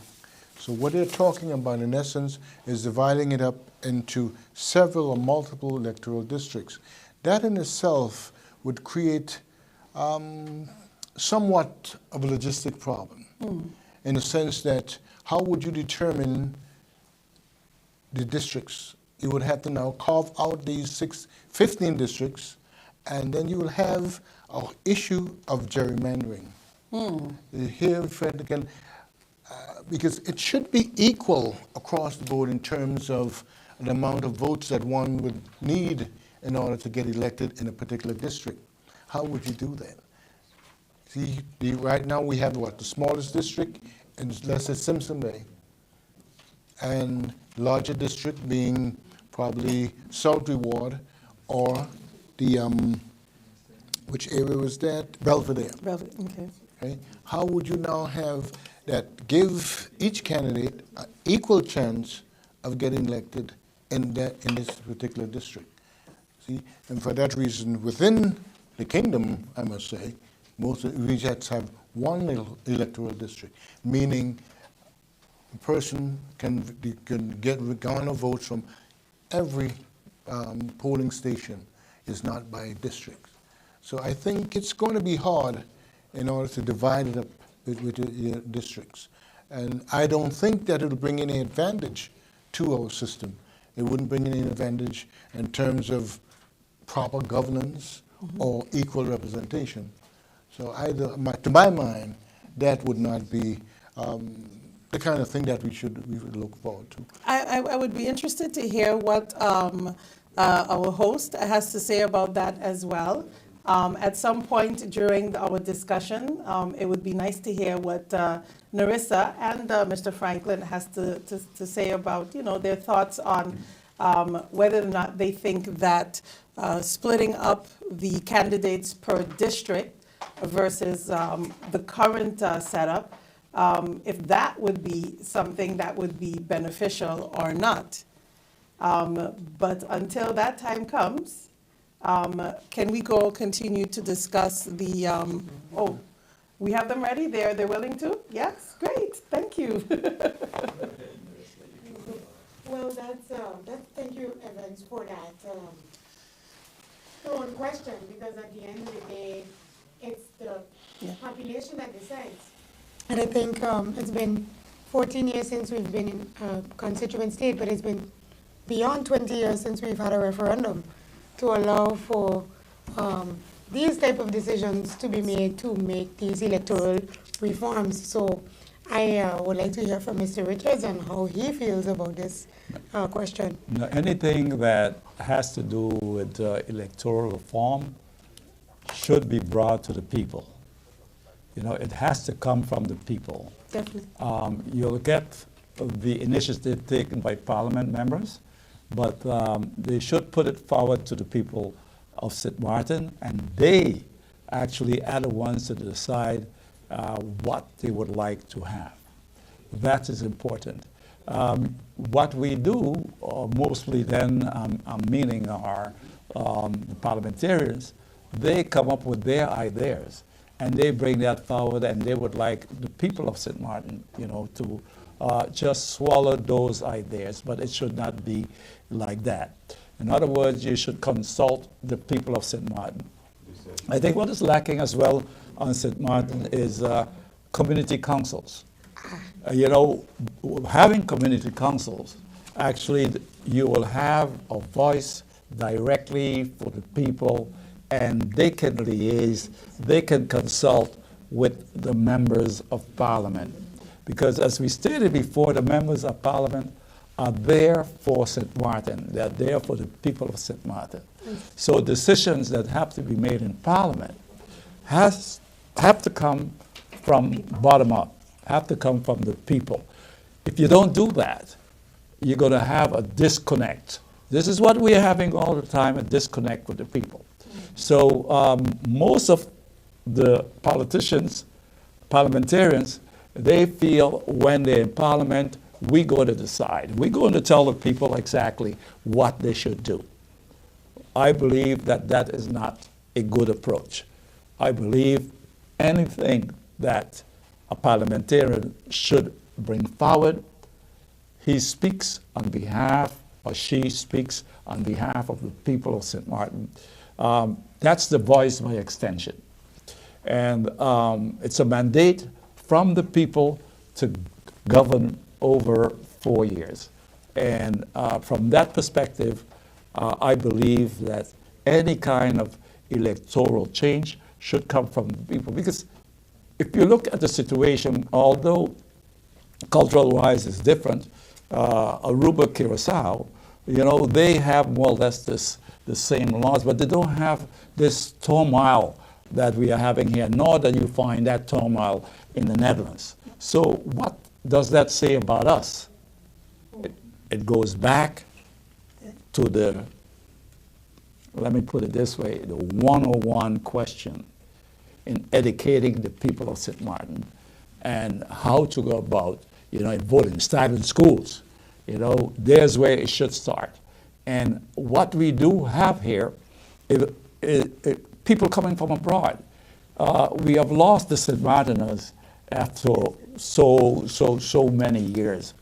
If you hear now, even on the radio, you're hearing patois, you're hearing, you know, Spanish, you're hearing all type of, but what they do, they come with their own culture, their own norms, and forgot that we have laws to abide by. So again, I believe we have to bring this to the people of St. Maarten. Leave the people decide. And you see that too with bringing laws. We talk about laws, that it's like a competition. You open the newspaper, yeah, I have a law. This one have a law.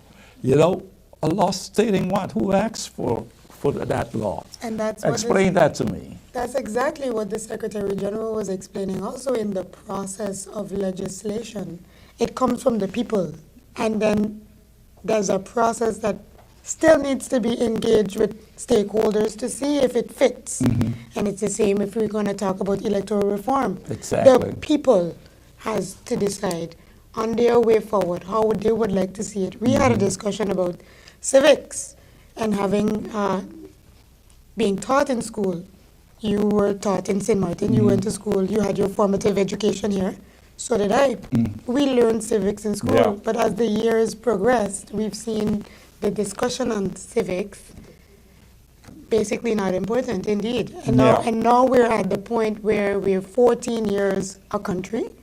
We've had 10 governments, which means the people have decided at some point throughout there, this is the 6th election if we don't count 2010, and we are still not deciding on our electoral process or the changes that we would like to see happen in our electoral process. Yeah. Maybe the doc could explain why the same laws that go for Aruba and Curaçao are the same, more or less, constitution they have, electoral laws, and there aren't as much turmoil there as here on the island of St. Maarten.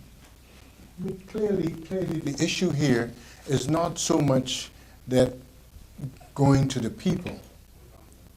It's about us understanding. And Aruba, granted, Aruba, Curaçao, they have had a much more longer term in dealing with governing, so to speak, from a parliamentary standpoint of view, in terms of parliamentary system of government. We have not.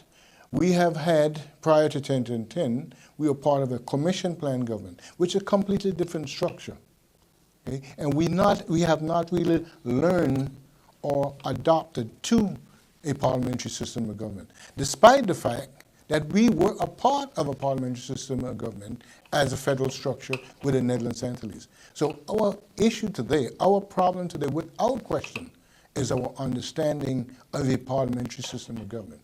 Okay? And if one wants to change, let's say in the sense to a district, having multiple districts as opposed to a single district, is all about what? What advantage, what's going to bring to the government, to us governing. there's no advantage to that. The Kingdom is a one constituent, they do well. Aruba, one constituent, they do well. Curaçao, one constituent, they do well. So that's not the issue. The problem is, to me and to my mind, is what? Really understanding what it means to have a parliamentary, democratic parliamentary system of government in place. And I must say that the whole idea of the lynch law, that has made it more complicated. While it makes sense in terms of what the person who get a majority of votes, okay, would then be would be sent to Parliament or selected as a member of Parliament, okay, it now causes what? A friction within the party. You start competing, so double competition. You're competing with other parties, and then you're competing within your party.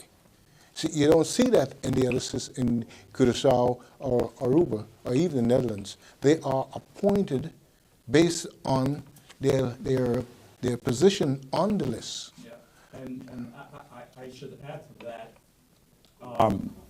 You said the understanding is so correct. If you look, for instance, at the Netherlands, before you even get on the party, there's a screening. Mm-hmm. Yeah. They have a profile. You know, mm-hmm. I have never seen nothing so crazy like what is happening now on St. Maarten. Even 𝒒𝒏𝒈𝒕𝒉𝒆𝒏𝒊𝒏𝒈 actually feels he can, you know, he's long gone, but just to call a name, still here. that he can be a member of Parliament. I mean, years ago, you said it was of high standard. You know, the standard has lowered. So what you get now, because you have a situation where people that don't have standard and don't have the understanding, as you said, Doc, they now are vying to get into Parliament. Why? It's very lucrative, because if I'm earning a salary running into 15,000, 16,000 a month, and I don't have a boss, and I can come when I want, and I can collect in 4 years if I sit in Parliament, even don't say anything, and I earn $500,000, you tell me. You tell me. No-brainer. No-brainer. Yes. Okay. You So tell therefore, it's imperative, and I always say that, for St. Maarten to go forward, to move that next step forward, we must educate our parliamentarians, not the people, what it means to govern, a clear understanding of parliamentary system of government, and get away from the whole thing about I. They're just concerned about themselves, like you said, gaining that big salary, and what we end up with now. We end up with a government of 15 parliamentarians fighting against each other. So it's about 15 persons governing. And it goes even beyond that. You find, 15 persons of the, not 15, 8 members of the government, the council of ministers, do what? Again, about themselves. It's a body. Yes. Before we even get into that point, I think it's in the spirit of education. You made mention to the lynch law, Doc. Would you be able to explain our viewers what the lynch law is and how it affects our parliamentary system, members of parliament being? Basically, what the lynch law, and like I said, it's nothing new. Per se, the lynch law is nothing new within the body of literature of governing. What we have in the other islands is a closed system, meaning that the ranking of the candidates is done by the party leader. So he determines who's going to be 1, 2, 3, 4, 5. And once the seats are allotted to the party, because here again, remember now, the first order of business is whom? The seats are assigned or allotted to the party, not the individual. The seats belongs to the party, not the individual. The premises of what? Proportional representation is in proportion to the party winning a number of seats, a number of votes, and then proportion they will have those persons in Parliament. So the leader would then decide who will be number 1, number 2, number 3. If the party wins 5 seats, the 5 persons on the list, the 5 top persons would get those seats. The Lynch law says, well, wait a minute now, I might be number 6 on the list, and I got more votes than number 2 or even number 1, so I should go. And really, one can say democratically, that's correct. It's only right that if I get more votes, despite I'm low on the list, then I should be the one to be selected to go to Parliament, and not the leader dictating who to go and who's not to go. But the people give me more votes. But that in itself causes an issue with Parliament. Main voting for the Main voting for vote. Total eligible voters is 1,440. Total votes cast, 893. Total valid votes, 884. Total invalid votes at polling station number 4, 9. We now go to our first party, 𝒚𝒐𝒖𝒓 Action Movement, SAM. Franklin A. Mayers, 34. Cecil R.D. Nicholas, 6. Tamara E. Leonard, 16. Claude A.H. Peterson, 6. Rhoda R. Arundel, 10. Paulina N. Lake, 8. Pamela R. Gordon-𝒂𝒏𝒈𝒕, 1. Lucien O. Benschop, 3. Ruben A. B. Pantaflet, 1. Delano D. Samuel, 6. Billy Jean-Baptiste, 3. Marcos C. Henrietta, 2. Total votes cast for 𝒚𝒐𝒖𝒓 Action Movement, SAM, at polling station number 4, Sister Marie Laurent School, 96. 96. We now go to National Alliance, NA, with the votes cast at polling station number 4, Sister Marie Laurent School. Silveria E. Jacobs, 11. Egbert J. Duran, 31. Artwell M.R. Arian, 11. Cloyd L. Marlin, 29. Darrell T.J. York, 40. Edsel E. Gums, 3. Anna E. Richardson, 4. Angelique J.G. Ramu, 6. Shamila N. Williams-𝒂𝒏𝒄𝒉, 0. We now go to Empire Culture Empowerment, ECE, with the votes cast at District Number 4 polling station, Sister Marie Laurent School. Nigel E. Wigley, 12. Door, 0. Total votes cast for Empire Culture Empowerment, ECE, at District Number 4 polling station, Sister Marie Laurent School, 13. We now go to the Democratic Party with the votes cast at our polling station, Sister Marie Laurent School. Sarah A. Westcott-𝒂𝒏𝒄𝒉, 23. Grisha S. Heiliger-𝒂𝒏𝒄𝒉 Maarten, 21. Dimar C. Labega, 13. Khalil K. Raven, 3. Viren V. Kotai, 4. Marinka J. Gums, 14. Benjamin S. Bell, 1. Fabio Doralis, 8. Mei-Ling A.M.R. Derby-𝒂𝒏𝒄𝒉, 0. Ruben J. Essett, 0. Alston A. Lawrence, 0. Richard J.J. Panafleck, 0. Quincy R.A. Rochester, 0. Oliver N.J. Williams, 3. Michael C. Barron, 4. Densley M. Adamus, 0. Dennis A. Williams, 5. Savante D. Hernandez Escarfuller, 0. Alexander I. Gums, 9.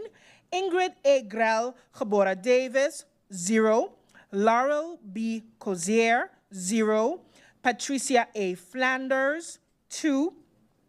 Akin R. Richardson, 0.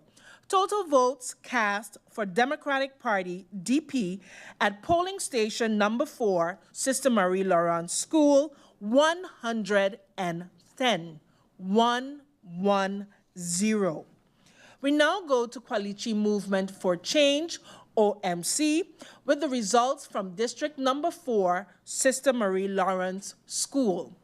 Olivier E. Arundel, 30. Elvison J. Adamus, 1. Mario L. A. Arundel, 5.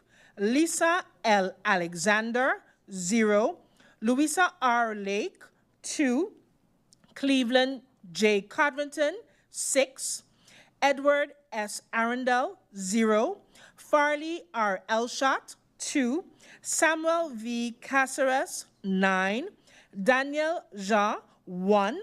Laura C. Lewis Gebora Maarten, 0.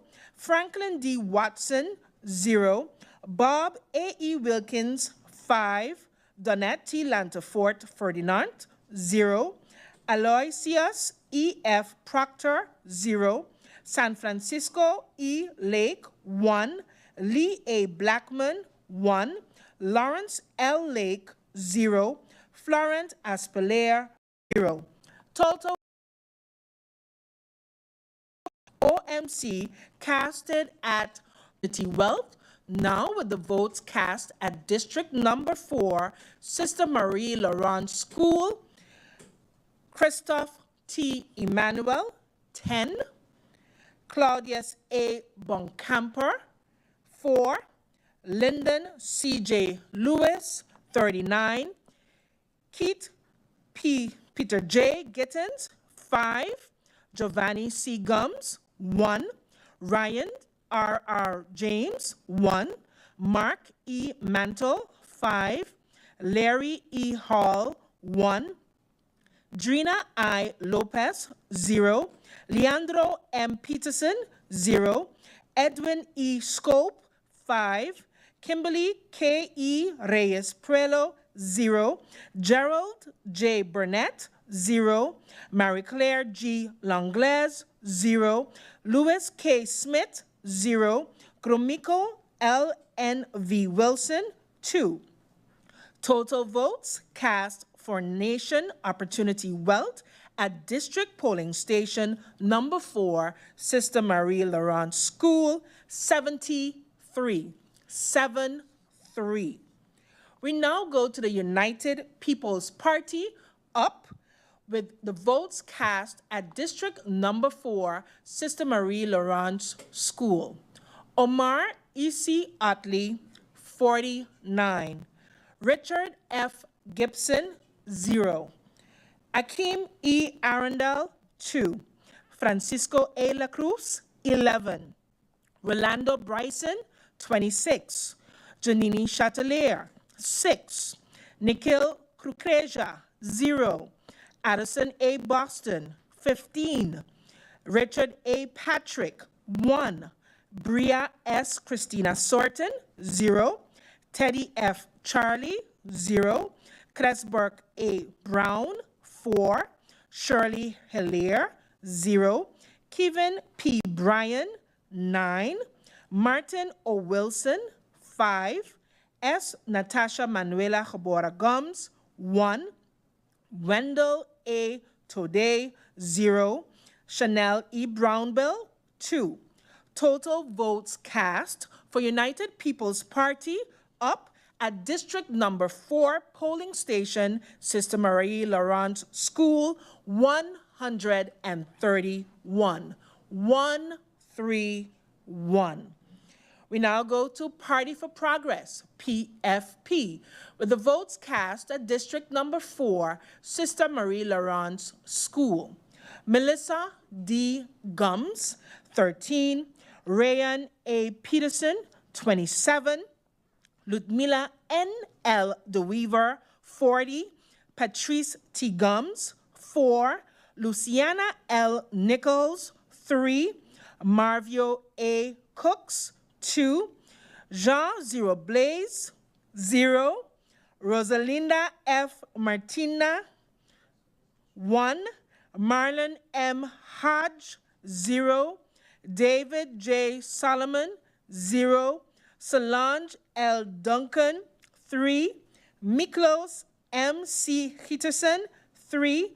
Total votes cast for Party for Progress, PFP, District Number 4, Sister Marie Laurent School, 96. 96. We now go to the Unified Resilient St. Martin Movement, URSM, with the votes cast at District Number 4, Sister Marie Laurent School. Luke F. E. Mercelina, 83. Christopher L. Waver, 1. Veronica C. Yonsa, geboren Webster, 15. Herbert M.J. Martina, 4. Shamira D.M. Roseberg, 10. Gracita R. Arundel, 3. Richneel S.J. Brug, 18. Jason O. Matthew, 1. Joseph G. Peterson, 0. Michael O. Summersall, 2. Delano L. Hutchinson, 0. Felicia C. M. Brooks, 8. Saul Y. Steyman geboren Yao, 0. Paco J. Isinia, 7. Glency C. Amer, 0. Total votes cast for Unified Resilient St. Martin Movement, URSM, at District Number 4, Sister Marie Laurent School, 152. 152.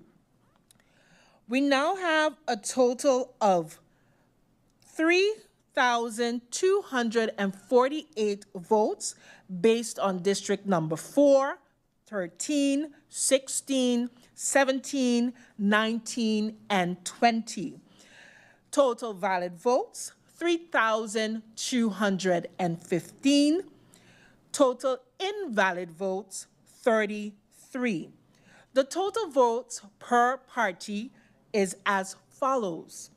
Swaliga Action Movement, SAM, 278 votes, 278.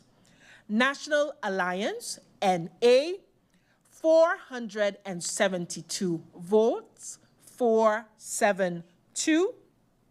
Empire Culture Empowerment, ECE, 27 votes.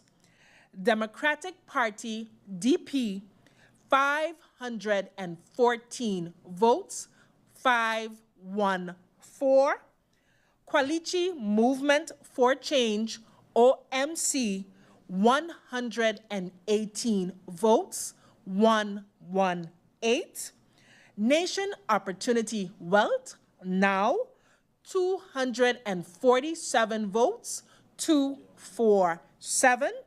United People's Party, UP, 496 votes, 496. Party for Progress, PFP, 560 votes, 560. Unified Resilient St. Martin Movement, URSM, 503 votes, for a total of 3,048. We do have some other numbers that have reached to us, so I'm hoping that I could go ahead, and if not, you can also view on www.stmartingov.org/elections for the results, where you can follow us online, and we will be taking a short break before we bring in the other votes. So please stay tuned for more. We'll be right. Welcome back. We will be going to a commercial break while we assimilate these numbers. Stay tuned.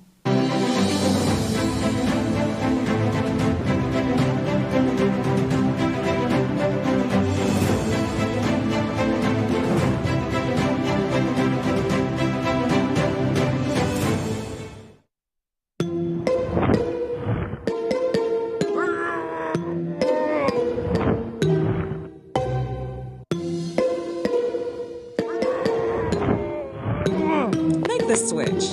Get faster internet for less.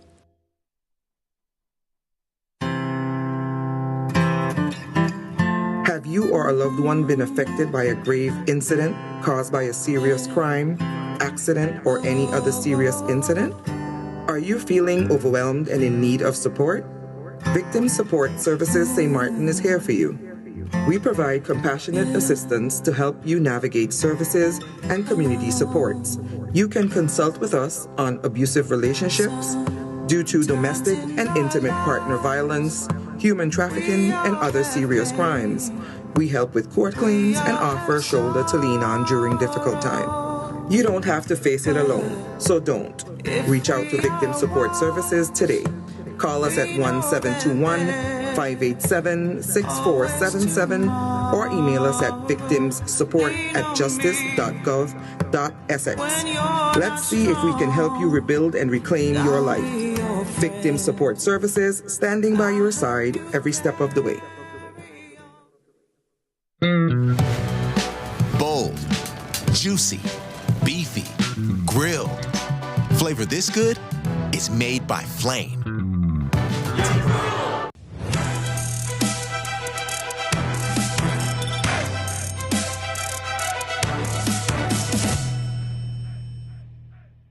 Great job, Carl. Thank you. Jeremy, come on up. For the final word in the Spelling Bee Championship, please spell insurance. Insurance. NAGICO. Insurance. That's correct. I hope your father can spell Nagico too. Nagico is insurance. Insurance is Nagico.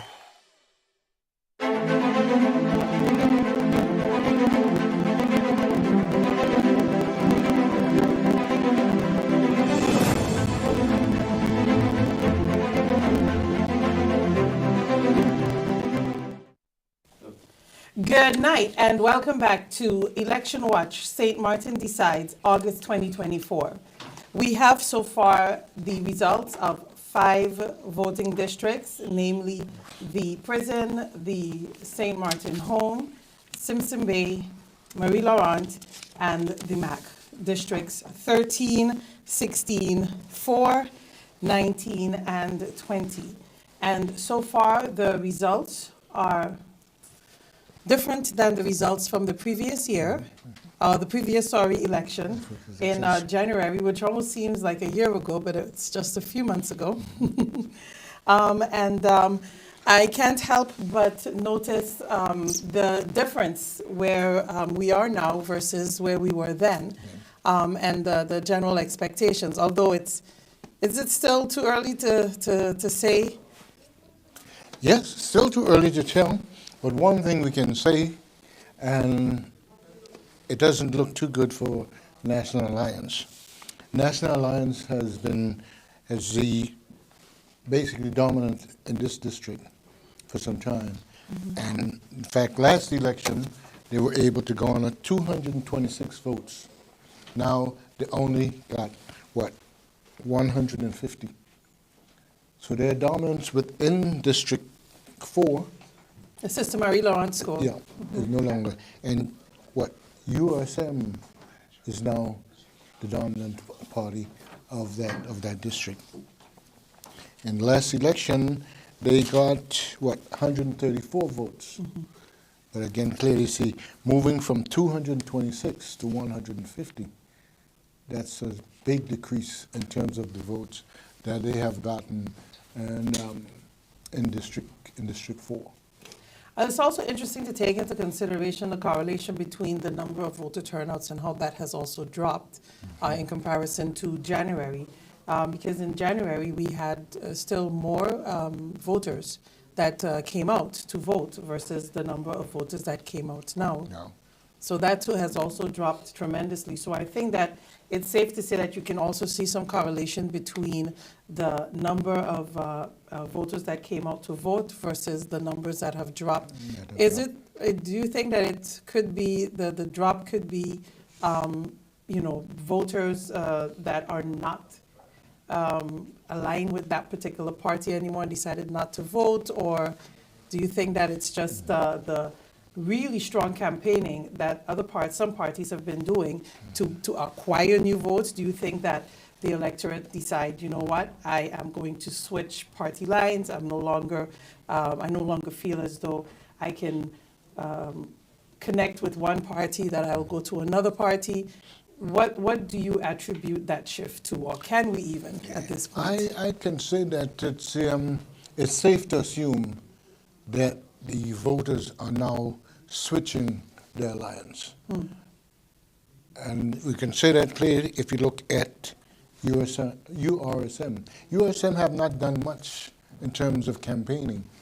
They were not that much visible compared to National Alliance. Yes, yeah. Yet they were able to garner more votes in this district than the National Alliance. And with them, they losing close to 50%, if not more than 50%. That clearly that their core group of voters within this district have found a new home, so to speak. Interesting analysis. It would be interesting to see if we look at the individual votes. I don't know if you have those for this area on National Alliance. We could see what pattern that shows. Yes, we do. Our analysis just brought that up. So for the National Alliance, this is the most recent update. We have an accumulation of information, so it's not per district as yet. It's just the total number of votes that they've received thus far for now. And here we are, per polling district. There we go. Okay. And District Jacobs got 3. Well, one thing we're is looking at 4. Okay. Yeah. So okay, here we see one thing is for sure. I mean, typically the leader would get the most votes, depending. Well, in most of the districts, the leader would get the most votes, and in this case, you see that has shifted a little bit. Okay. Do we have just for that District 4, probably a comparison from 2020, or rather, both of 2024, January to August? If we have some, if that's available, that might be interesting to see. Because I want to get a sense as to which candidates have really lost support. So we could get a comparison in terms of the candidates. How many? Okay.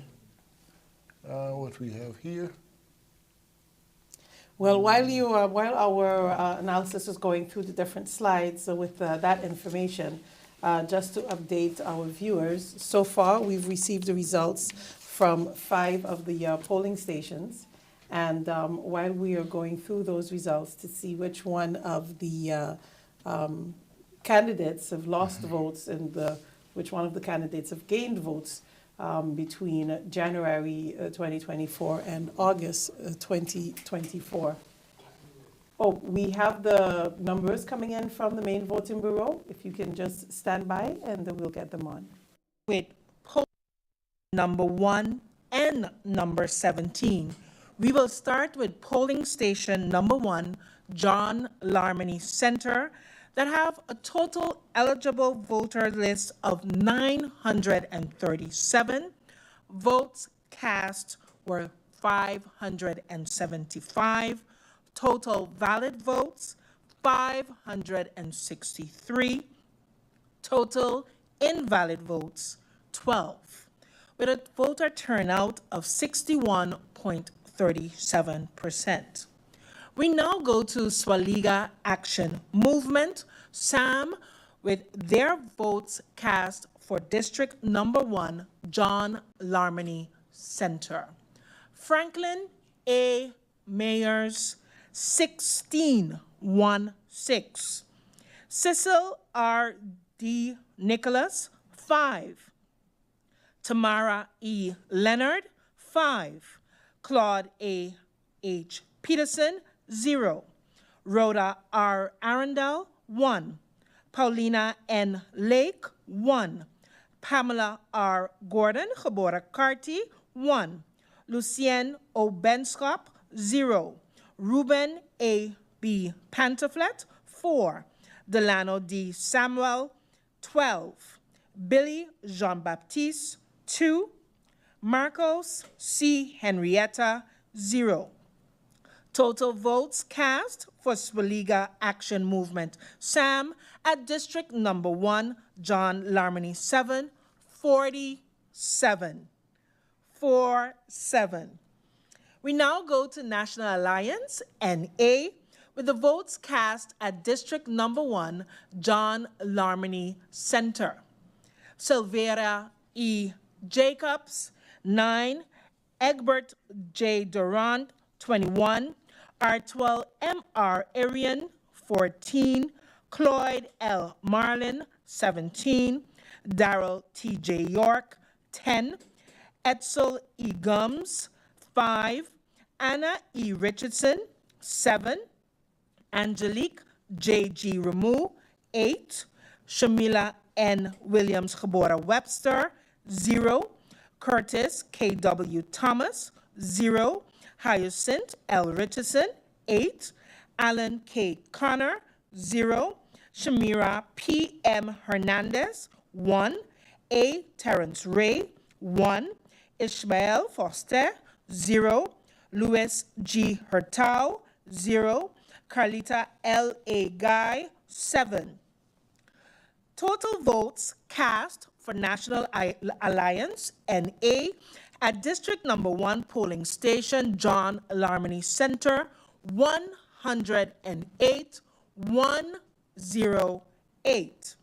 We now go to Empire Culture Empowerment, ECE, with the votes cast at District Number 1, John Larmony Center. Nigel E. Wigley, 3. Armando F. Gums, 0. Arnold E. Dorr, 0. With a total vote cast at Empire Culture Empowerment, ECE, at the John Larmony Center District Polling Station Number 1, 3. We now go to the Democratic Party, DP, with the votes cast at John Larmony Center District Polling Station Number 1. Sarah A. Westcott, geboren Williams, 12. Grisha S. Heiliger, geboren Maarten, 17. Dimar C. Labega, 11. Khalil K. Raven, 3. Viren V. Kotai, 22. Marinka J. Gums, 5. Benjamin S. Bell, 0. Fabio Doralis, 3. Mei-Ling A.M.R. Derby, geboren Chung, 0. Ruben J. Essett, 0. Alston A. Lawrence, 5. Richard J.J. Panafleck, 0. Quincy R.A. Rochester, 0. Oliver N.J. Williams, 0. Michael C. Barron, 4. Densley M. Adamus, 0. Dennis A. Williams, 1. Savante D. Hernandez Escarfuller, 0. Alexander I. Gums, 1. Ingrid A. Grell, geboren Davis, 1. Laurel B. Cozier, 9. Patricia A. Flanders, 2. Aken R. Richardson, 0. Total votes cast for Democratic Party DP at District Number 1 polling station, John Larmony Center, 96. 96. We now go to Quality Movement for Change, OMC, with the votes cast at District Number 1, John Larmony Center. Oliver E. Arundel, 13. Elvison J. Adamus, 2. Mario L. A. Arundel, 0. Lisa L. Alexander, 0. Louisa R. Lake, 0. Cleveland J. Codrington, 1. Edward S. Arundel, 0. Farley R. Elshot, 0. Samuel V. Caceres, 0. Daniel Jean, 0. Laura C. Lewis Geboren Maarten, 0. Franklin D. Watson, 0. Bob A. E. Wilkins, 1. Donette T. Lantafort Ferdinand, 1. Aloysius E. F. Proctor, 0. San Francisco E. Lake, 0. Lee A. Blackman, 0. Lawrence L. Lake, 0. Florent Aspilier, 0. Total votes cast for Quality Movement for Change, OMC, at District Number 1, John Larmeny Center, 18. We now go to Nation Opportunity Wealth, now, with votes cast at District Number 1, John Larmeny Center. Christoph T. Emmanuel, 13. Claudius A. Boncamper, 7. Lyndon C. J. Lewis, 22. Keith Peter J. Gittens, 1. Giovanni Christopher Gums, 2. Ryan R. R. James, 0. Mark E. Mantle, 1. Larry E. Hall, 1. Drina I. Lopez, 1. Leandro M. Peterson, 0. Edwin E. Scope, 1. Kimberly K. E. Reyes Prelo, 0. Gerald J. Burnett, 3. Marie Claire G. Langlaise, 0. Louis K. Smith, 0. Gromiko L. N. V. Wilson, 3. Total votes cast for Nation Opportunity Wealth, now at District Polling Station Number 1, John Larmeny Center, 55. We now go to United People's Party, up, with the results cast at District Number 1, John Larmeny Center. Omar E.C. Otley, 39. Richard F. Gibson, 1. Akeem E. Arundel, 1. Francisco A. La Cruz, 14. Rolando Bryson, 10. Janini Chatelier, 8. Nikhil Krukreja, 12. Addison A. Boston, 4. Richard A. Patrick, 0. Bria S. Christina Sorton, 2. Teddy F. Charlie, 1. Cresburg A. Brown, 0. Shirley Hilaire, 1. Kevin P. Bryan, 2. Martin O. Wilson, 7. S. Natasha Manuela Geboren Gums, 0. Wendell A. Tode, 1. Chanel E. Brownbill, 5. Total votes cast for United People's Party, up at District Number 1, John Larmeny Center, 108. 108. We now go to Party for Progress, PFP, with the numbers cast at District Number 1 voting station, John Larmeny Center. Melissa D. Gums, 7. Rayon A. Peterson, 6. Ludmila N. L. DeWeaver, 37. Patrice T. Gums, 8. Luciano L. Nichols, 1. Marvio A. Cooks, 0. Jean O. Blaze, 0. Rosalinda F. Martina, 0. Marlon M. Hodge, 1. David J. Solomon, 1. Solange L. Duncan, 0. Miklos M.C. Gitterson, 2. Total votes cast for Party for Progress, PFP, at District Station Number 1, John Larmeny Center, 63. 63. We now go to the Unified Resilient St. Martin Movement, URSM, with the votes cast at District Number 1, John Larmeny Center. Luke F. E. Mercelina, 37. Christopher L. Waver, 0. Veronica C. Janssen Geboren Webster, 6. Herbert M. J. Martina, 2. Shamira D.M. Roseberg, 5. Gracita R. Arundel, 4. Rishnil S.J. Brook, 5. Jason O. Matthew, 0. Joseph G. Peterson, 0. Michael O. Summersall, 3. Delano L. Hutchinson, 0. Felicia C. M. Brooks, 3. Sao Y. Stamen Geboren 0. Paco J. Isinia, 0. Glency C. Amer, 0. Total votes cast for Unified Resilient St. Martin Movement, URSM, at the John Larmony Center, 65. 65. We now go to the votes cast at District Number 17, Dutch Quarter Help Desk.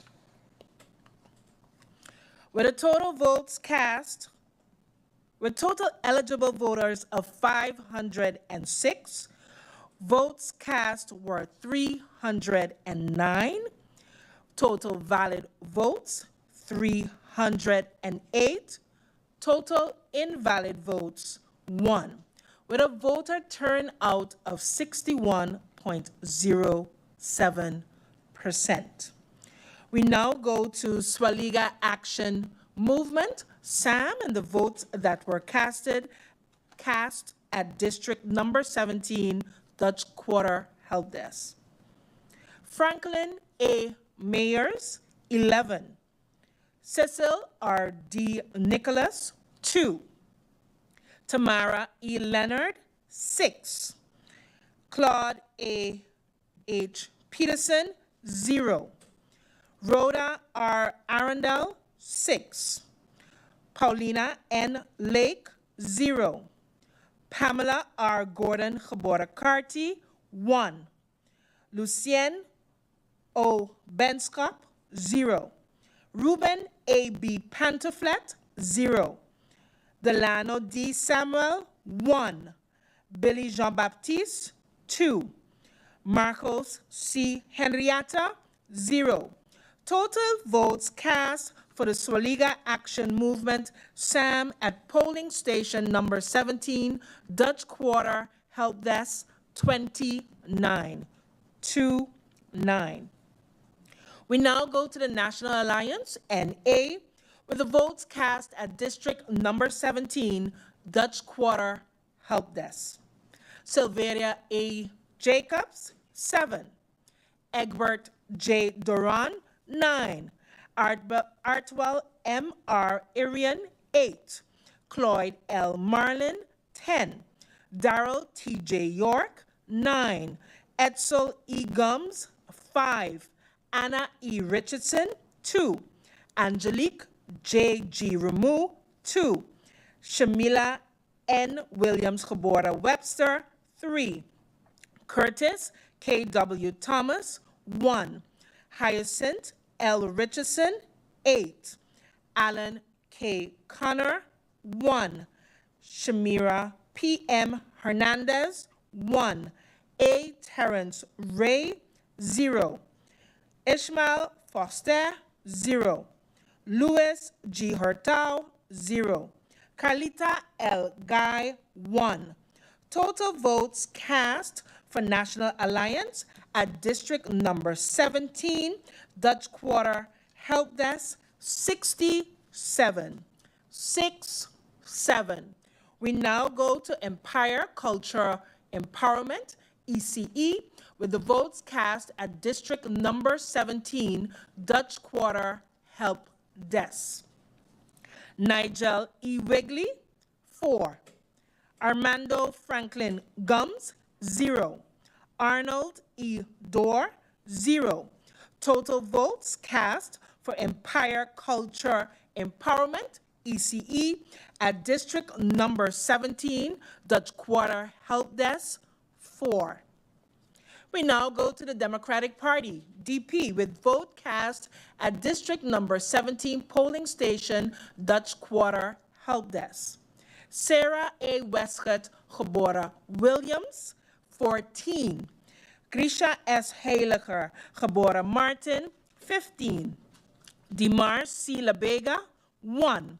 Khalil K. Raven, 1. Viren V. Kotai, 5. Marinka J. Gums, 3. Benjamin S. Bell, 0. Fabio Doralis, 1. Mailing A.M.R. Derby, geboren Chong, 0. Ruben J. Essett, 0. Alston A. Lawrence, 0. Richard J.J. Panafleck, 0. Quincy R.A. Rochester, 0. Oliver N.J. Williams, 1. Michael C. Barron, 1. Densley M. Adamus, 1. Dennis A. Williams, 3. Savante D. Hernandez Escafuller, 0. Alexander I. Gums, 1. Ingrid A. Grell Gebora Davis, 0. Laurel B. Hosier, 0. Patricia A. Flanders, 1. Aken R. Richardson, 0. Total votes cast for Democratic Party DP at polling station number 17, Dutch Quarter Help Desk, 48. 48. We now go to Kwalichi Movement for Change, OMC, with the results at polling station number 17, Dutch Quarter Help Desk. Olivier E. Arundel, 6. Elvison J. Adamus, 0. Mario L. A. Arundel, 1. Lisa L. Alexander, 0. Louisa R. Lake, 0. Cleveland J. Codrington, 0. Edward S. Arundel, 0. Farley R. Elshot, 0. Samuel V. Caceres, 0. Daniel Jean, 0. Laura C. Lewis Gebora Maarten, 1. Franklin D. Watson, 0. Bob A. E. Wilkins, 0. Donette T. Lantafort Ferdinand, 0. Aloysius E. F. Proctor, 0. San Francisco E. Lake, 0. Lee A. Blackman, 0. Lawrence L. Lake, 0. Florent Aspelaire, 0. Total votes cast for Kwalichi Movement for Change, OMC, at District Number 17 polling station, Dutch Quarter Help Desk, 8. We now go to the Nation Opportunity Wealth, the Now Party, with the results at District Number 17, Dutch Quarter Help Desk. Christoph T. Emmanuel, 4. Claudius A. Bonkamper, 0. Lyndon C. J. Lewis, 10. Keith Peter J. Gittins, 5. Giovanni C. Gums, 3. Ryan R. R. James, 0. Mark E. Mantle, 3. Larry E. Hall, 0. Drina I. Lopez, 0. Leandro M. Peterson, 0. Edward E. Scope, 0. Kimberly K. E. Reyes Prelo, 0. Gerald J. Burnett, 0. Marie Claire G. Langlaise, 0. Louis K. Smith, 0. Gromiko L. N. V. Wilson, 4. Total votes cast for Nation Opportunity Wealth at District Polling Station 17, Dutch Quarter Help Desk, 29. 2-9. We now go to the United People's Party, up, with the votes cast at District Number 17, Dutch Quarter Community Help Desk. Omar E.C. Otley, 14. Richard F. Gibson, 0. Akeem E. Arundel, 2. Francisco A. La Cruz, 5. Rolando Bryson, 3. Janini Chatelaire, 0. Nikhil Kukreja, 1. Addison A. Boston, 4. Richard A. Patrick, 1. Bria S. Christina Sorton, 0. Teddy F. Charlie, 0. Cresberg A. Brown, 0. Shirley Hilaire, 0. Kevin P. Bryan, 4. Martin O. Wilson, 0. S. Natasha Manuela Jabora Gums, 4. Wendell A. Tode, 0. Chanel E. Brownbill, 0. Total votes cast for United People's Party up at District Number 17, Dutch Quarter Help Desk, 38. 38. We now go to Party for Progress, PFP, with the votes cast at District Number 17, Dutch Quarter Help Desk. Melissa D. Gums, 8. Rayan A. Peterson, 6. Ludmila N. L. DeReaver, 15. 1-5. Patrice T. Gums, 2. Luciano L. Nichols, 1. Marvio A. Cooks, 1. Jean O. Blaze, 1. Rosalinda F. Martina, 0. Marlon M. Hodge, 0. David J. Solomon, 0. Solange L. Duncan, 0. Miklos M.C. Gietersen, 3. Total votes cast for Party for Progress, PFP, at polling station number 17, Dutch Quarter, Help Desk, 37. 37. We now go to Unified Resilient St. Martin Movement, URSM, with the votes cast at District Number 17, Dutch Quarter, Help Desk. Luke F. E. Mercelina, 28. Christopher L. Waver, 0. Veronica C. Jonse, Geboren Webster, 1. Herbert M. J. Martina, 2. Shamira D. M. Roseberg, 6. Gracita R. Arundel, 1. Rishnil S. J. Brug, 6. Jason O. Matthew, 1. Joseph G. Peterson, 0. Michael O. Somersall, 0. Delano L. Hutchinson, 0. Felicia C. M. Brooks, 2. Saul Y. Stamen, Geboren Yao, 0. Paco J. Isinia, 1. Glency C. Amer, 0. Total votes cast for Unified Resilient St. Martin Movement, URSM, at District Number 17, Dutch Quarter Help Desk, 48. 48. Based on the results from District 1, 4, 13, 16, 17, 19, and 20, we have a total vote of 3,249. Total valid votes, 3,215. Total invalid votes, 34. Based on the parties, the totals are as follows. Swaliga Action Movement, SAM, 278, 278.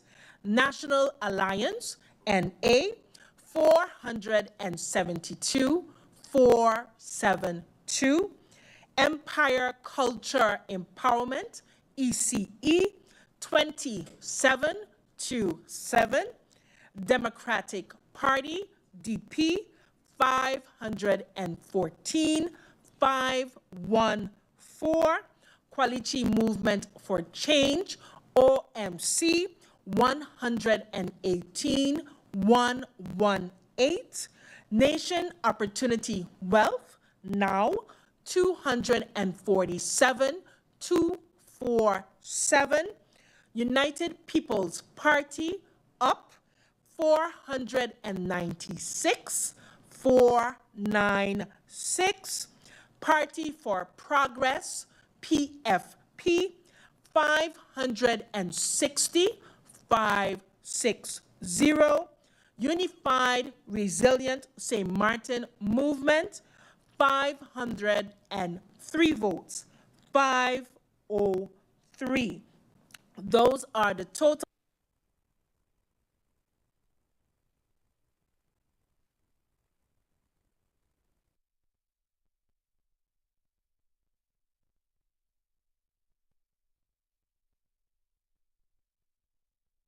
Welcome back to Election Watch, St. Maarten Decides. Thank you for sticking with us, and do hold on for a few more minutes as we take a commercial break.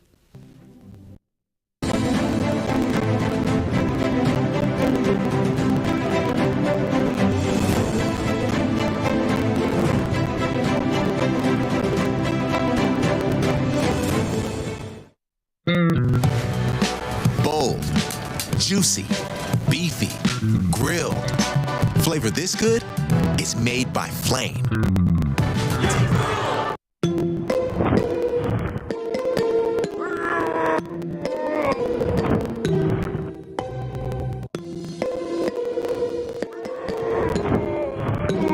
Make the switch.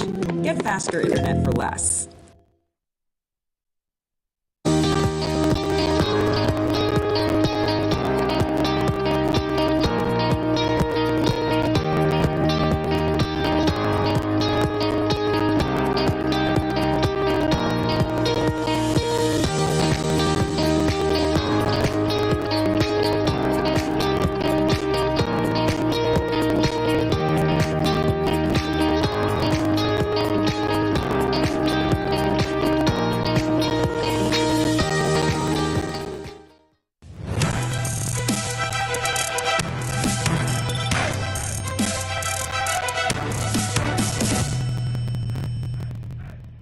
Great job, Carl. Thank you.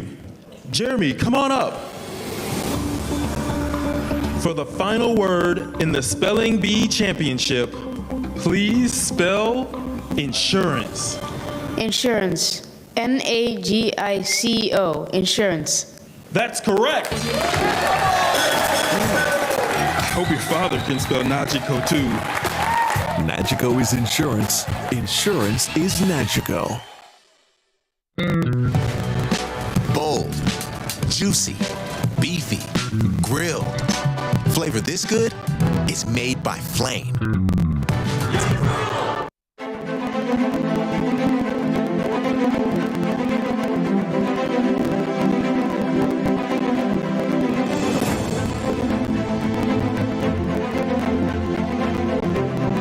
With total eligible voters of 1,435, total votes cast was 967, total valid votes 960, total invalid votes 7. We go to our first party on the list, 𝒚𝒐𝒖𝒓 Action Movement, SAM, with the results at Milton Peters College, District Number 6 polling station. Franklin A. Mayers, 21. Cecil R.D. Nicholas, 11. Tamara E. Leonard, 26. Claude A.H. Peterson, 1. Rhoda R. Arundel, 23. Paulina N. Lake, 8. Pamela R. Gordon 𝒚𝒂𝒄𝒉, 1. Lucien Orlando Benschop, 3. Ruben A. B. Pantaflet, 5. Delano D. Samuel, 6. Billy Jean-Baptiste, 5. Marcos C. Henrietta, 1. Total votes cast for 𝒚𝒐𝒖𝒓 Action Movement SAM at District Number 6, Milton Peters, 111. 111. We now go to National Alliance, NA, with the votes cast at District Number 6, Milton Peters College. Sylvia E. Jacobs, 27. Egbert J. Duran, 34. Artwell M. R. Arian, 23. Cloyd L. Martin, 46. Darrell T. J. York, 28. Edsel E. Gums, 9. Anna E. Richardson, 27. Angelique J.G. Ramu, 8. Shamila N. Williams Gebora Webster, 5. Curtis K.W. Thomas, 2. Hyacinth L. Richardson, 4. Alan K. Connor, 0. Shamira P.M. Hernandez, 0. A. Terrence Ray, 2. Ishmael Foster, 2. Louis G. Hortal, 0. Carlita L. A. Guy, 5. The total votes for National Alliance, NA, at District Number 6, Milton Peters College, 222. 222. We now go to Empire Culture Empowerment, ECE, with the votes cast at District Number 6, Milton Peters College. Nigel E. Wigley, 9. Armando F. Gums, 0. Arnold E. Dorr, 2. With a total vote for Empire Culture Empowerment ECE cast at Milton Peters College, District Number 6, polling station, 11. 1-1. We now go to the Democratic Party, DP, polling station number 6, Milton Peters College. Sarah A. Westcott Gebora Williams, 25. Grisha S. Heiliger Gebora Maarten, 30. Dimar C. Labega, 10. Khalil K. Ravan, 8.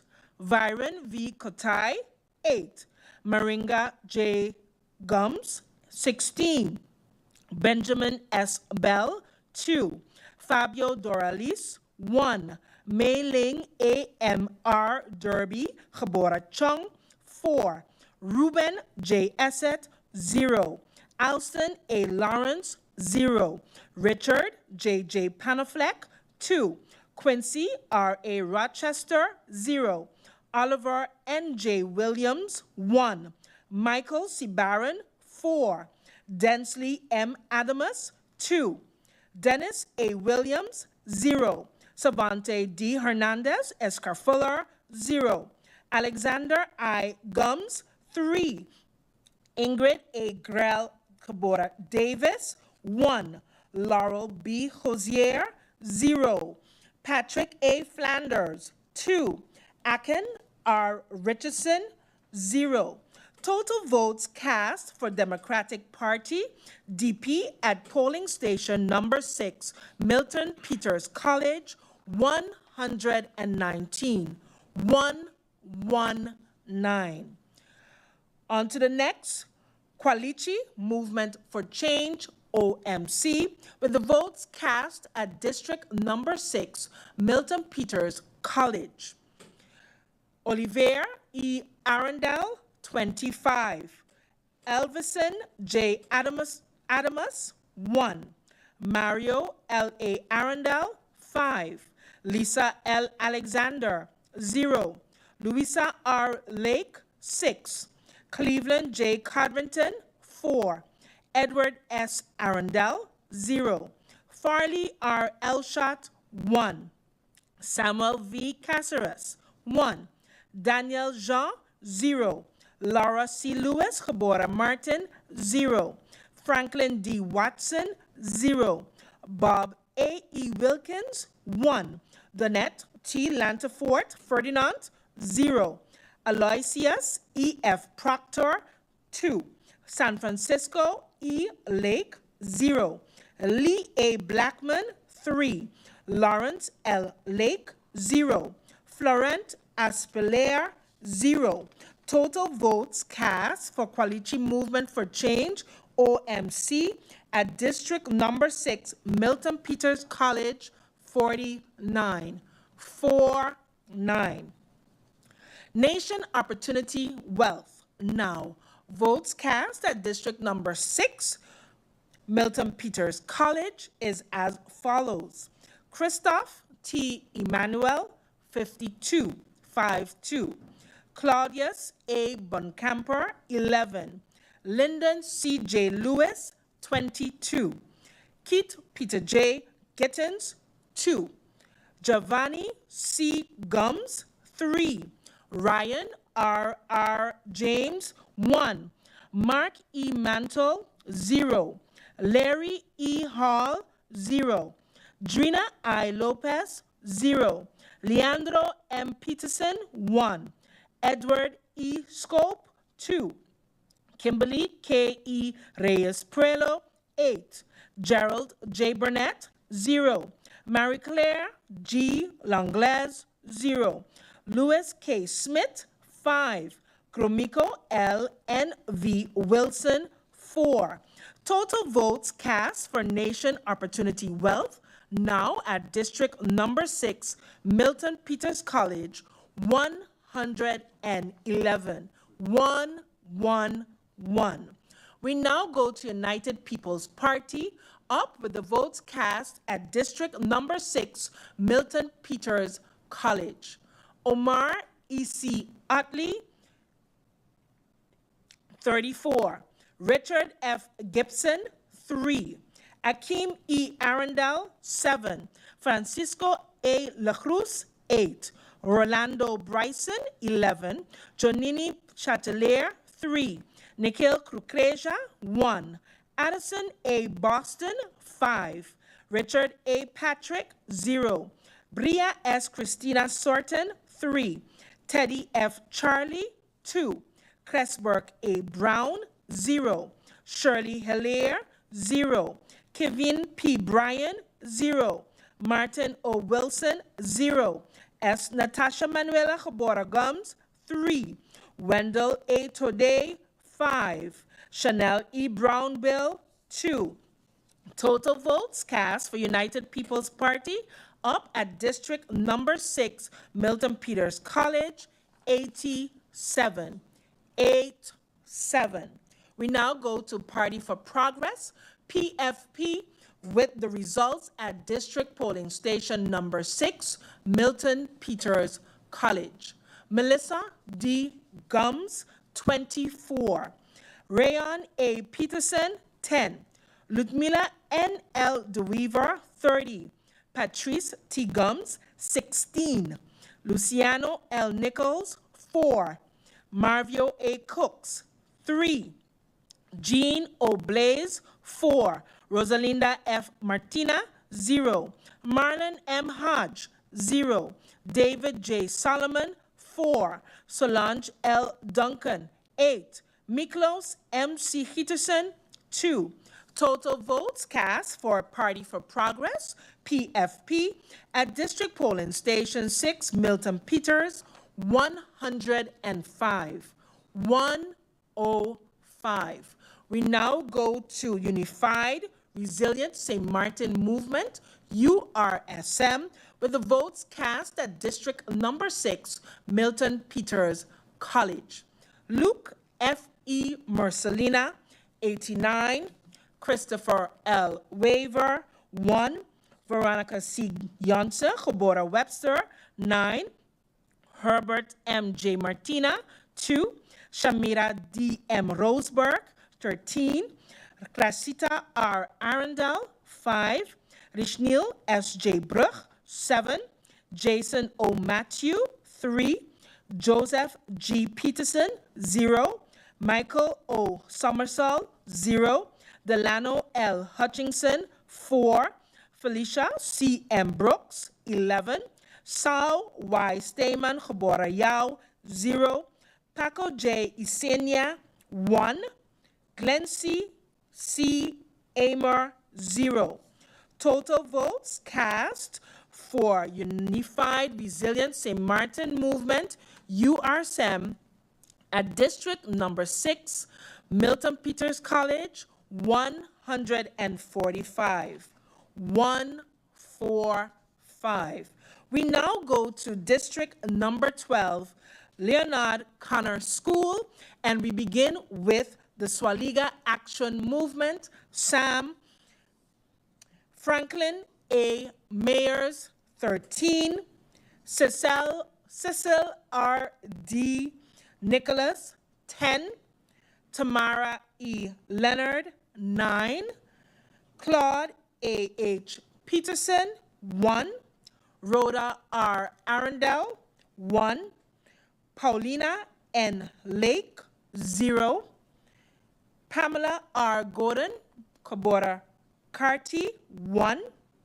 Lucien O. Benskop, 3. Ruben A.B. Pantaflet, 1. Delano D. Samuel, 0. Billy Jean-Baptiste, 0. Marcos C. Henrietta, 0. With a total votes cast for the Swaliga Action Movement SAM at District Number 12, Leonard Connor School, 39. 39. We now go to the National Alliance, NA, with the votes cast at the Leonard Connor School. First, Sylvia E. Jacobs, 24. Egbert J. Doran, 3. Artwell M.R. Arian, 18. Cloyd L. Marlin, 6. Darrell T.J. York, 3. Edsel E. Gums, 2. Anna E. Richardson, 4. Angelique J. G. Ramu, 0. Shamila N. Williams 𝒂𝒏𝒈𝒄𝒉, 1. Curtis K.W. Thomas, 13. Hyacinth L. Richardson, 3. Alan K. Connor, 4. Shamira P. M. Hernandez, 0. A. Terrence Ray, 0. Ishmael Foster, 1. Louis G. Hertau, 0. Carlita L. A. Guy, 0.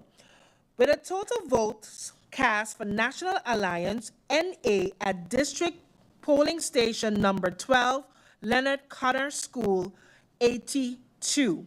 82. We now go to Empire Culture Movement, ECE, with the votes cast at District Number 12, Leonard Connor School. Nigel E. Wigley, 3. Armando F. Gums, 0. Arnold E. Dorr, 1. With a total votes cast for Empire Culture Empowerment, ECE, at District Number 12, Leonard Connor School, 4. We now go to the Democratic Party, DP, with votes cast at District Number 12, Polling Station, Leonard Connor School. Sarah A. Westcott 𝒂𝒏𝒈𝒄𝒉, 13. Grisha S. Heiliger 𝒂𝒏𝒈 Maarten, 19. Demarcy Labega, 1. Khalil K. Raven, 7. Viren V. Kotai, 2. Marinka K. J. Gums, 1. Benjamin S. Bell, 2. Fabio Doralis, 4. Mei-Ling A.M.R. Derby 𝒂𝒏𝒈 1. Ruben J. Essett, 0. Alston A. Lawrence, 1. Richard J.J. Panafleck, 0. Quincy R. A. Rochester, 0. Oliver N. J. Williams, 0. Michael C. Barron, 1. Densley M. Adamus, 0. Dennis A. Williams, 0. Savante D. Hernandez, Esker Fuller, 0. Alexander I. Gums, 2. Ingrid A. Grell 𝒂𝒏𝒈 Davis, 0. Laurel B. Cozier, 0. Patricia A. Flanders, 3. Aken A. Richardson, 0. Total votes cast for Democratic Party, DP, at District Polling Station Number 12, Leonard Connor School, 57. 5-7. We now go to the Quality Movement for Change, OMC, with the votes cast at District Number 12, Leonard Connor School. Oliver E. Arundel, 16. Elvison J. Adamus, 2. Mario L. A. Arundel, 2. Lisa L. Alexander, 0. Louisa R. Lake, 2. Cleveland J. Codrington, 1. Edward S. Arundel, 1. Farley R. Elshot, 0. Samuel V. Caceres, 0. Daniel Jean, 1. Laura C. Lewis, geboren Maarten, 0. Franklin D. Watson, 0. Bob A. E. Wilkins, 0. Donette T. Lantafort Ferdinand, 0. Aloysius E. F. Proctor, 0. San Francisco E. Lake, 0. Lee A. Blackman, 0. Lawrence L. Lake, 0. Florent Aspelair, 0. Total votes cast for Quality Movement for Change, OMC, at District Number 12, Leonard Connors School, 25. 2-5. We now go to Nation Opportunity Wealth. Now for the votes cast at District Number 12, Leonard Connors School. Christoph T. Emmanuel, 6. Claudius A. Buncamper, 0. Lyndon C. J. Lewis, 16. Keith Peter J. Gittens, 0. Giovanni Christopher Gums, 2. Ryan R. James, 9. Mark E. Mantle, 3. Larry E. Hall, 0. Drina I. Lopez, 0. Leandro M. Peterson, 5. Edwin E. Schoop, 0. Kimberly K. E. Reyes Prelo, 0. Gerald J. Burnett, 7. Marie Claire G. Langlaise, 0. Louis K. Smith, 0. Gromiko L. N. V. Wilson, 2. Total votes received for Nation Opportunity Wealth, now at District Number 12, Leonard Connors School, 50. 5-0. We now go to United People's Party, up for the votes cast at District Number 12, Leonard Connors School. Omar E.C. Otley, 28. Richard F. Gibson, 0. Akeem E. Arundel, 6. Francisco A. La Cruz, 16. Rolando Bryson, 2. Janini Chatelaire, 15. 1-5. Nikhil Kukreja, 0. Addison A. Boston, 2. Richard A. Patrick, 0. Bria S. Christina Sorton, 3. Teddy F. Charlie, 14. Cresberg A. Brown, 2. Shirley Herlier, 1. Kevin P. Bryan, 2. Martin O. Wilson, 0. S. Natasha Manuela Gabora Gums, 2. Wendell A. Tode, 0. Chanel E. Brownbill, 1. With a total vote for United People's Party up at District Number 12, Leonard Connors School of 94. 9-4. We now have the results for Party for Progress, PFP, at just District Number 12 polling station, Leonard Connors School. Melissa D. Gums, 4. Rayon A. Peterson, 8. Ludmila N. L. DeWeaver, 15. Patrice T. Gums, 7. Luciano L. Nichols, 2. Marvio A. Cooks, 1. Jean O. Blaze, 0. Rosalinda F. Martina, 2. Marlon M. Hodge, 0. David J. Solomon, 1. Solange L. Duncan, 1. Miklos M.C. Peterson, 1. With a total votes cast for Party for Progress, PFP, at District Number 12, Leonard Connors School of 42. 4-2. We now go to Unified Resilient St. Martin Movement, URSM, with the votes cast at District Number 12 polling station, Leonard Connors School. Luke F. E. Marcelina, 36. Christopher L. Waver, 0. Veronica C. Yonsa, Gabora Webster, 7. Herbert M. J. Martina, 1. Shamira D. M. Roseberg, 6. Gracita R. Arundel, 2. Rishnil S. J. Brugh, 2. Jason O. Matthew, 1. Joseph G. Peterson, 1. Michael O. Somersall, 0. Delano L. Hutchinson, 1. Felicia C. M. Brooks, 0. Saul Y. 𝒕𝒓𝒂𝒄𝒉, Yao, 0. Paco J. Isenia, 0. Glency C. Amar, 0. With a total votes cast for Unified Resilient St. Maarten Movement, URSM, at District Number 12, Leonard Connor School of 57.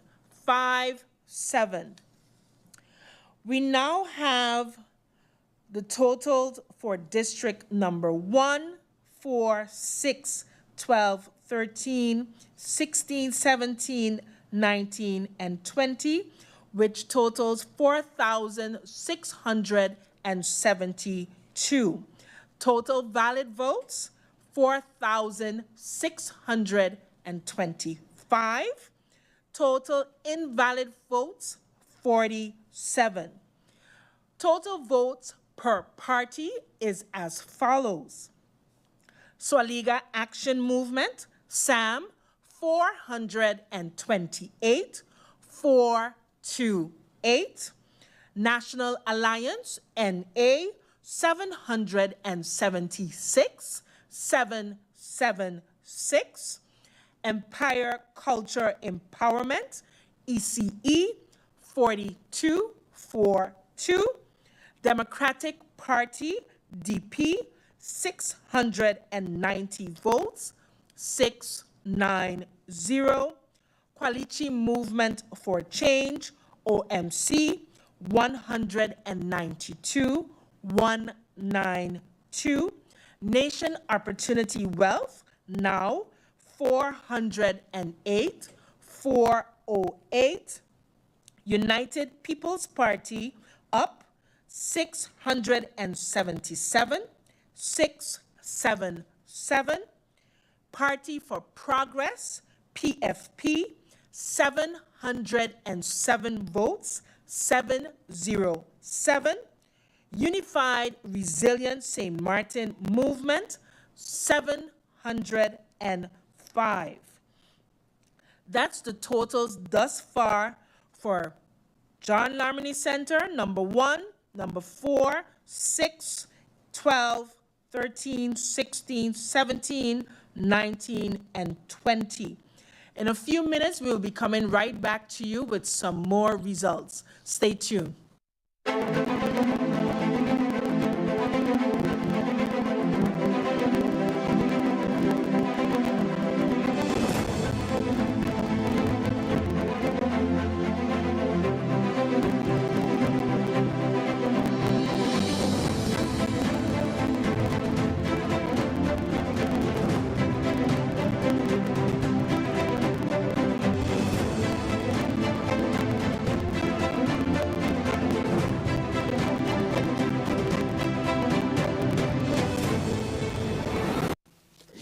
Good night or good morning, and welcome back to Election Watch, August 2024, where St. Maarten once again decides. So far, we have 9 polling stations in out of 20.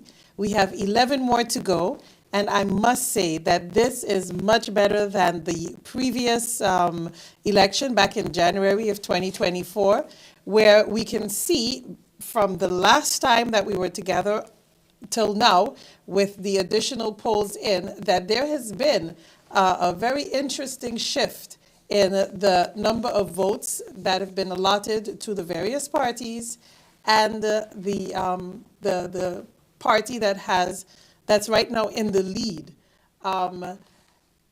Dr. Romney, what are your thoughts on that? Well, clearly, the party is in the lead based on the figures now.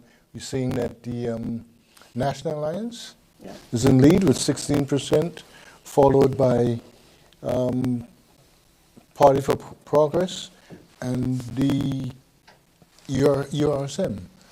I find it rather interesting because in most of the areas where National Alliance dominated in the last election, they have lost their dominance.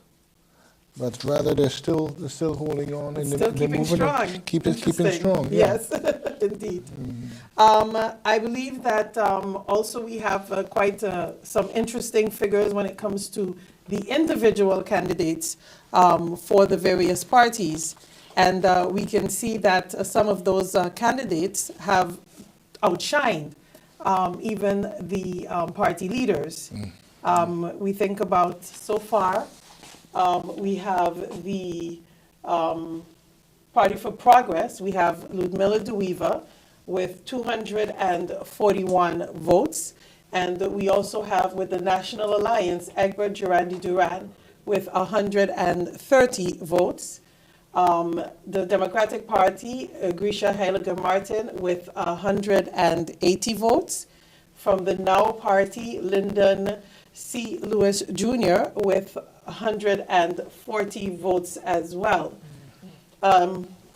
It pays to have very strong candidates on your list because you never know what that will ultimately mean for your party. Just out of curiosity, I believe we have a total of 13,000, a little above 13,000 votes that were cast, 13,828. And we need a quota of 921 votes before we can start talking about a seat. I don't know if our panel, the extended panel, wants to confirm that with us. Indeed, that is the case. Is it possible for us to go back to the bar chart where we have the number of votes per party? I'll be seeing very much. Yeah? Okay, beautiful. We can see that we have the National Alliance close running with 776 votes, and the PFP with 707 votes. This time last year, did the numbers look like that?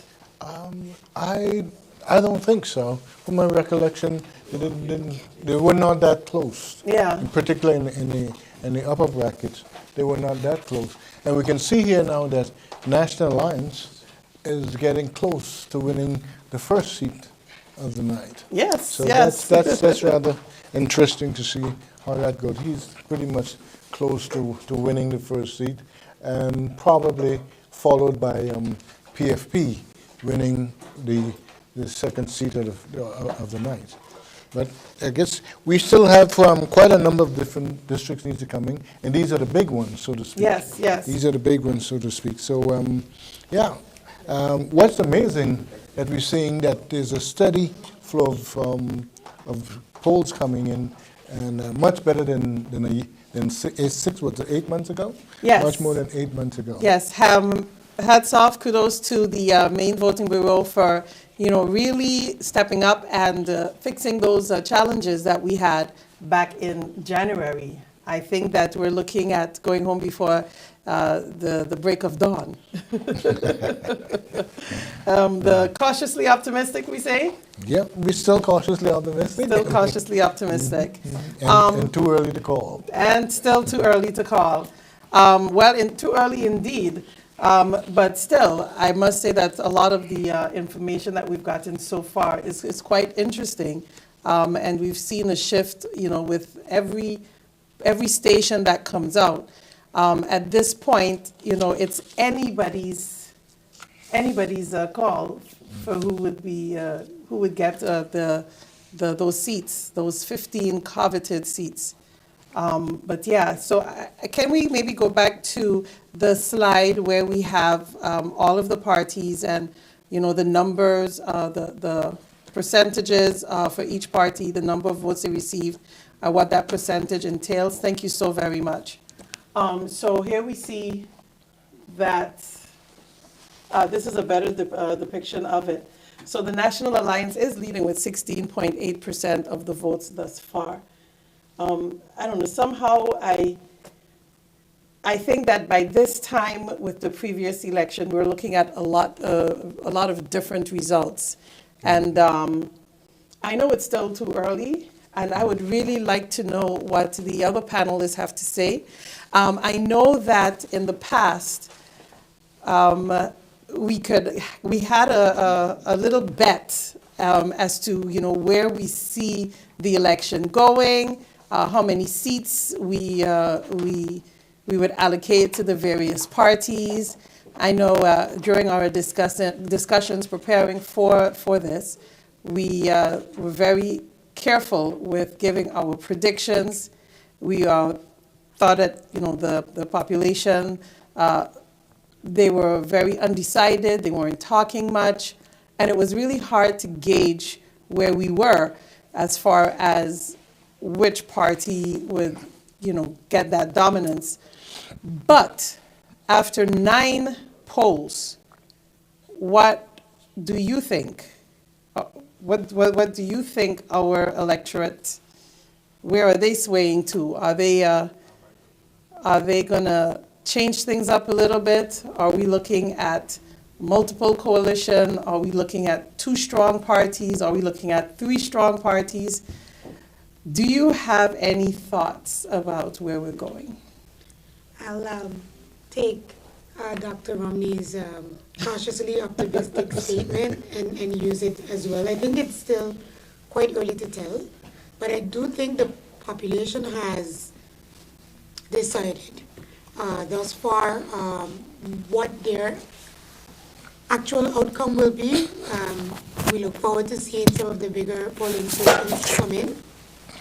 However, this is indeed one of those elections where we're basically awaiting each number that comes in, each count from the polling stations, to be able to determine what the outcome of this election will be. It's quite interesting to note, as the analysts have mentioned, the party dominances over the past 2 elections, 2020 and 2024 January, where we've seen polling stations like number 4, which was predominantly from 2020-2024 January, a National Alliance led polling station. We see the URSM has taken that polling station.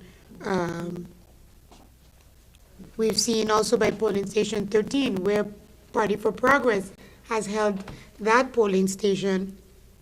And in 16, where they've taken over from the UPP from 2010 up to 2024 January, United People's Party has dominated polling station number 16.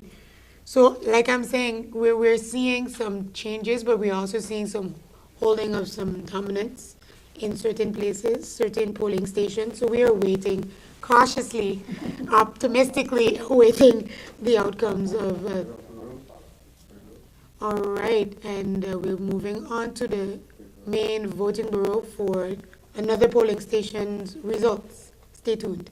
Let's do this. We're going to start with Sundial School, District number 2 polling station, who have eligible voters of 1,391. Total votes cast, 803. Total valid votes, 792. Total invalid votes, 11. We now begin with the Swaliga Action Movement. Sam Franklin A. Mayers, 25. Cecil R. D. Nicholas, 1. Tamara E. Leonard, 13. Claude A. H. Peterson, 1. Rhoda R. Arundel, 6. Paulina N. Lake, 5. Pamela R. Gordon, Geboortekarty, 0. Lucien O. Benschop, 1. Ruben A. Bosco, Pantaflet, 0. Delano D. Samuel, 5. Billy Jean-Baptiste, 0. Marcos C. Henrietta, 0. Total votes cast for Swaliga Action Movement SAM at District Polling Station number 2, Sundial School, 57. 57. We now go to National Alliance, NA, at District number 2, Sundial School. Silveria E. Jacobs, 5. Egbert J. Duran, 12. Artwell M.R. Arian, 18. Cloyd L. Marlin, 17. Darrell T.J. York, 17. Edsel E. Gums, 6. Anna E. Richardson, 3. Angelique J. G. Ramu, 6. Shamila N. Williams Gebora Webster, 0. Curtis K.W. Thomas, 1. Hyacinth L. Richardson, 4. Alan K. Connor, 1. Shamira P.M. Hernandez, 1. A. Terrence Ray, 0. Ishmael Foster, 0. Louis G. Hurtau, 0. Carlita L. A. Guy, 3.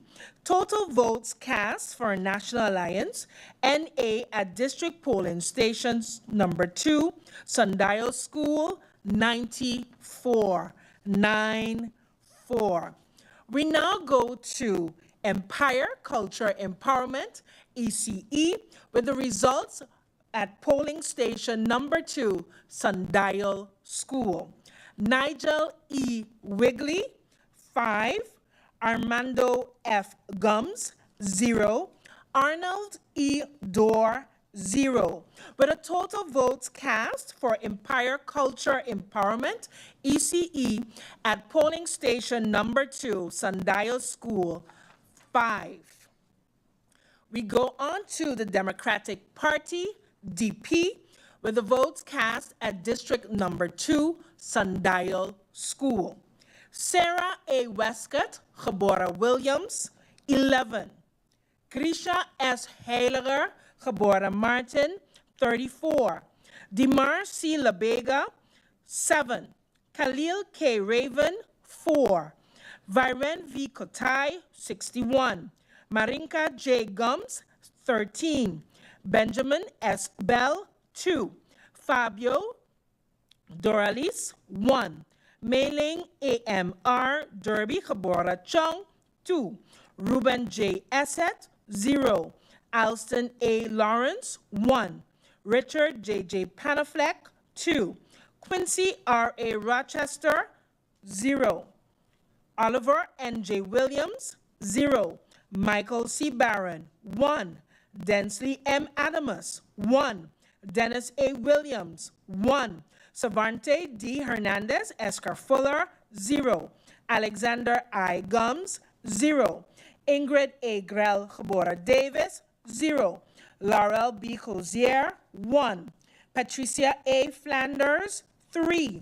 Aken R. Richardson, 1.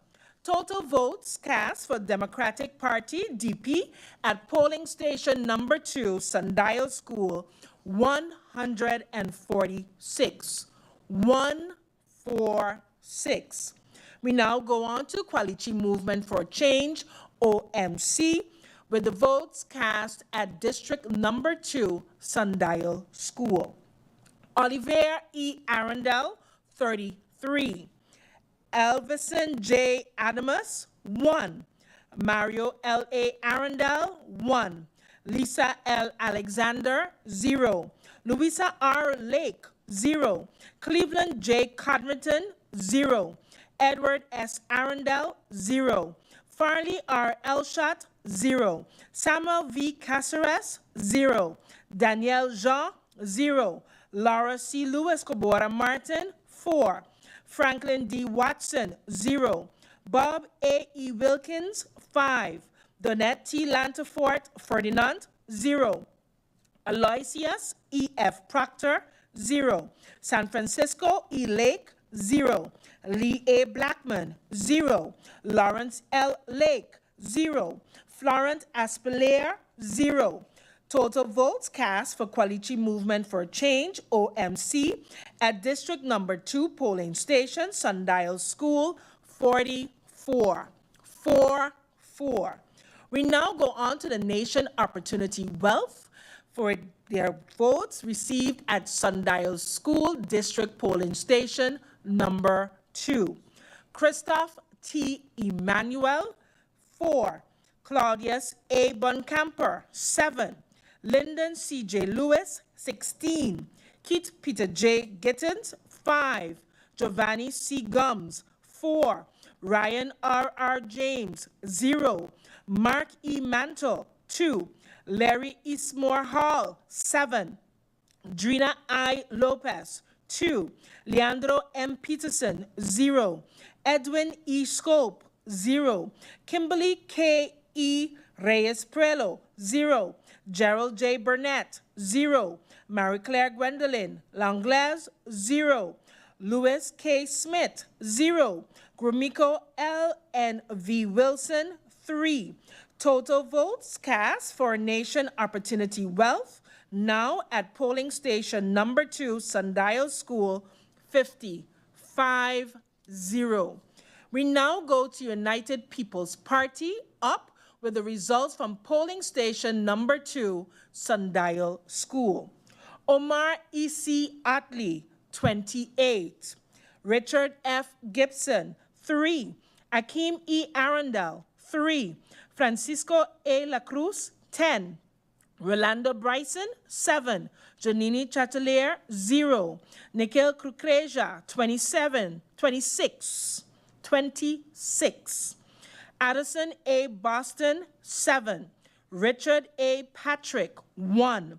Bria S. Christina Sorton, 2. Teddy F. Charlie, 0. Cressburg A. Brown, 0. Shirley Hillier, 1. Kevin P. Bryan, 2. Martin O. Wilson, 2. S. Natasha Manuela Gebora Gums, 0. Wendell A. Tode, 1. Chanel E. Brownbill, 4. Total votes cast for United People's Party, up at district number 2, Sundial School, 97. 9-7.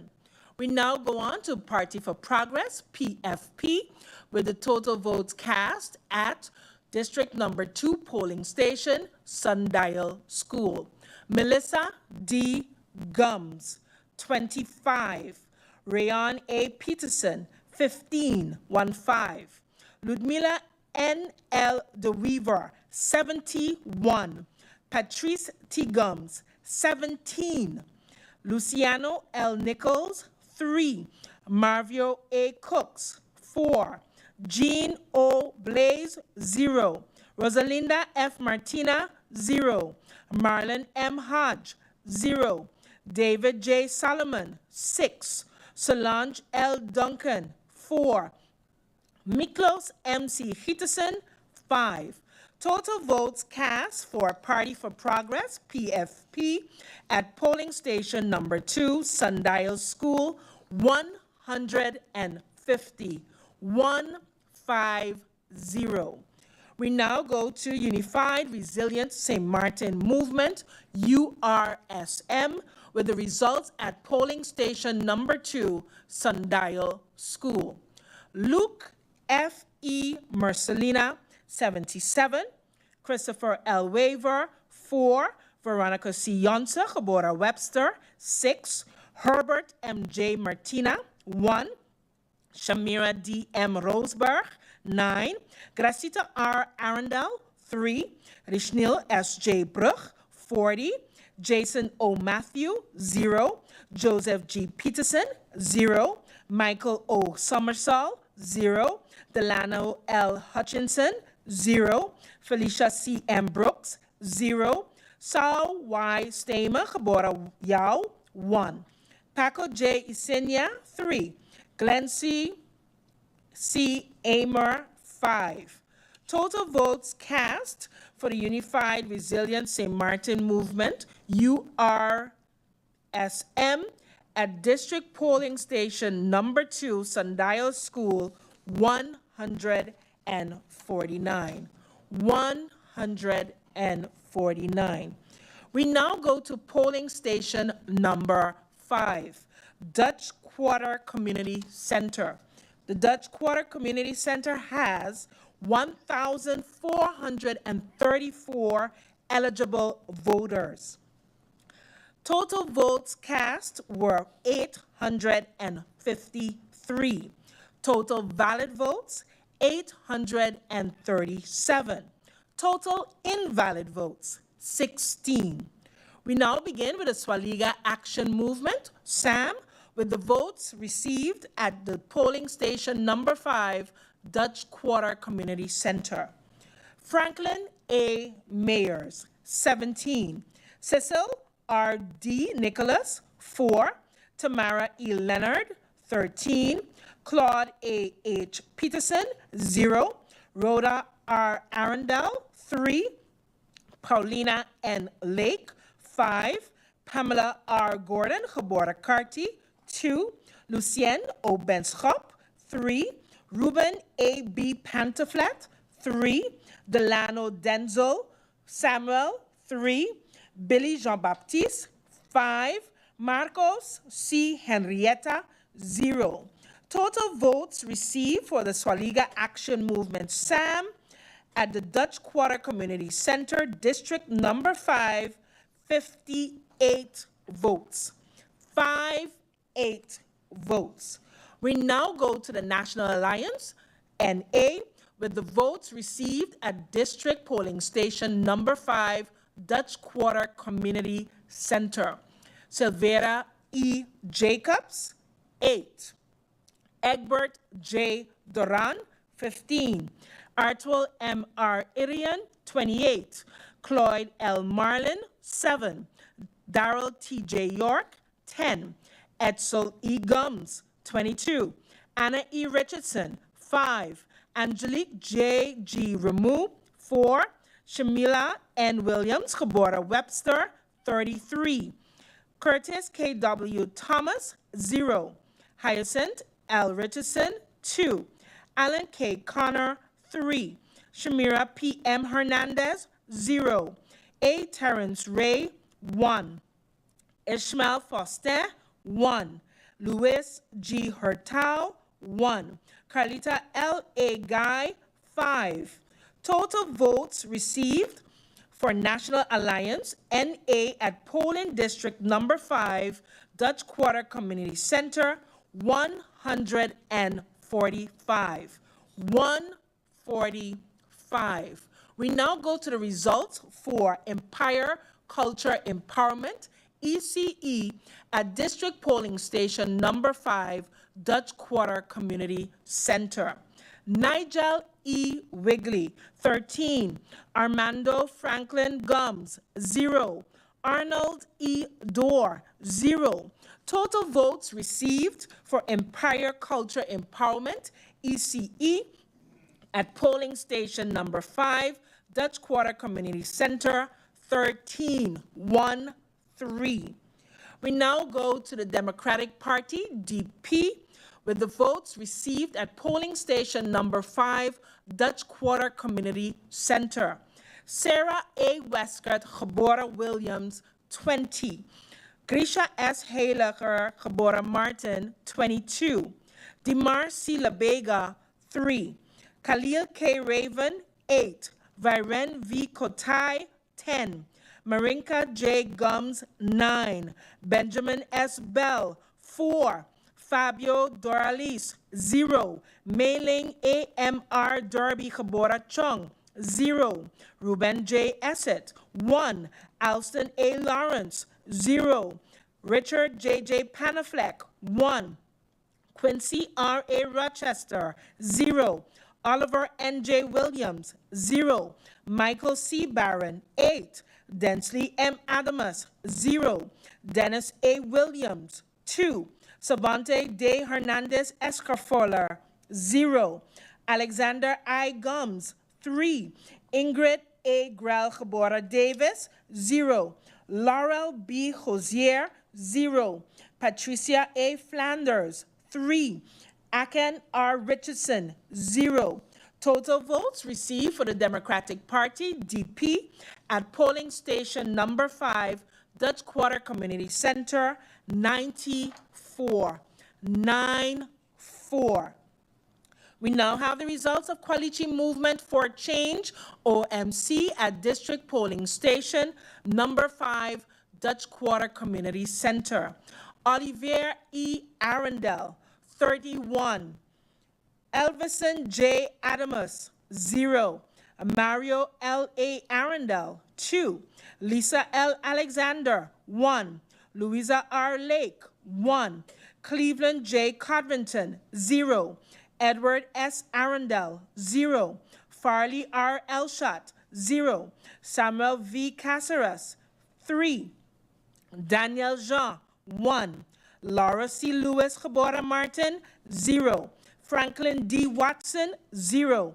Bob A. E. Wilkins, 2. Donette T. Lantafort Ferdinand, 0. Aloysius E. F. Proctor, 0. San Francisco E. Lake, 0. Lee A. Blackman, 0. Lawrence L. Lake, 0. Florent Aspelaire, 2. Total votes received for Quality Movement for Change, OMC, at District Polling Station number 5, Dutch Quarter Community Center, 43. 4-3. We have the results of Nation Opportunity Wealth now at polling station number 5, Dutch Quarter Community Center, and it is as follows. Christoph T. Emmanuel, 17. Claudius A. Boncamper, 3. Lyndon C. J. Lewis, 50. Keith Peter J. Gittens, 14. Giovanni C. Gums, 3. Ryan R. James, 1. Mark E. Mantle, 1. Larry E. Hall, 2. Drina I. Lopez, 1. Leandro M. Peterson, 2. Edwin E. Scope, 3. Edwin E. Scope, 3. Kimberly K. E. Reyes Prelo, 0. Gerald J. Burnett, 1. Marie Claire G. Langlaise, 1. Louis K. Smith, 1. Gromiko L. N. V. Wilson, 4.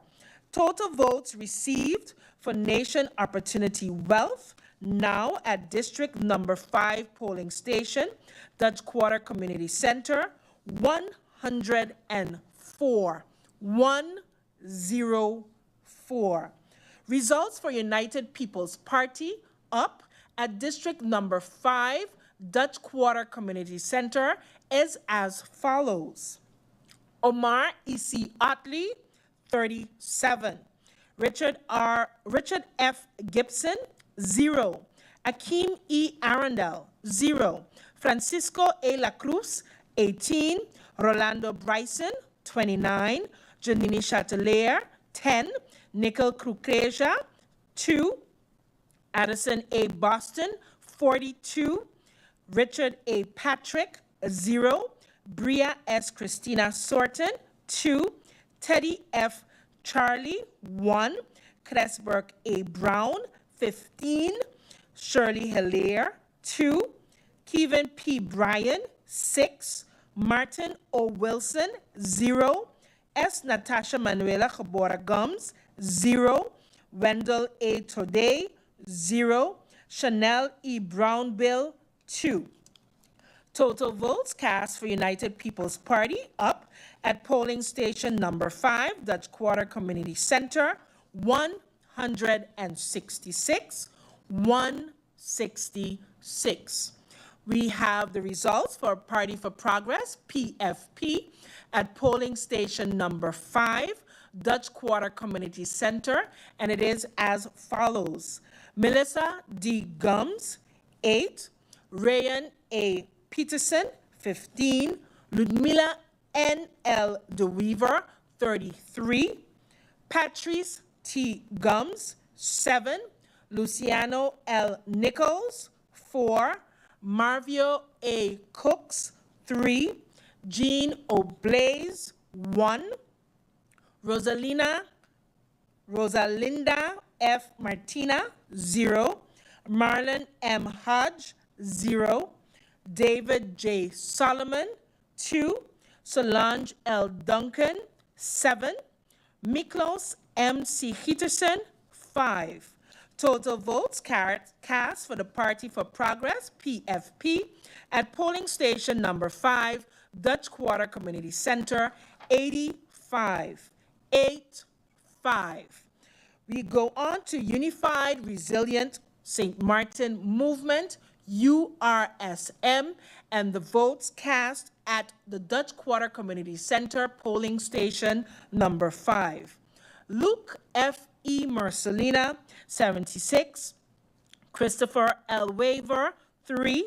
Veronica C. 𝒚𝒐𝒖𝒓, 10. Herbert M. J. Martina, 4. Shamira D. M. Roseberg, 10. Gracita R. Arundel, 1. Rishnil S. J. Brug, 18. Jason O. Matthew, 0. Joseph G. Peterson, 0. Michael O. Summersall, 0. Delano L. Hutchinson, 2. Felicia C. M. Brooks, 1. Sal Y. 𝒕𝒓𝒂𝒄𝒉, 0. Paco J. Isenia, 4. Glency C. Amer, 0. Total votes cast for Unified Resilient St. Martin Movement, URSM, at polling station number 5, Dutch Quarter Community Center, 129. 129. We now have a total of 11 districts that we have received the results for, with a total votes cast of 6,328. Total valid votes, 6,254. Total invalid votes, 74. I'll now share the total votes per party. Swaliga Action Movement, SAM, 543. 543. National Alliance, NA, 1,015. 1015. Empire Culture Empowerment, ECE, 60. Democratic Party, DP, 930 votes, 930. Quality Movement for Change, OMC, 279 votes, 279. Nation Opportunity Wealth, NOW, 562 votes, 562. United People's Party, UP, 940 votes, 940. Party for Progress, PFP, 942. Unified Resilient St. Martin Movement, 983 votes, 983. This is based on results from District number 1, 2, 4, 5, 6, 12, 13, 16, 17, 19, and 20. Stay tuned as we will be sharing some more numbers for you in the next few minutes. St. Martin decides. I'm your host, Marissa Cornelia. Please stay tuned as we take a break to thank our sponsors.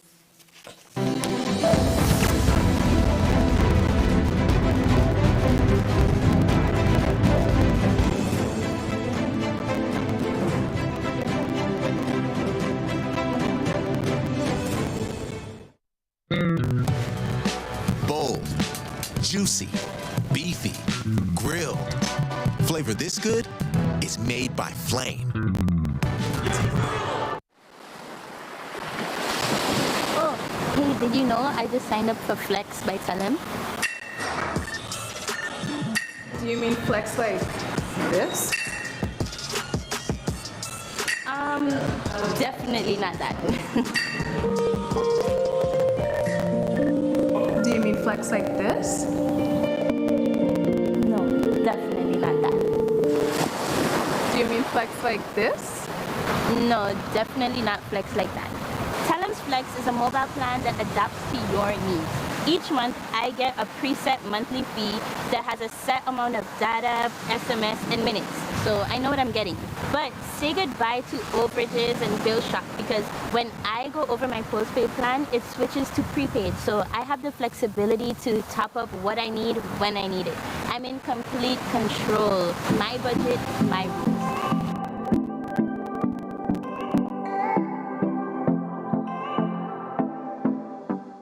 Great job, Carl. Thank you. Jeremy, come on up. For the final word in the Spelling Bee Championship, please spell insurance. Insurance. N-A-G-I-C-O. Insurance. That's correct. I hope your father can spell Najiko too. Najiko is insurance. Insurance is Najiko.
Welcome back to Election Watch, St. Maarten Decides, as we delve straight into the analysts who will be analyzing the last few polling stations' results. Team? Thank you so much, Narissa. Welcome back, viewers. Welcome back, listeners. And we have 11 out of the 20 polling stations back. And so far, although this is unofficial, and I'll put that out there first, based on the numbers that we have so far, we can clearly see that we have a few seats that have been filled in. Dr. Romney, you care to tell us a little bit about? Yeah, so far we've seen that USM, PFP, and UPP and National Alliance have been able to get enough seats to garner at least, enough votes rather, to garner at least one seat. One seat. One seat, yeah. And that's out of 11 districts so far. Yeah. Based on the numbers that we've received, do you have any, would you like to make any predictions? No, I would still say still too early to tell. Still too early to tell. And the numbers seems to be, not consistent, moving all over the place. So we'll wait until a couple more and see exactly what happens. But we can see clearly that the National Alliance, had been moving up. They're now 1% above the others at 16.2. And you have, interesting enough, you have the USM right behind them with 15.7. So should be an interesting evening. A very tight very race. Very tight race. And you notice there's between the SAM and now, they continuously going up and down. At one point, SAM will take over the lead, and now the National Alliance, not National Alliance, now has taken over the lead. So we'll wait to see which one of them will be the first to gain a seat. Lots of interesting and pleasant surprises, I must say. Based on the previous year's information, I don't know if we can probably get that screen up. There we go. As far as the dominant polls, and which party, got most votes in each one of the voting stations. It is, almost 2 o'clock if I'm not mistaken, so we're on adrenaline, adrenaline, caffeine, a little bit of everything, hope. But we see a shift. Yep, we see a shift here.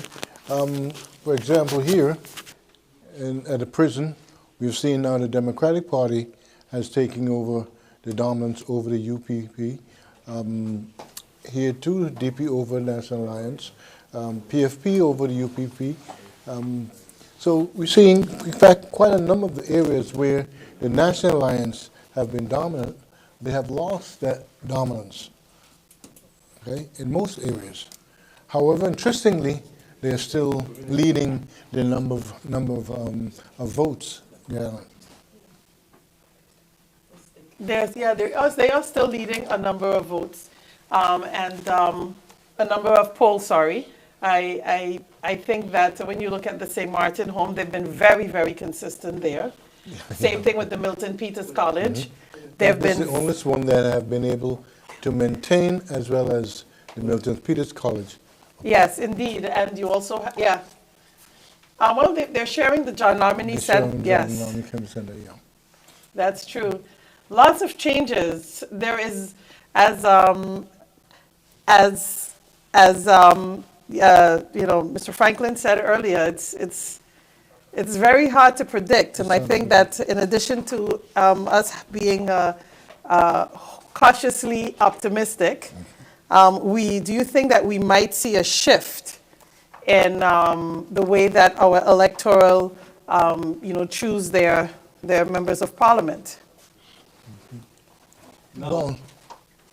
If I may dovetail a bit, because for the moment we have, how many districts in? 11. 11? Yes. The way it's now more or less cautiously optimistic. You'll have that the SAM will get 1 seat. The DP will have 2. The National Alliance 3. Now 1. The up 2.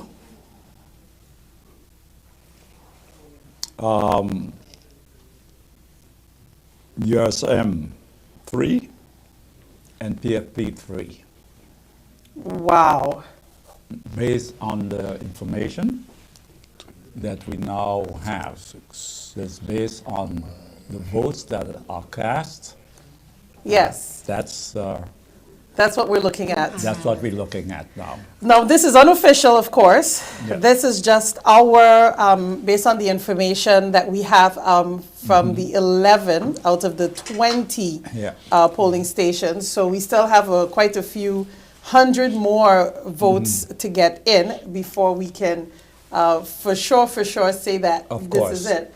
But my goodness, this is another, yes, I don't even, I mean, what do we call it? What based on that, I don't even know. I mean, whoever came up with the 2x4 was extremely creative. But I'm not a carpenter, but this looks like a 3x3x2. It's a very short piece of stick, but well, I think there's an occasion here. Should this this projection holds up, then we can get a coalition of what, 3 parties? You could get a coalition of 3 parties because you'll have like. So we necessarily have to go to 4. We can get a correctly. Of 3. Correct. Providing that we find these 3 parties mainly would be then what, the PFP, URSM, and National Alliance. Providing they find some sort of common ground to work, we can now see a coalition of possible 3 parties. Of 3 parties, yeah. But considering the history of the National Alliance, the PFP, and the URSM, do we see that happening? Well, that's another That's another that's another question. So if that doesn't happen, then we're looking again at a coalition of what, possibly 4. You're looking at a coalition of maybe 4 parties in order to get that magical number of at least 8 seats. But can we talk about the rise of the URSM and? No, you're still looking at 3, because you look at the URSM will be getting 3 seats. Yes. PFD will be getting 3 seats. And then you have the UP. Upper DP, what? Or Maintaining DP. parcel with DP, 8. so you still will have the 3, so you'll have Parcel with 8 as opposed to you'll have 8. Yeah. So okay. you're looking at 3 parties, and not 4. So it's another combination of 3. Of 3. Of 3. It's another combination of 3. As So you could get a combination of 3-3-3. In other words, Or 3-3-2. in the National Alliance, are Top 3. the top 3, URSM and the PFP, that's 9. Or you can go either way with 8. Yeah. Which would be 3-3-2. Yes. Yeah. So you're looking at a coalition of 3 parties instead of 4. Should we be concerned when it comes to a coalition? Should we be concerned of the party or of the individuals, considering our history? Well, it's negotiations, and indeed I agree with you, Evans, that they'll be looking indeed at individuals. Because if you're negotiating, and the doc stated before, right now we are in a system where we're looking at individuals and not looking at the ideology of what a party actually holds, you know. So if the ideology, you stand stronger, but now you're looking at personalities. That's a different ballgame. And clearly, I can't emphasize more that you can't look at the individuals. A coalition doesn't consist of individuals. A coalition consists of political parties. If you're talking about individuals, then we're looking at what? Someone ship jumping again? There we go, into the perfect topic. And that's That's where I was getting. That's the reason right now personalities, I believe, count in negotiations. That's our nature, that's our culture, or political culture for the moment. I agree with you. At some point in time it has to shift, but I don't see that shifting overnight. So that's, in terms of what? Going to the... And in terms of going... negotiation between individuals as opposed to political parties? No, I'm not talking about negotiation with individuals. I said I'm looking... in negotiation, you'll look at the parties, but you're going to look at the individuals on a party. and I think it's a perfect segue into our next topic, ship jumping versus party surfing, because in the context of our political landscape, we have been since 2010 faced with the political behaviors which seems different in the region, if we can just talk about Little St. Maarten as opposed to our kingdom partners. These terms have been thrown around tremendously over the last 14 years, and each behavior can significantly impact our political stability and our political trust, which we've seen played a significant role. We've had a list. We've actually, in our research, we've got a list of 1, 2, 3, 4, 5, 6, 7, 8, 9, 10, 11, 12, 13, 16 ship jumpers. So when Dr. Doc says he's not looking at the party's individuals, our political history has shown us that political individualism has played a significant role in our political process. So for us to state that what Mr. Richards is saying is not correct, I have to agree with him in the sense of, although we have political parties contesting the election, then the political party is the one who gets the seat. Yeah. The politicians themselves have historically shown us their position as it relates to them making the decision to ship jump. And that brings us back to, what constitutes a political party? What makes up a political party? And we go back to ideologies. Yeah. I mean, if you're a conservative Christian, you don't move from a conservative Christian to a liberal, in the space of 2 weeks. I want to say, yeah. Yes, you could yeah, say there that. we go. You know, worst case scenario, 2 weeks. You know, it's like you read a piece of philosophy and like, okay, here we go. We do have some more numbers in. We'll be right back. Peterson, 2. Rhoda R. Arundel, 2. Paulina N. Lake, 4. Pamela R. 𝒚𝒂𝒄𝒉, 0. Lucienne O. Benschop, 2. Ruben A. B. Pantaflet, 0. Delano Denzel Samuel, 2. Billy Jean-Baptiste, 0. Marcos C. Henrietta, 1. With a total votes cast for Swaliga Action Movement SAM at District Polling Station number 11, Charles Leopold Bell School of 45. 4-5. We now go on to the National Alliance, NA, and the results at the Charles Leopold School. Sylvia E. Jacobs, 25. Egbert J. Duran, 12. Artwell M.R. Arian, 22. Cloyd L. Marlin, 13. Darrell T.J. York, 9. Edsel E. Gums, 0. Anna E. Richardson, 6. Angelique J.G. Ramu, 4. Shamila N. Williams 𝒚𝒂𝒄𝒉, 3. Curtis K.W. Thomas, 0. Hyacinth L. Richardson, 0. Alan K. Connor, 2. Shamira P.M. Hernandez, 2. A. Terrence Ray, 0. Ishmael Foster, 0. Louis G. Hurtau, 0. Carlita L. A. Guy, 0. With a total votes cast for National Alliance, NA, at polling station number 11, Charles Leopold Bell School of 98. 98. We now go on to the Empire Culture Empowerment ECE. Total votes cast at the number 11 polling station.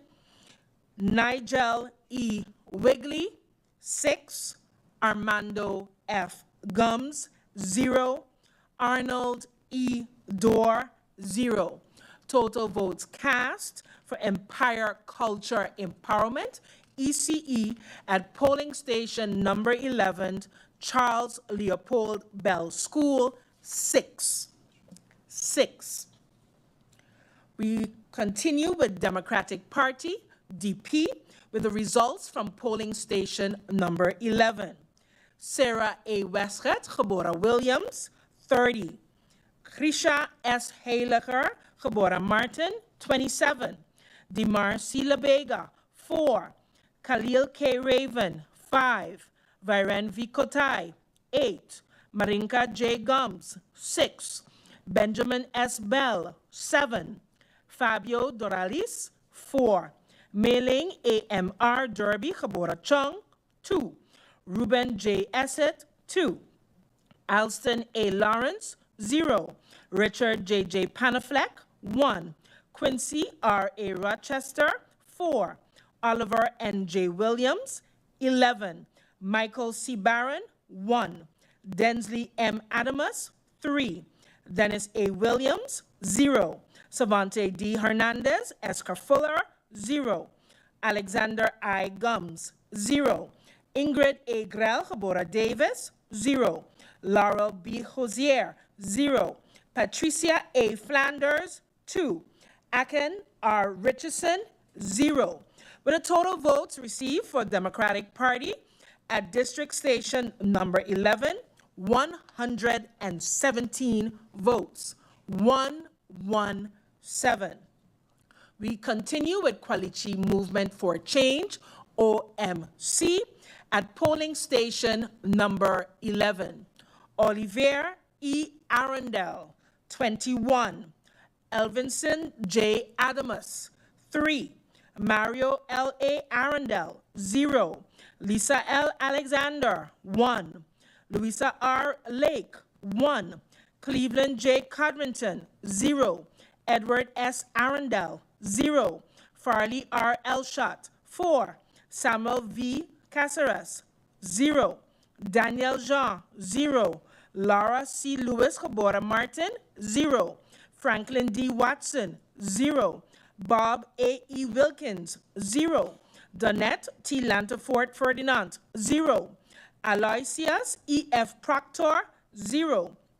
San Francisco E. Lake. 0. Lee A. Blackman. 0. Lawrence L. Lake.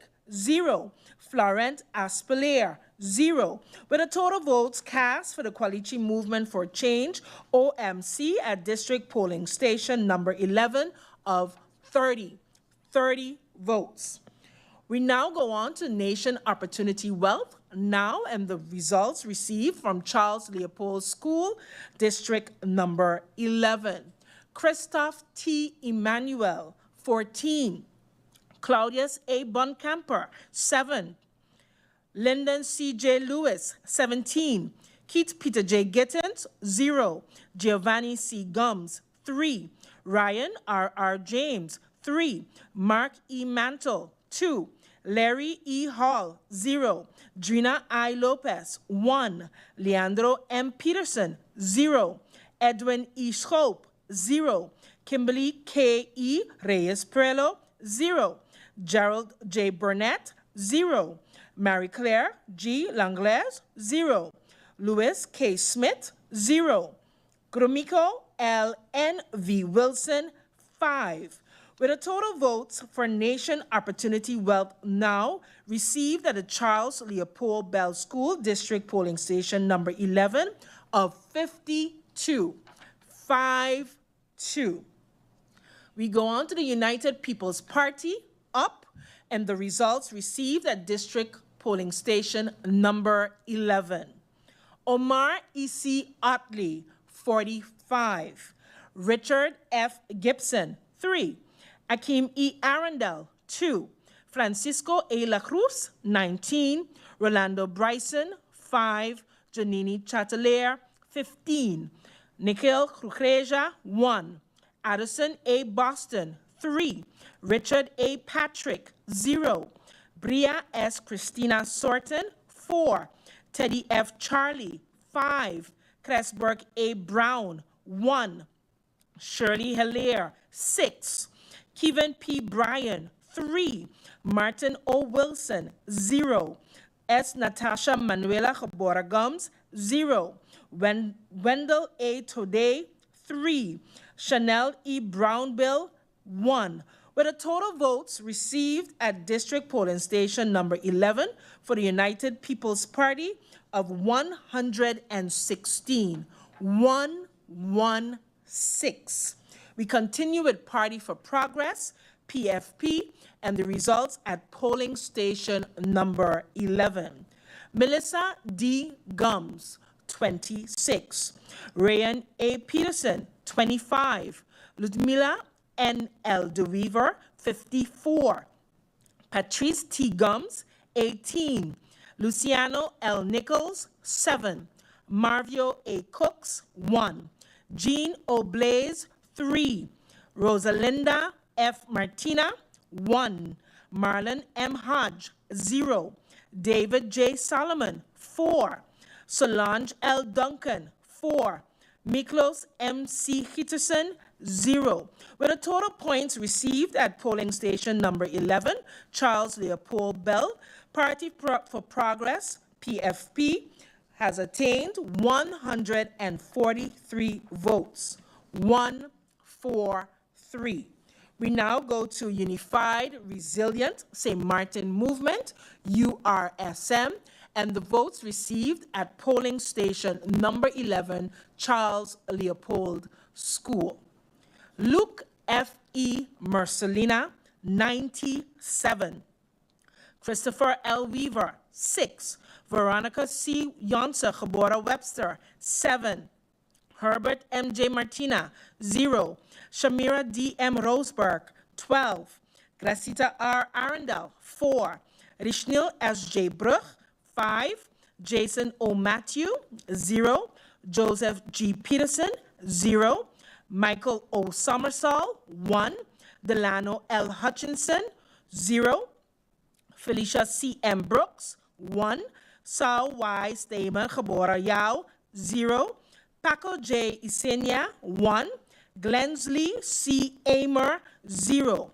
Total votes received for Unified Resilient St. Martin Movement, URSM, at the Charles Leopold Bell School District Polling Station number 11, 134.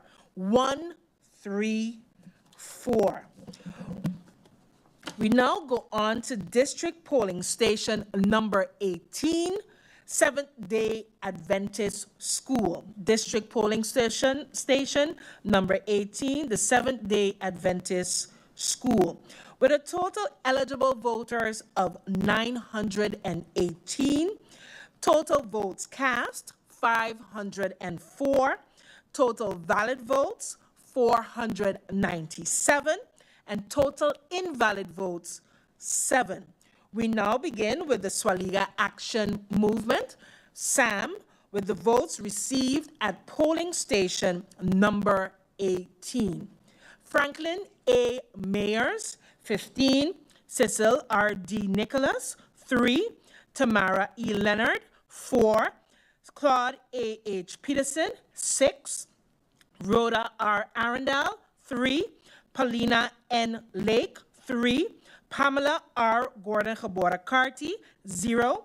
Lucien O. Benschop, 1. Ruben A. B. Pantoflet, 1. Delano D. Samuel, 0. Billy Jean-Baptiste, 0. Marcos C. Henrietta, 0. With the total votes received for the Swaliga Action Movement SAM at polling station number 18 of 36. 36. We now go on to the National Alliance, NA, and the votes received at polling station number 18, the Seventh-day Adventist School. Sylvera E. Jacobs, 15. Egbert J. Duran, 3. Artwell M.R. Arian, 14. Clyde L. Marlin, 11.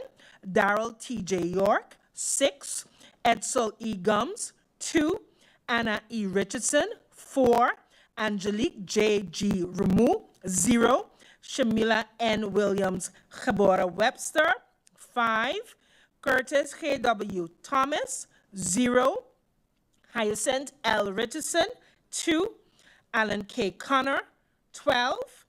Shamira P. M. Hernandez, 2. A. Terrence Ray, 0. Ishmael Foster, 1. Louis G. Hurtau, 0. Carlita L. A. Guy, 0. With a total votes for National Alliance at District Polling Station number 18, the Seventh-day Adventist School, they received 77. 77.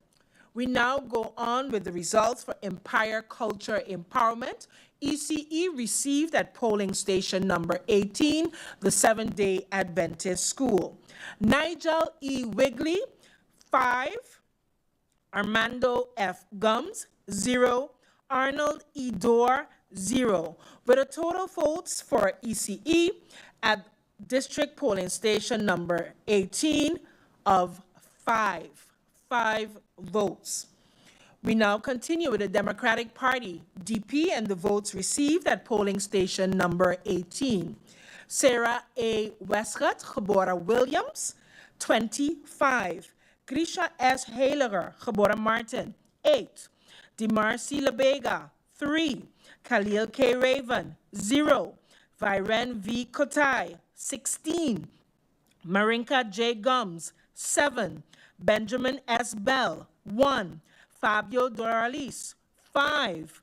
Mailing AMR Derby Kabora Chung, 0. Ruben J. Essett, 1. Alson A. Lawrence, 0. Richard J. Panafleck, 1. Quincy R. A. Rochester, 0. Oliver N. J. Williams, 0. Michael C. Barron, 1. Densley M. Adamus, 0. Dennis A. Williams, 0. Savante D. Hernandez Escar Fuller, 0. Alexander I. Gums, 0. Ingrid A. Grell, Geboren Davis, 0. Laura B. Cozier, 0. Patricia A. Flanders, 0. Aken R. Richardson, 1.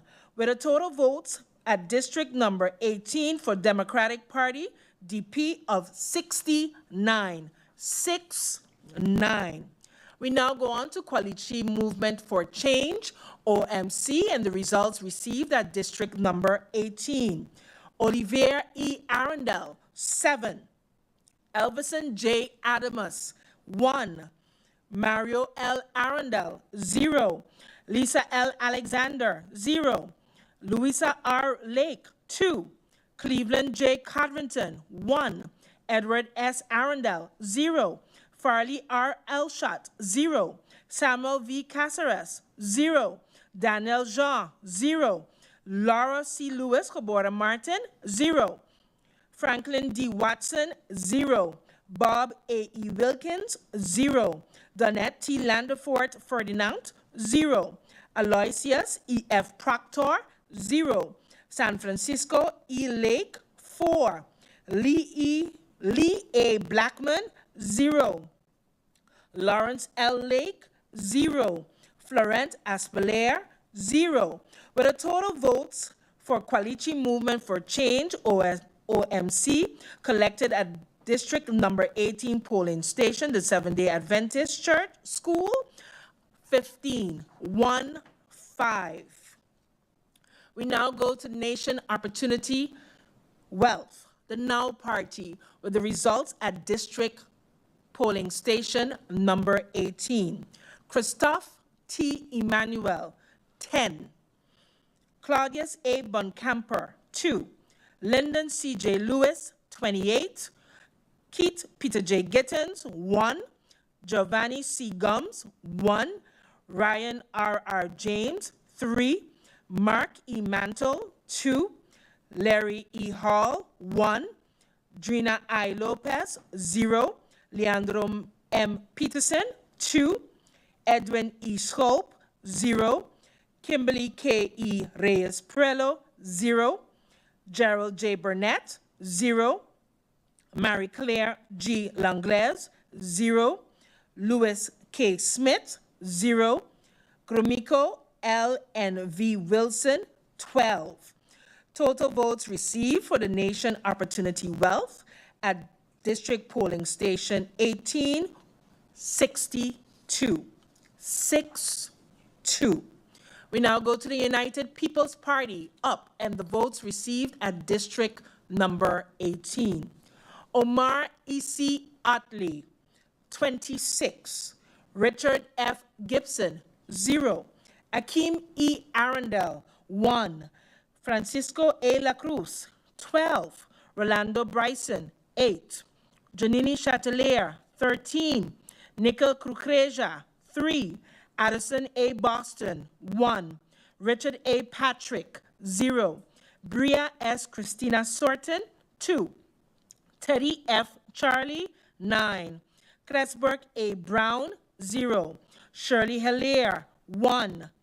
Kevin P. Bryan, 1. Martin O. Wilson, 1. S. Natasha Manuela Geboren Gums, 1. Wendell A. Tode, 1. Chanel E. Brownbill, 0. United People's Party Up received a total of 80 votes at the Seventh-day Adventist School polling station number 18. 80.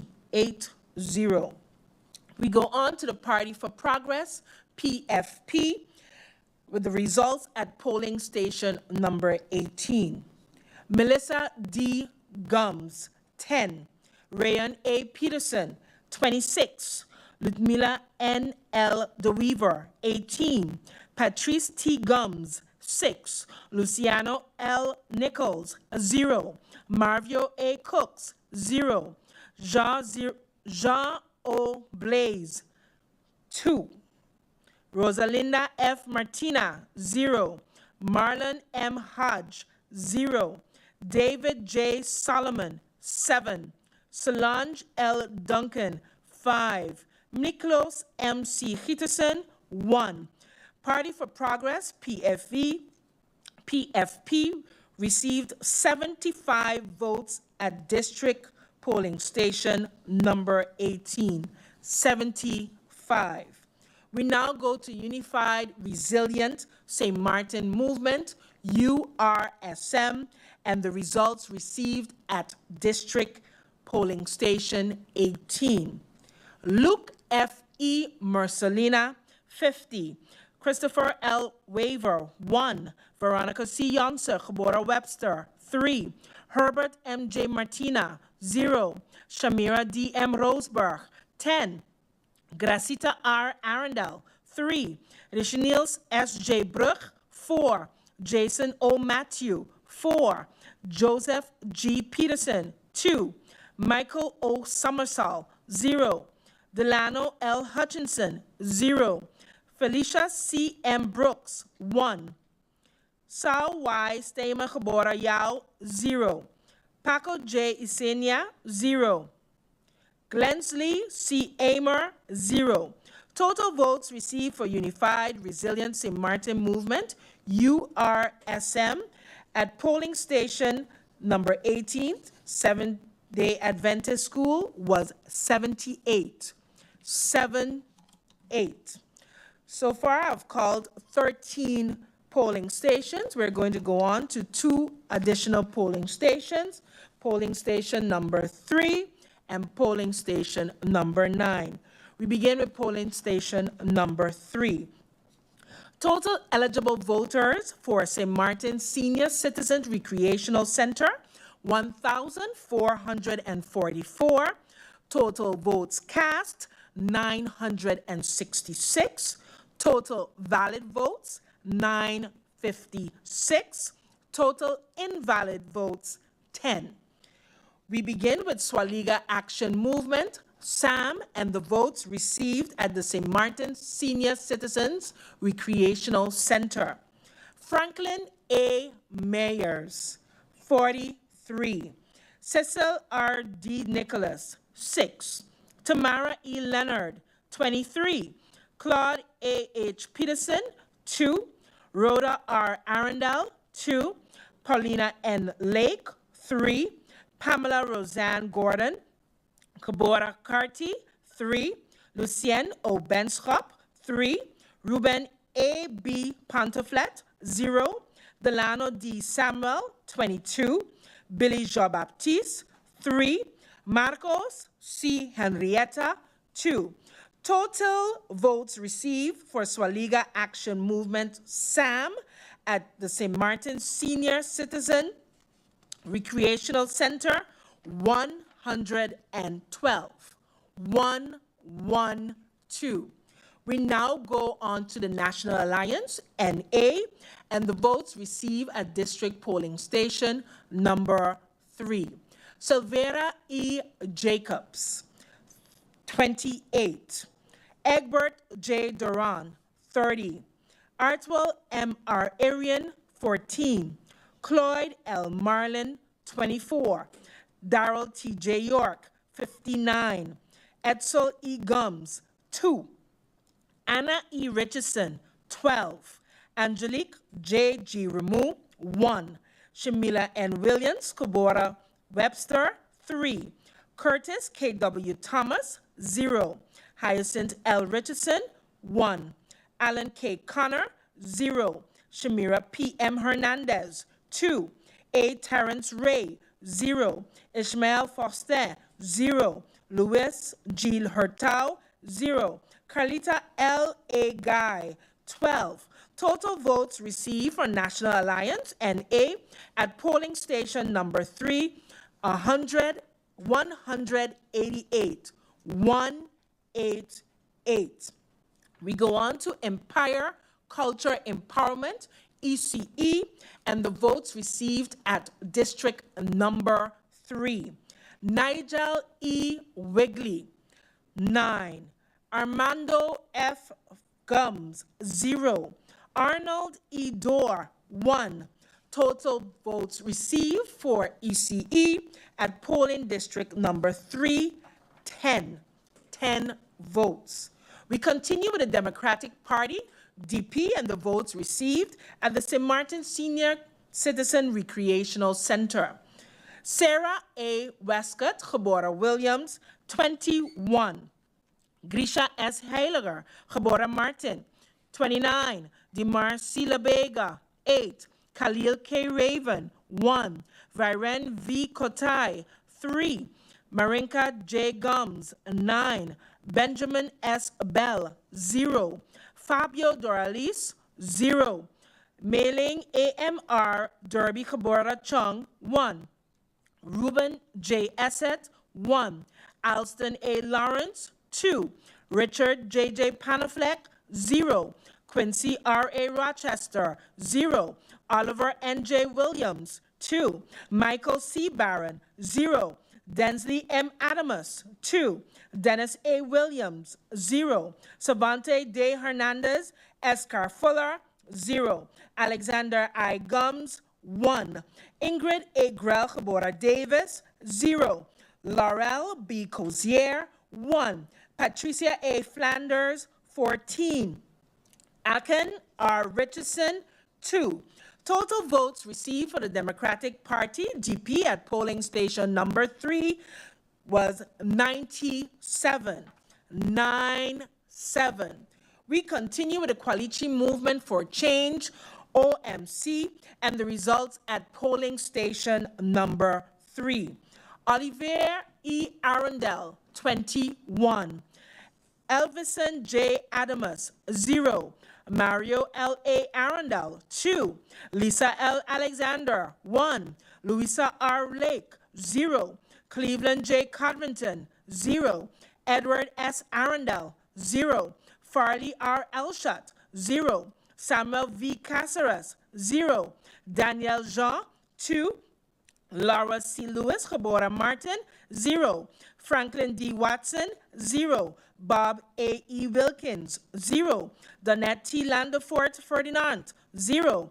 Aloysius E. F. Proctor, 0. San Francisco E. Lake, 0. Lee A. Blackman, 0. Lawrence L. Lake, 0. Florent Aspeler, 1. Total votes received for Kwalichi Movement for Change, OMC, at District Polling Station number 3, 27. 27. We continue with Nation Opportunity Wealth and the results at polling station number 3. Christoph T. Emmanuel, 7. Claudius A. Bunkamper, 16. Lyndon C. J. Lewis, 32. Keith Peter J. Gittins, 1. Giovanni C. Gums, 5. Ryan R. R. James, 1. Mark E. Mantle, 4. Larry E. Hall, 2. Drina I. Lopez, 0. Leandro M. Peterson, 0. Edwin E. Schope, 3. Kimberly K. E. Reyes Prelo, 0. Gerald J. Burnett, 0. Marie Claire G. Langlaise, 0. Louis K. Smith, 0. Gromiko L. and V. Wilson, 4.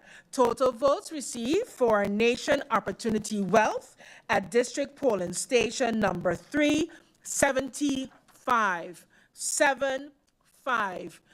And we continue with the United People's Party up with the results at polling district number 3, St. Maarten Senior Citizen Recreational Center. Omar E.C. Otley, 54. Richard F. Gibson, 2.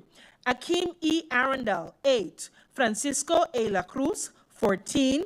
Rolando Bryson, 13. Janini Chatelaire, 4. Nikhil Kukreja, 0. Addison A. Boston, 14. Richard A. Patrick, 1. Bria S. Christina Sorton, 1. Teddy F. Charlie, 3. Cresburg A. Brown, 0. Shirley Hilaire, 1. Kevin P. Bryan, 19. Martin O. Wilson, 1. S. Natasha Manuela Gebora Gums, 2. Wendell A. Today, 0. Chanel E. Brownbill, 10. Total votes received for United People's Party up at polling station number 3, 147. 147. We continue with Party for Progress, PFP, and the votes received at polling station number 3. Melissa D. Gums, 32. Rayan A. Peterson, 13. Ludmila N. L. De Weaver, 39. Patrice T. Gums, 18. Luciano L. Nichols, 13. Marvio A. Cooks, 2. Jean O. Blaze, 3. Rosalinda F. Martina, 6. Marlon M. Hodge, 0. David J. Solomon, 7. Solange L. Duncan, 9. Miklos M.C. Peterson, 7. Total votes received for Party for Progress, PFP, at the St. Martin Senior Citizens Recreational Center, 149. 149.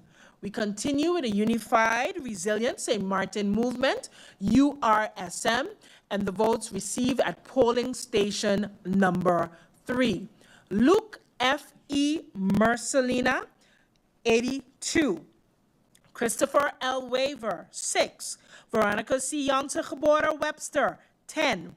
Herbert M.J. Martina, 2. Shamira D.M. Roseberg, 21. Gracita R. Arundel, 0.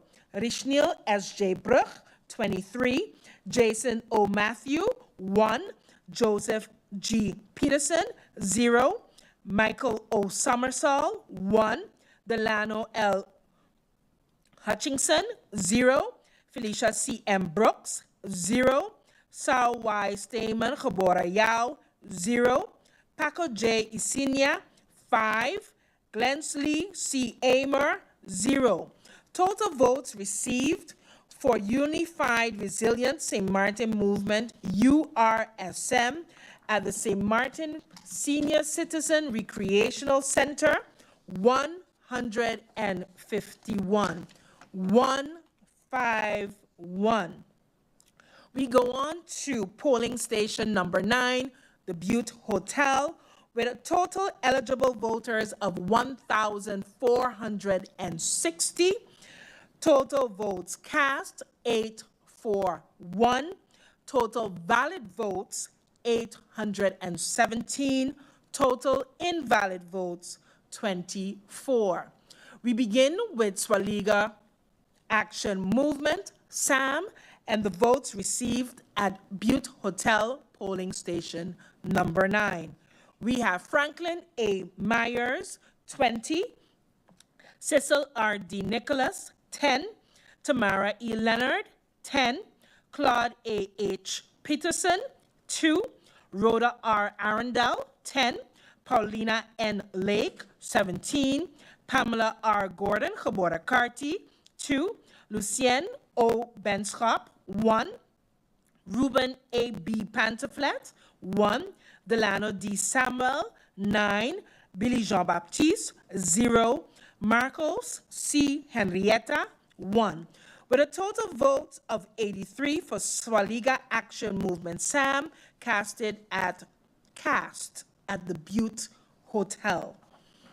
We continue with National Alliance NA, votes received at Butte Hotel.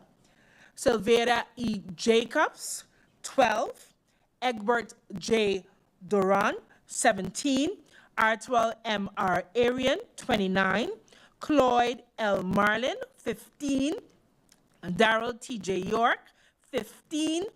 Edsel E. Gums, 4. Anna E. Richardson, 2.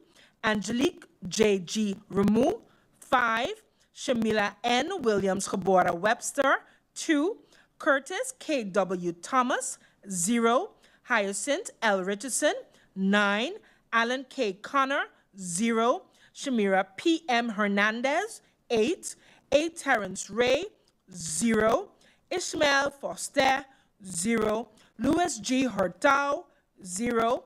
Carlita L. A. Guy, 2.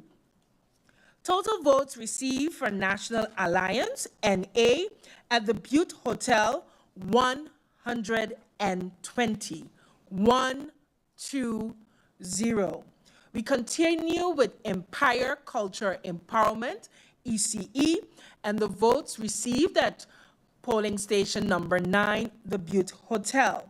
Nigel E. Wigley, 14. Armando F. Gums, 0. Arnold E. Dorr, 0.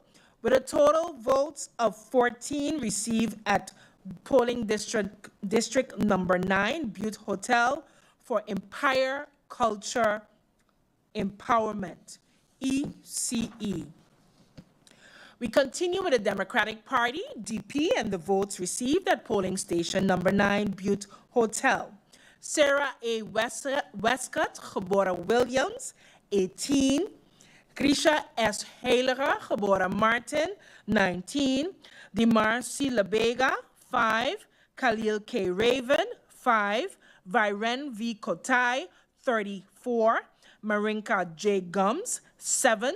Benjamin S. Bell, 0. Fabio Doralis, 5. Mei-Ling AMR Derby geboren Chung, 0. Ruben J. Essett, 1. Alston A. Lawrence, 0. Richard J.J. Panafleck, 1. Quincy R. A. Rochester, 0. Oliver N. J. Williams, 2. Michael C. Barron, 6. Densley M. Adamus, 0. Dennis A. Williams, 0. Savante De Hernandez Escarfuller, 0. Alexander I. Gums, 2. Ingrid A. Grell, geboren Davis, 0. Laurel B. Cozier, 1. Patricia A. Flanders, 5. Aken R. Richardson, 11. Total votes received for the Democratic Party, DP, at the Butte Hotel, 122 votes. 122. We continue with Kwalichi Movement for Change, OMC, and the votes received at District number 9, Butte Hotel. Olivier E. Arundel, 25. Elvison J. Adamus, 1. Mario L. A. Arundel, 2. Lisa L. Alexander, 0. Louisa R. Lake, 0. Cleveland J. Codrington, 0. Edward S. Arundel, 0. Farley R. Elshot, 0. Samuel V. Caceres, 0. Danielle Jean, 2. Laura C. Lewis, geboren Maarten, 1. Franklin D. Watson, 0. Bob A. E. Wilkins, 0. Donette T. Landefort Ferdinand, 0. Aloysius E. F. Proctor, 0. San Francisco E. Lake, 0. Lee A. Blackman, 0. Lawrence L. Lake, 0. Florent Aspelair, 0. Total votes received for Kwalichi Movement for Change, OMC, at the Butte Hotel, 31. 3-1. We continue with the Nation Opportunity Wealth Now Party at the polling station number 9, Butte Hotel. Christoph T. Emmanuel, 17. Claudius A. Boncamper, 8. Lyndon C. J. Lewis, 17. Keith Peter J. Kittens, 4. Giovanni C. Gums, 3. Ryan R. R. James, 2. Mark E. Mantle, 2. Larry E. Hall, 0. Drina I. Lopez, 0. Leandro M. Peterson, 1. Edwin E. Scope, 13. Kimberly K. E. Reyes Prelo, 0. Gerald J. Burnett, 2. Mary Claire Gwendolyn Langlaise, 3. Louis K. Smith, 1. Gromiko L. N. V. Wilson, 5. Total votes received for Nation Opportunity Wealth Now at the Butte Hotel, polling station number 9, 78. 78 votes. United People's Party, up. Votes received at polling station number 9, the Butte Hotel. Omar E.C. Otley, 43. Richard F. Gibson, 3. Akeem E. Arundel, 4. Francisco A. La Cruz, 15. Rolando Bryson, 17. Janini Chatelaire, 16. Nikhil Kukreja, 8. Addison A. Boston, 6. Richard A. Patrick, 1. Bria S. Christina Sorton, 4. Teddy F. Charlie, 2. Cresberg A. Brown, 1. Shirley Hilaire, 3. Kevin P. Bryan, 6. Martin O. Wilson, 0. S. Natasha Manuela Jabora Gums, 1. Wendell A. Today, 0. Chanel E. Brownbill, 1. Total votes received for United People's Party up at polling station number 9, Butte Hotel, 131. 131. We continue with Party for Progress, PFP, and the votes received at polling station number 9, Butte Hotel. And the results are as follows. Melissa D. Gums, 11. Rayan A. Peterson, 13. Ludmilla N. L. DeWeaver, 34. Patrice T. Gums, 6. Luciano L. Nichols, 5. Marvio A. Cooks, 4. Jean O. Blaze, 3. Rosalinda F. Martina, 6. Marlon M. Hodge, 1. David J. Solomon, 0. Solange L. Duncan, 5. Miklos M.C. Hitterson, 6. Total votes received for Party for Progress, PFP, at voting station number 9, Butte Hotel, 94. 94. We continue with Unified Resilient St. Martin Movement, URSM, and the votes received at polling station number 9, Butte Hotel. Luke F. E. Mercelina, 91. Christopher L. Waver, 2. Veronica C. Yonta Jabora Webster, 10. Herbert M. J. Martina, 1. Shamira D. M. Roseberg, 16. Gracita R. Arundel, 1.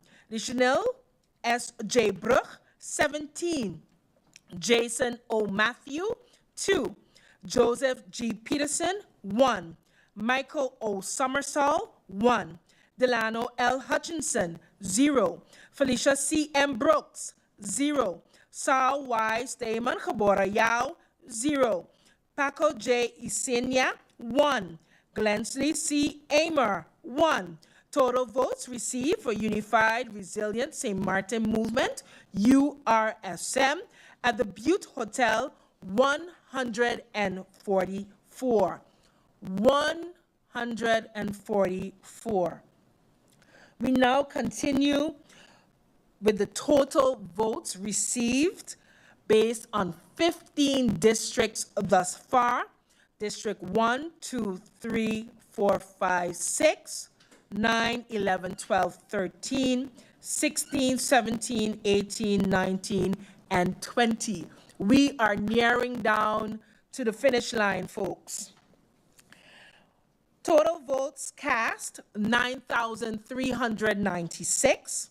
Total valid votes, 9,265. Total invalid votes, 131. Votes per party. Swaliga Action Movement, SAM, 819, 818. National Alliance, NA, 1,498. 1498. Empire Culture Empowerment, ECE, 95, 95. Democratic Party, DP, 1,335, 1335. Quality Movement for Change, OMC, 382 votes, 382. Nation Opportunity Wealth Now, 829, 829. United People's Party, up 1,414, 1414. Party for Progress, PFP, 1,403, 𝒚𝒐𝒖𝒓, Unified Resilient St. Martin Movement, 1,490 votes.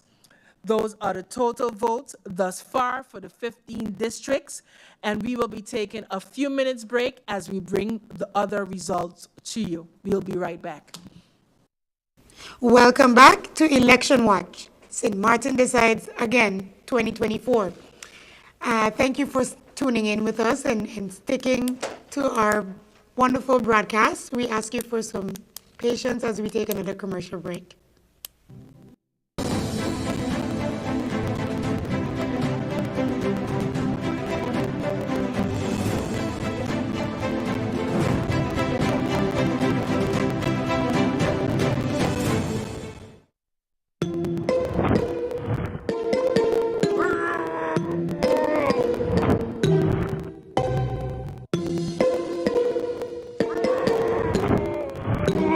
Make the switch. Get faster internet for less.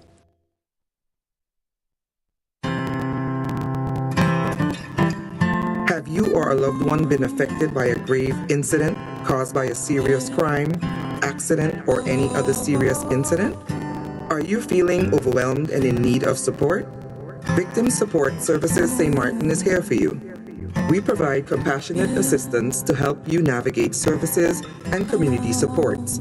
You can consult with us on abusive relationships due to domestic and intimate partner violence, human trafficking, and other serious crimes.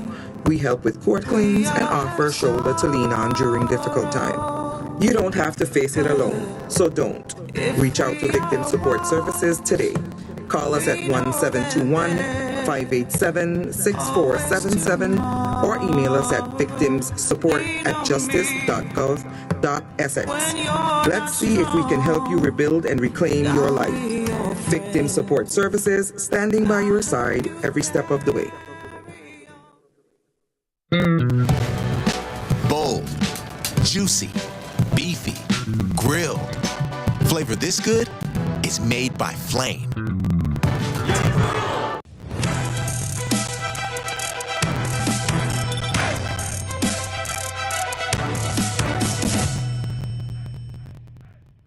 Great job, Carl. Thank you.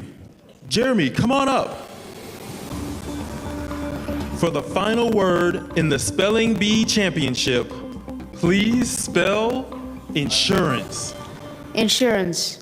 NAGICO. Insurance. That's correct. I hope your father can spell Nagico too.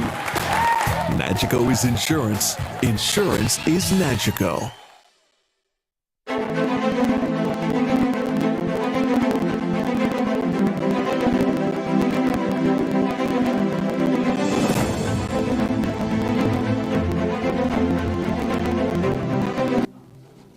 Good evening, viewers and listeners, and welcome back to Election Watch, August 2024, where St. Martin decides. So far, we've received 15 of the 20 stations, and the results are in. It is quite interesting. Just before we got the last set of polls, or the last set of votes in, sorry, it's almost 3 o'clock in the morning. We had a very interesting discussion on the allocation of seats based on the current numbers. Now, this is subject to change, and it's not official. So I just want to make sure that everybody knows it is not official.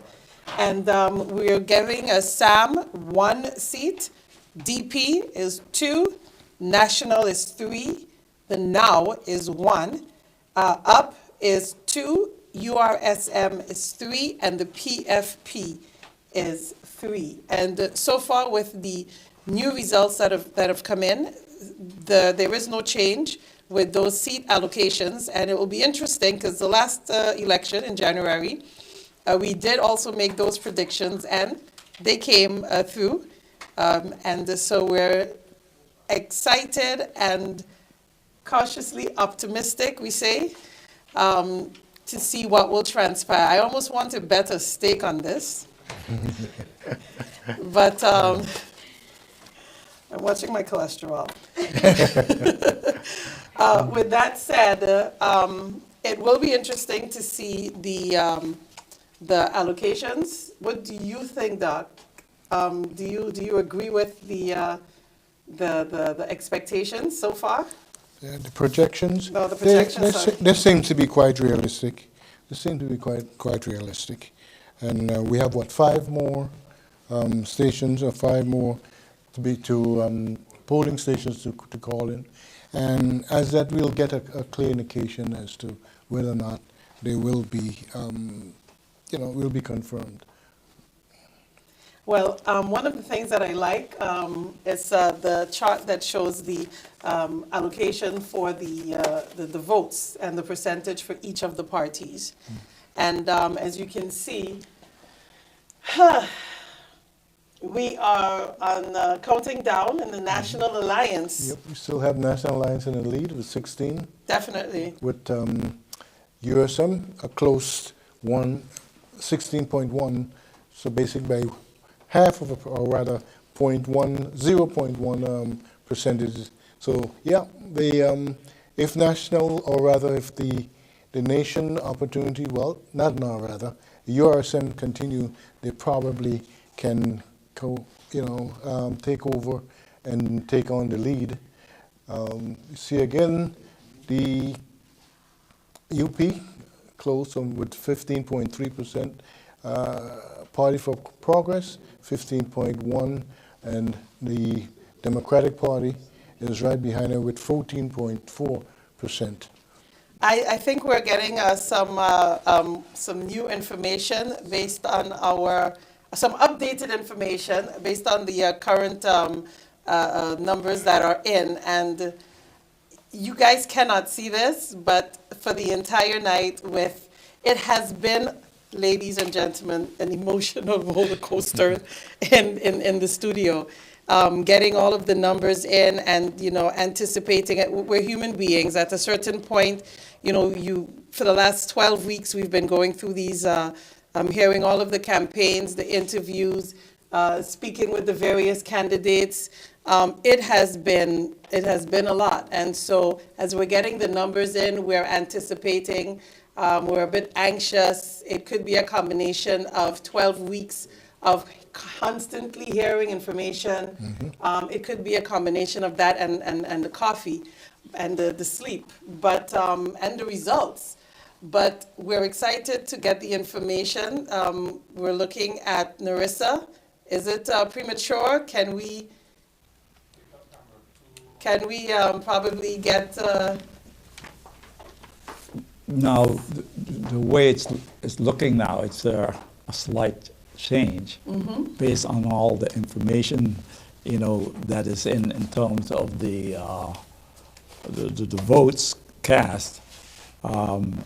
Sam will get 1 seat, the National Alliance 3, DP 2, now 1, or 3, PFP 2, and URSM 3. Based on the votes cast until now, it's a shift. Yes. And that comes because of the residuals or seats, move towards up. Yes, This would be okay. So just for the audience, this is not official. This is just based on the current information. We're able to identify, how the seats will be distributed among the 9 parties. What is interesting for me as well are the individual numbers. The individual numbers speaks volumes. Mm-hmm. We heard, and one of the reasons why we're here in a little bit, we heard the words "Luke must go," and based on the individual numbers, I think, and the conversation that we had to this last night and also today, is that the electorate is saying that Luke must stay. with 898 votes. He is the highest vote getter so far. Granted, we have 5 more polling stations to go through, and those are 5 large polling stations. And I also thought that it was very interesting that he got really high numbers in polling districts that you didn't think that he would pull those high votes. If we can look at the polling station and the dominance over the past few years, the polling station and the dominance, here we go. We see that in district number 4, the National Alliance for the last 2 elections, they managed to hold strong in that polling station. And now with this election, URSM, has taken over, and they have dominated that particular polling station. And this brings us back to the same discussion we were having before we got into the last 4 polling stations on the impact on the public trust when it comes to ship jumping, party surfing, and the results that we've seen thus far. Doc, I have two phrases I'd like to throw at you: erosion of trust and perception of opportunism. How do you think based on the outcome thus far, how do you think these 2 phrases align with what we were just referring to? Party surfing, ship jumping. How do you see this impacting? I don't see party surfing as a problem. Nothing is wrong with that per se, because if you choose to leave a party and go to another party during, outside of the election, nothing wrong with that. You see that happens a number of times, all over the world, that you no longer don't identify yourself within that political party, and so therefore you'll shift to another political party. It doesn't say well of you, because you say, well, you can't make up your mind, you're jumping here and there. The problem here would be ship jumping. Because ship jumping, you're basically withdrawing. Once you get elected, you withdraw your support from that party and then join another combination of political parties or what have you to form government. And that in itself is illegal. Not illegal, unconstitutional. And I'm sure within the coming years, within the coming months, that will be challenged. And we see that also based on the outcomes of the last 2 elections, 2020, 2024. You mean in terms of ship jumping? Yeah. Okay, we've seen that particularly, that's the reason why we're here today. Definitely. If the person, that candidate, did not ship jump, then there would be no elections today. And what's interesting is this: he jumped today, and then next day he jumped again. He jumped, say he no longer support a party, then he jump and say he supports the party. You see, and one can see clearly that is an issue.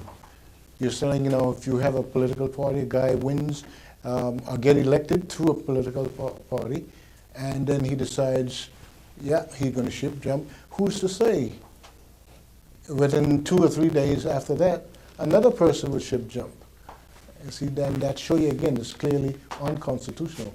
There's no provision in our law that provides for that.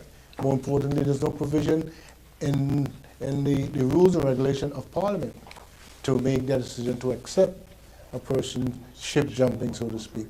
So I see in the future that's going to be challenged, and we'll get over that.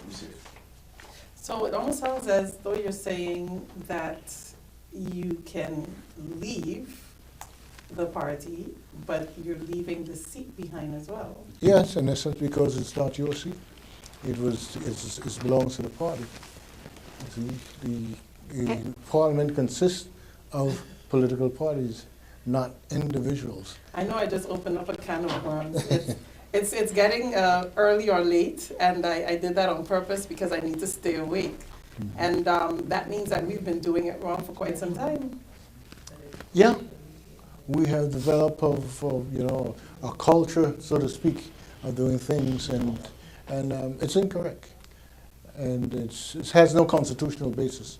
And until such time that we challenge that, and I think it will be within the next year, what have you, that it'll be challenged.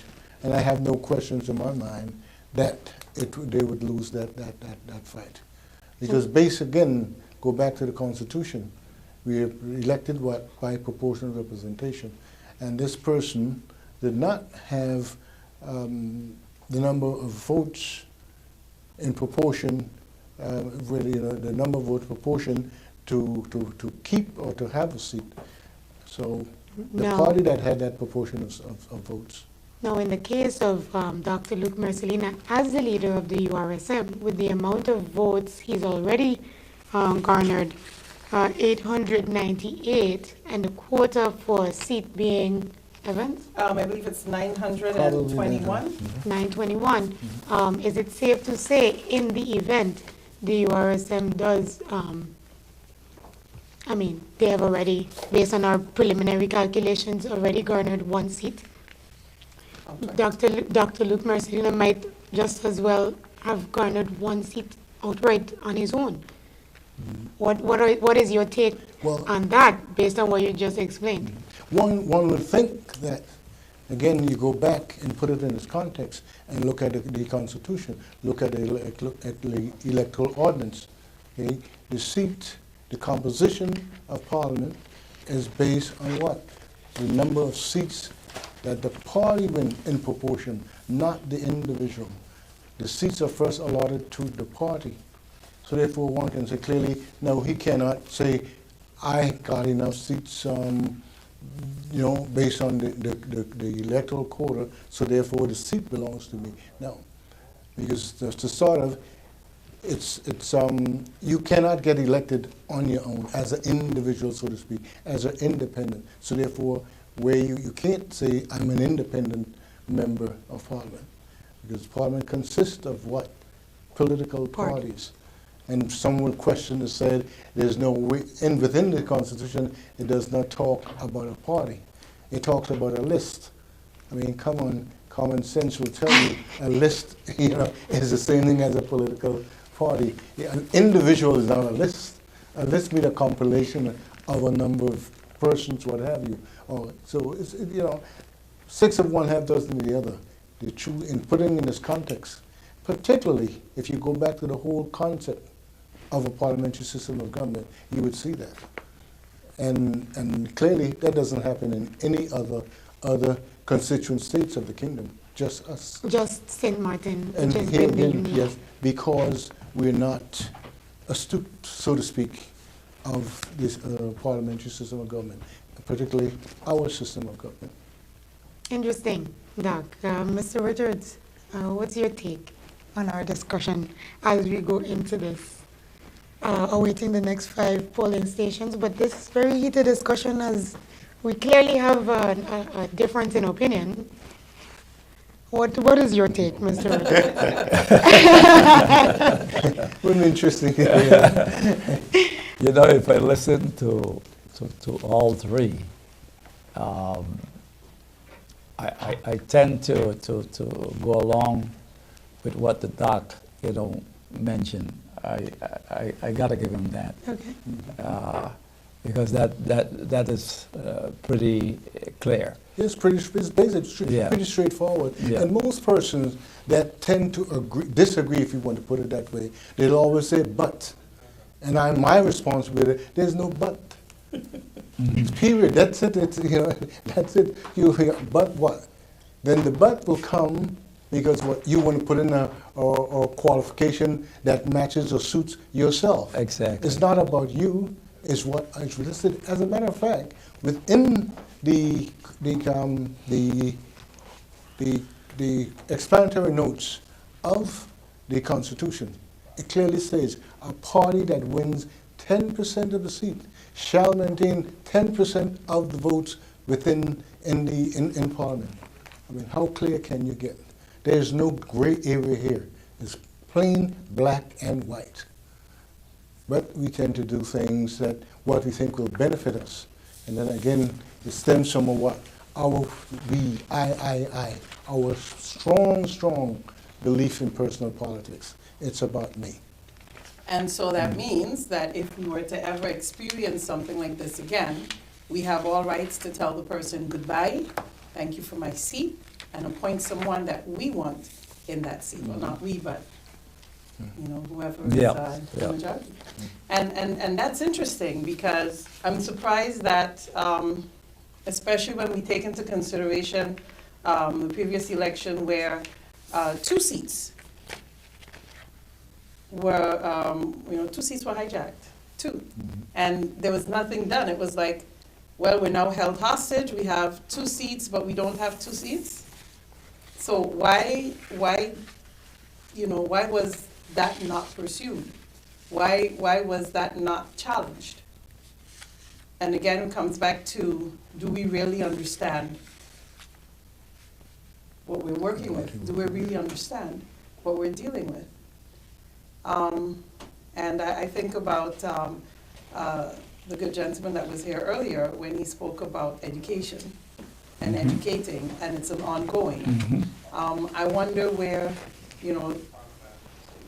with the electoral voting, we have Bureau is back on again. We have some updates. We'll be right back.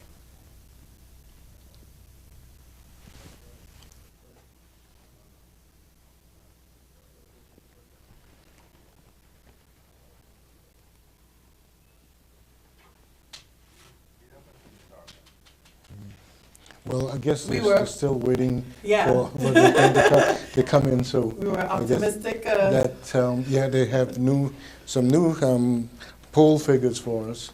So we'll just hold on and wait until it comes through.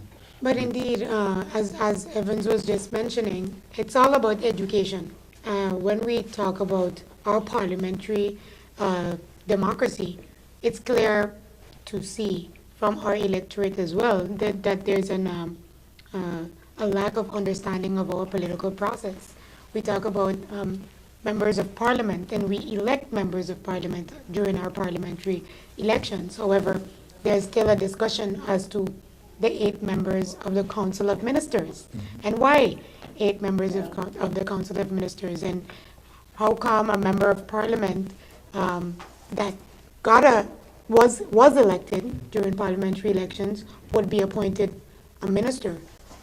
The understanding of the Constitution and how this translates into our governance, that's also clearly a lack of understanding as to how we govern and how the Parliament, as opposed to the executive branch, is supposed to function. So I hear you, Doctor.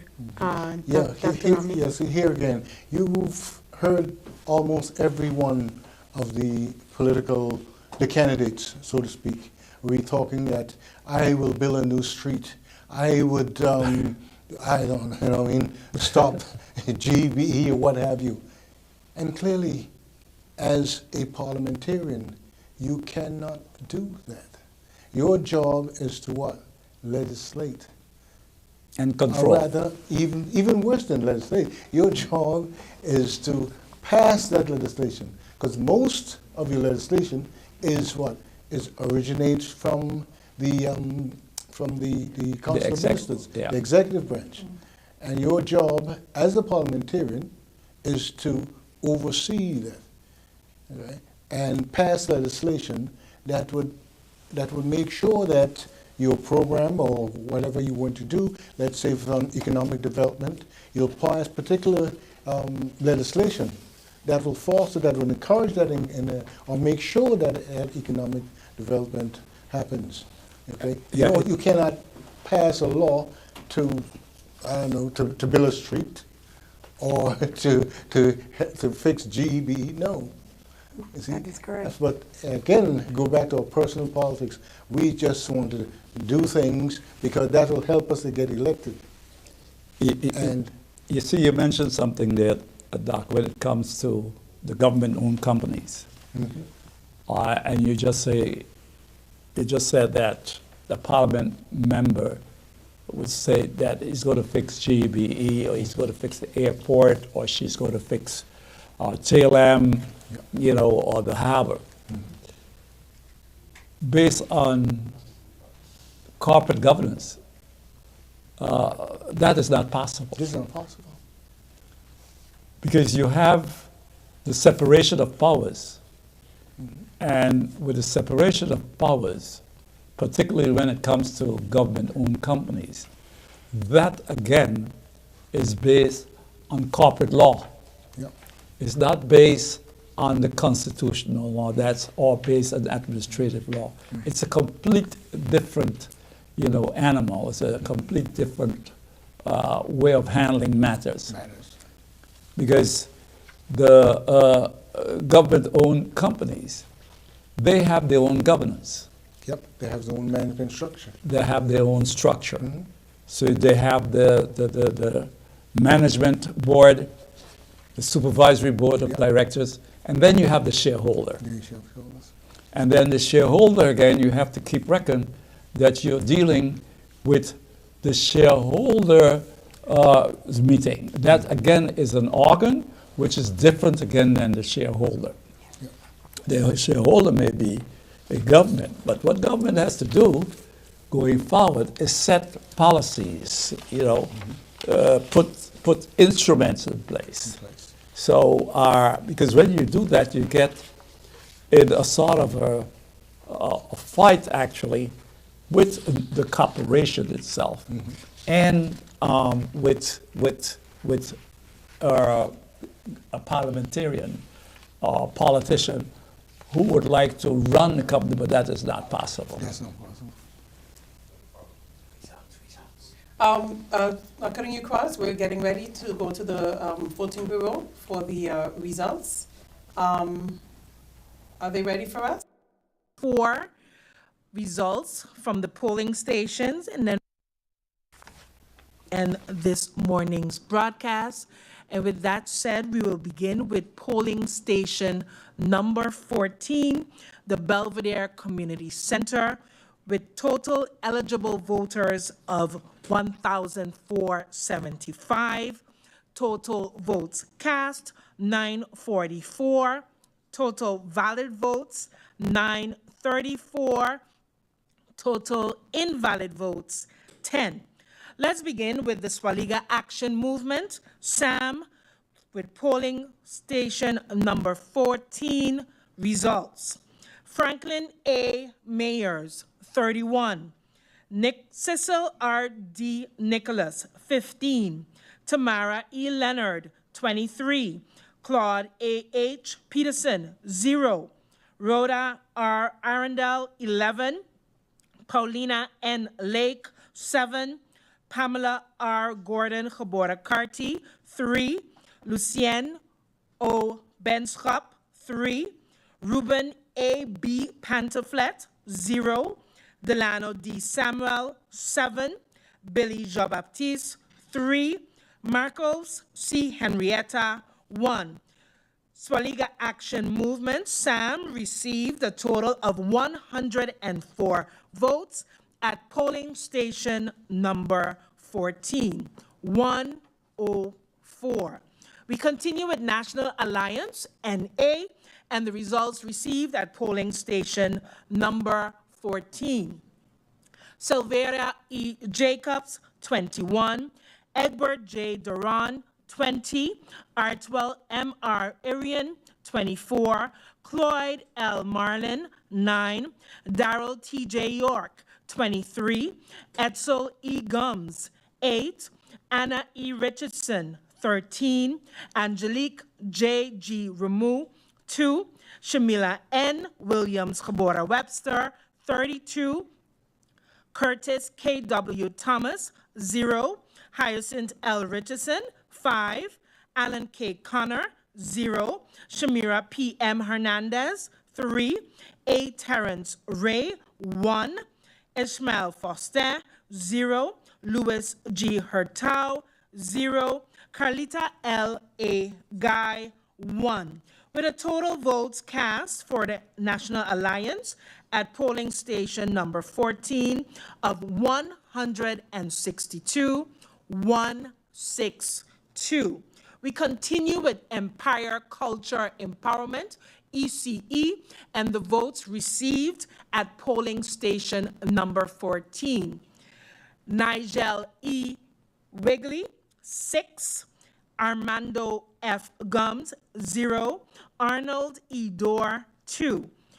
Total votes received for Empire Culture Empowerment at polling station number 14, 8.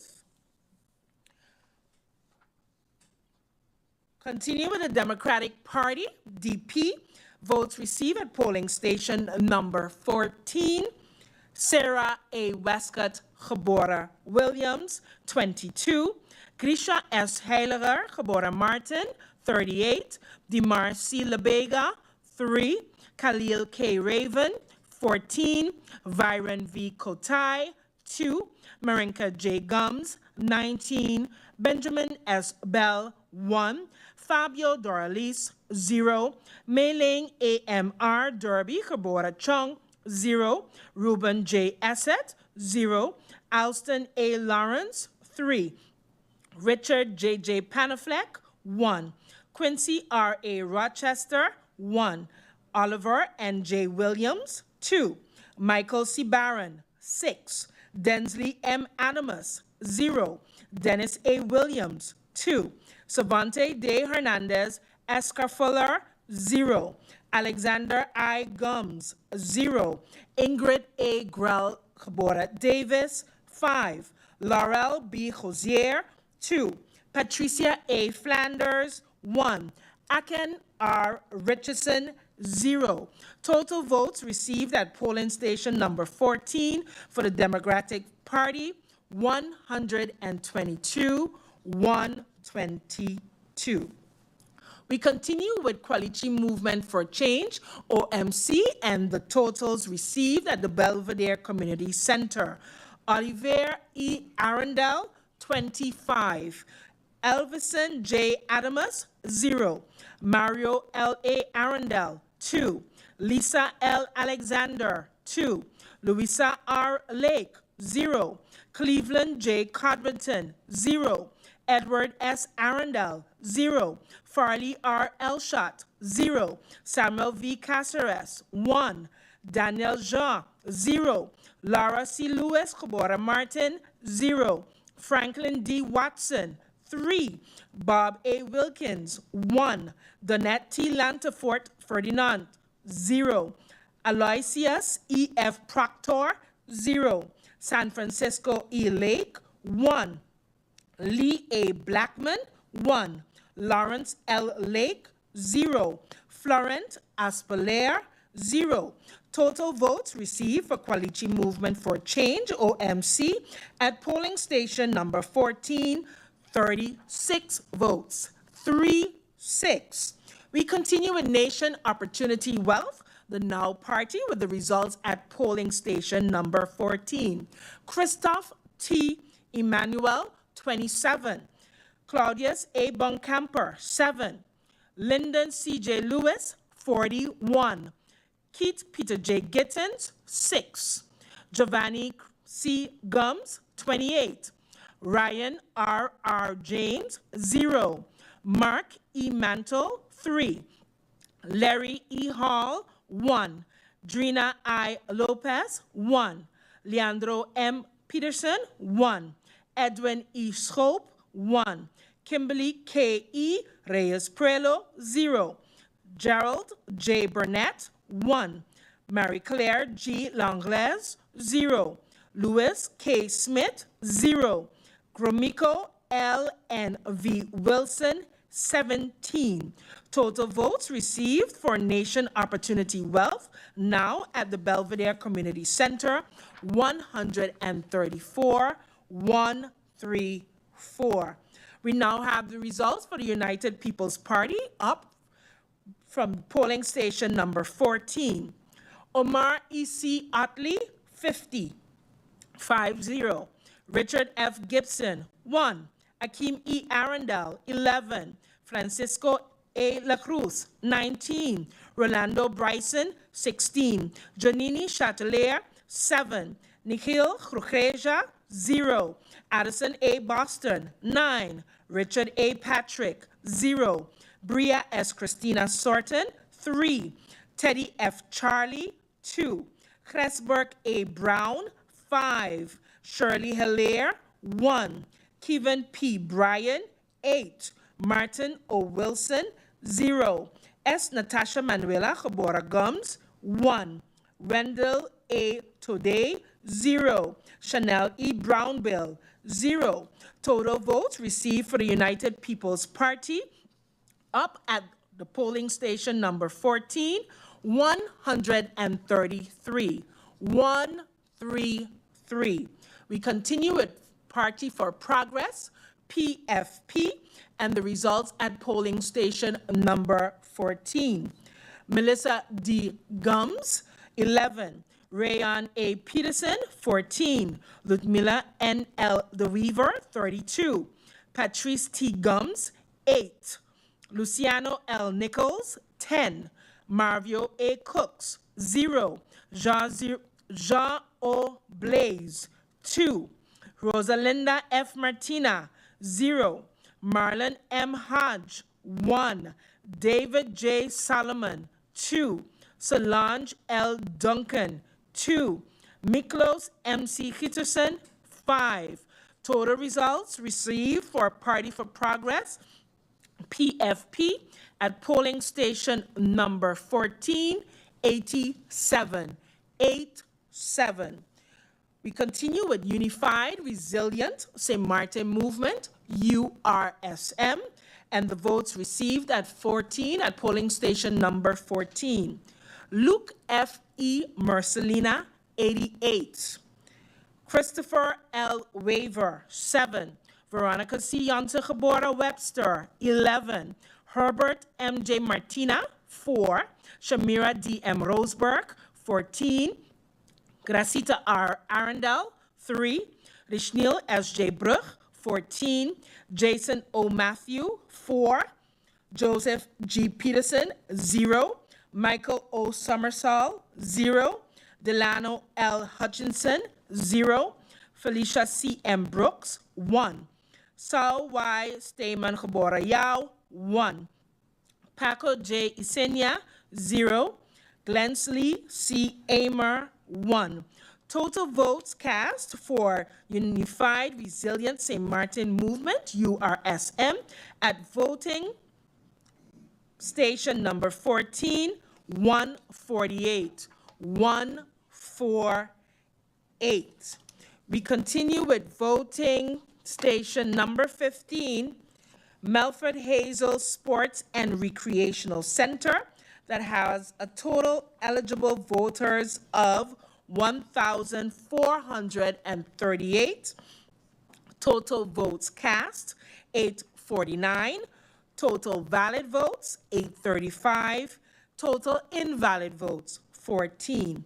We continue with the Swaliga Action Movement, SAM Party, with the results from district number 15. Franklin A. Mayers, 49. Cecil R. D. Nicholas, 4. Tamara E. Leonard, 11. Claude A. H. Peterson, 6. Rhoda R. Arundel, 5. Paulina Nzinga Lake, 6. Paula Roseanne Gordon, Gebora Carty, 3. Lucienne O. Benschop, 1. Ruben A. B. Pantaflet, 2. Delano D. Samuel, 5. Billy Jean-Baptiste, 1. Marcos C. Henrietta, 0.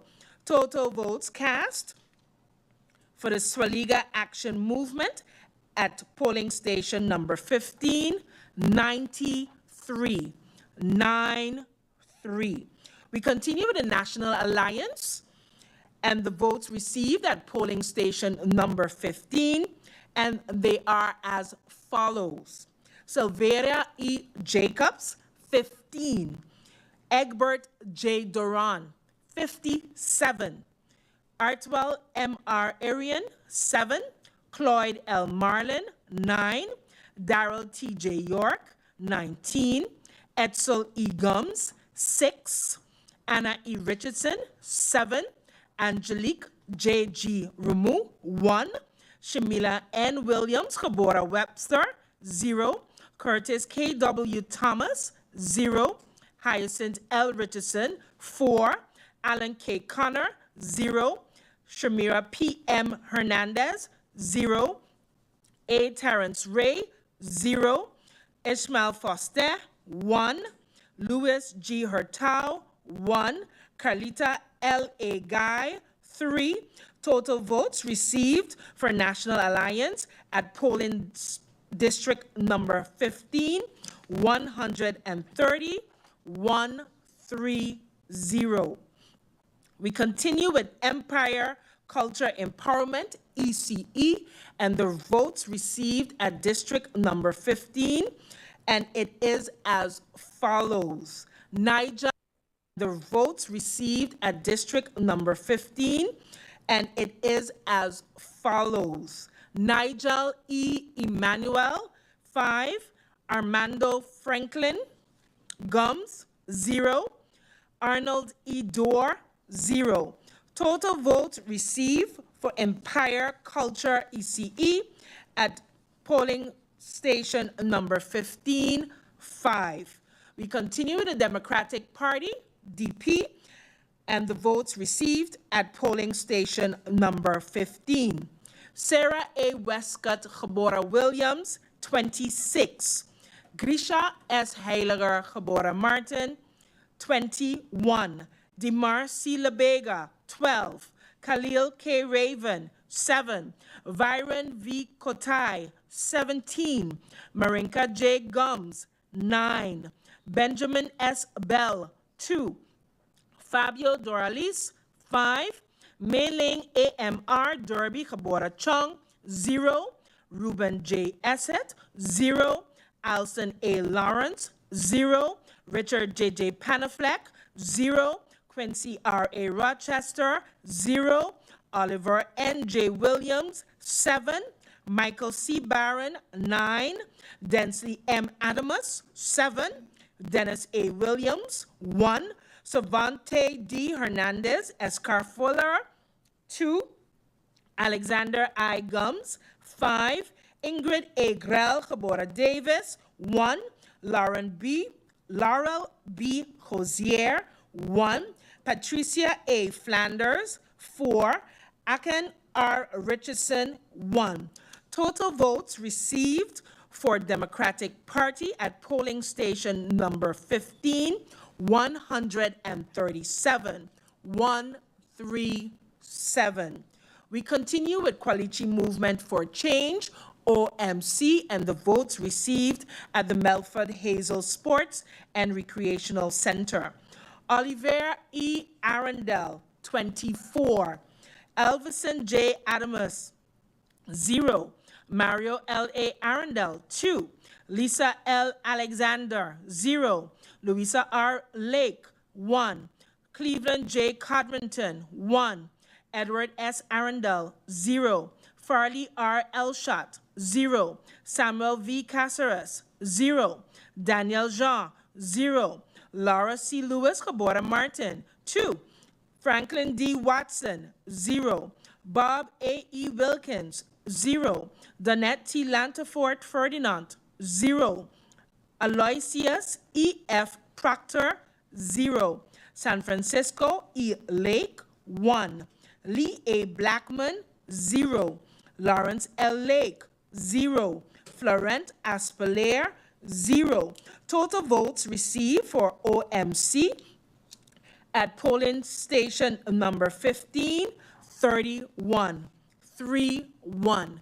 We continue with the Nation Opportunity Wealth Now Party and the results received at polling station number 15.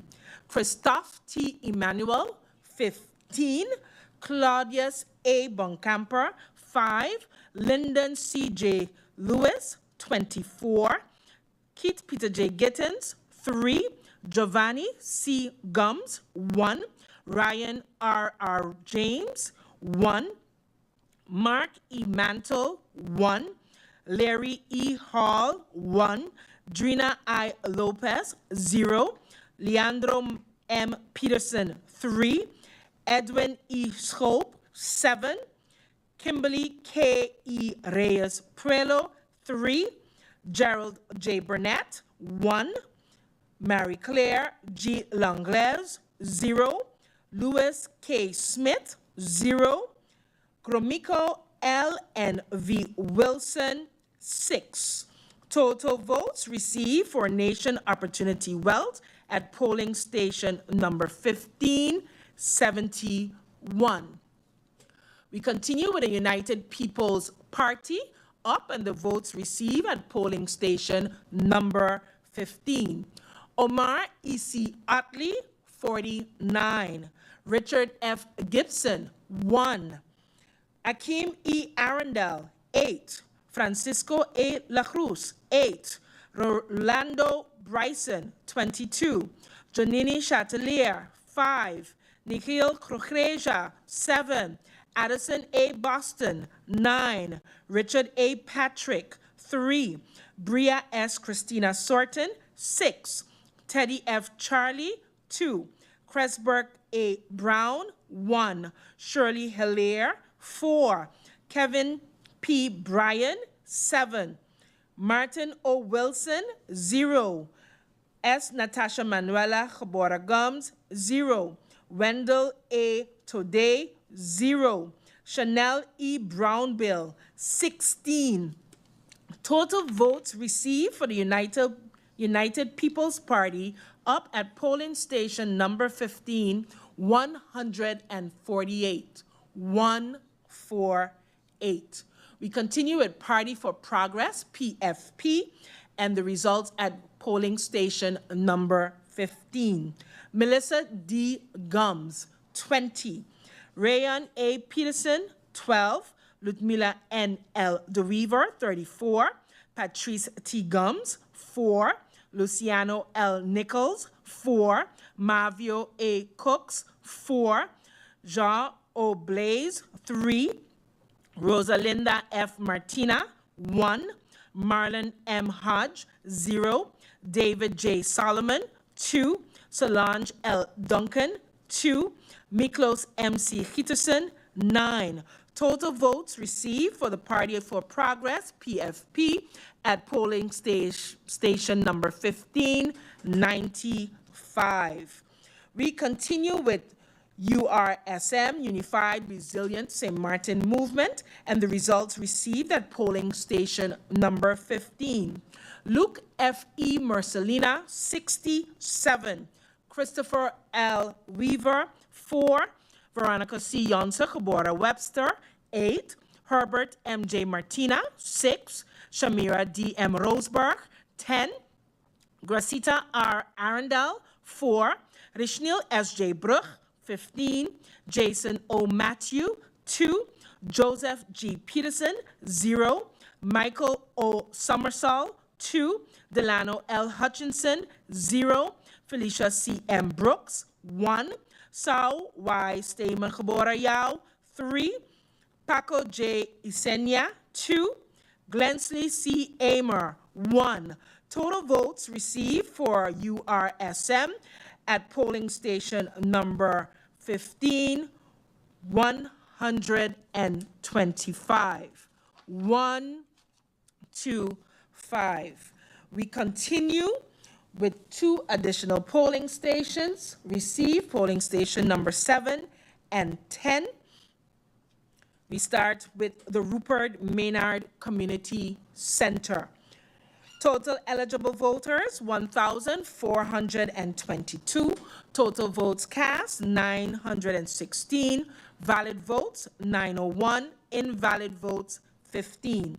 Swaliga Action Movement, SAM. Votes received, 23 for Franklin A. Myers. Cecil R. D. Nicholas, 15. Tamara E. Leonard, 40. Claude A. Hans Peterson, 2. Rhoda R. Arundel, 5. Paulina N. Lake, 3. Pamela Roseanne Gorda 𝒂𝒏𝒈𝒕, 1. Lucien O. Benschop, 3. Ruben A. B. Pantaflet, 2. Delano D. Samuel, 5. Billy Jean-Baptiste, 0. Marcos C. Henrietta, 0. Total votes received for Swaliga Action Movement SAM at polling station number 7, 99. 99. We continue with National Alliance NA polling station number 7, Silvera A. E. Jacobs, 19. Egbert J. Duran, 32. Artwell M. R. Arian, 9. Cloyd L. Marlin, 22. Darrell T. J. York, 14. Edsel E. Gums, 9. Anna E. Richardson, 15. Angelique J. G. Ramu, 10. Shamila N. Williams, 𝒂𝒏𝒄𝒉 Webster, 7. Curtis K. W. Thomas, 1. Hyacinth L. Richardson, 20. Alan K. Connor, 6. Shamira P. M. Hernandez, 0. A. Terrence Ray, 1. Ishmael Foster, 0. Louis G. Hurtado, 1. Carlita L. A. Guy, 4. Total votes received for NA at Rupert Maynard Community Center, 170 votes. 170. We continue with Empire Culture Empowerment, ECE. Votes received at polling station number 7. Nigel E. Wigley, 16. Armando F. Gums, 0. Arnold E. Dorr, 0. Total votes received for Empire Cultural Empowerment, 16 at polling station number 7. We continue with the Democratic Party, DP. Votes received at polling station number 7. Sarah A. Westcott 𝒂𝒏𝒄𝒉 Williams, 31. Grisha S. Heiliger 𝒂𝒏𝒄𝒉 Martin, 31. Demar C. LaBega, 12. Khalil K. Raven, 14. Viren V. Kotai, 5. Marinka J. Gums, 16. Benjamin S. Bell, 1. Fabio Doralis, 0. Mei-Ling A.M.R. Derby 𝒂𝒏𝒄𝒉 Chung, 1.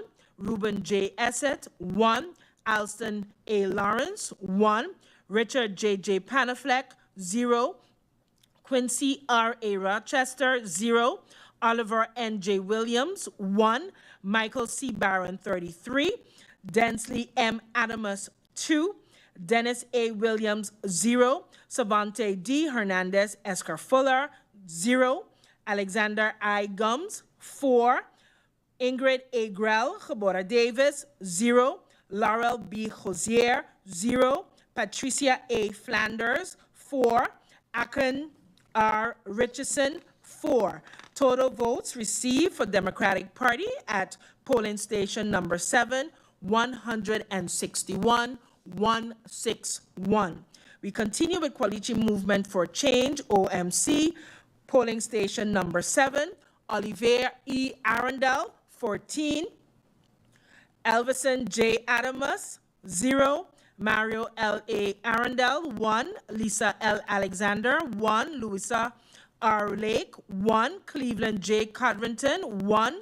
Edward S. Arundel, 0. Farley R. Elshot, 1. Samuel V. Caceres, 0. Daniel Jean, 1. Laura C. Lewis 𝒂𝒏𝒄𝒉 Martin, 0. Franklin D. Watson, 0. Bob A. E. Wilkins, 0. Donette T. Landeford Ferdinand, 1. Aloysius E. F. Proctor, 1. San Francisco E. Lake, 0. Lee A. Blackman, 0. Lawrence L. Lake, 0. Florent Aspeler, 0. Total votes received at voting station number 7 for the OMC party, 22. Nation Opportunity Now, Wealth Now. Voting results at polling station 7, Christoph T. Emmanuel, 23. Claudius A. Boncamper, 4. Lyndon C.J. Lewis, 34. Keith Peter J. Gittins, 3. Giovanni C. Gums, 0. Ryan R.R. James, 1. Mark E. Mantle, 1. Larry E. Hall, 0. Drina I. Lopez, 0. Leandro M. Peterson, 2. Edwin E. Scope, 3. Kimberly K. E. Reyes Prelo, 0. 2. 2. For polling station number 7, 2. Gerald J. Burnett, 1. Marie Claire G. Langlaise, 0. Louis K. Smith, 0.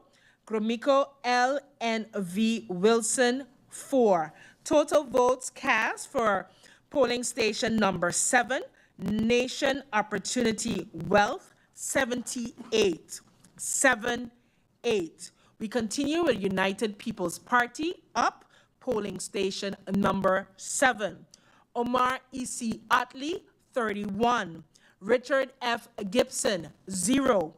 Akeem E. Arundel, 9. Francisco A. La Cruz, 28. Rolando Bryson, 10. Jonini Chatelier, 8. Nikhil Kukreja, 5. Addison A. Boston, 2. Richard A. Patrick, 0. Bria S. Christina Sorton, 11. Teddy F. Charlie, 4.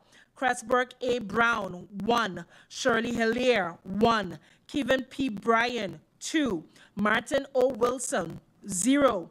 S. Natasha Manuela Cabora Gums, 4. Wendell A. Today, 0. Chanel E. Brownbill, 3. Total votes cast for United People's Party at polling station number 7, 119, 119. Party for Progress, PFP, results at polling station number 7. Melissa D. Gums, 10. Rayan A. Peterson, 20. Ludmila N. L. DeWeaver, 26. Patrice T. Gums, 12. Luciano L. Nichols, 3. Marvio A. Cooks, 4. John O. Blaze, 4. Rosalinda F. Martina, 3. Marlon M. Hodge, 0. David J. Solomon, 2. Solange L. Duncan, 4. Miklos M.C. Hitterson, 4. Total votes cast for Party for Progress, PFP, at polling station number 7, 92. 9-2.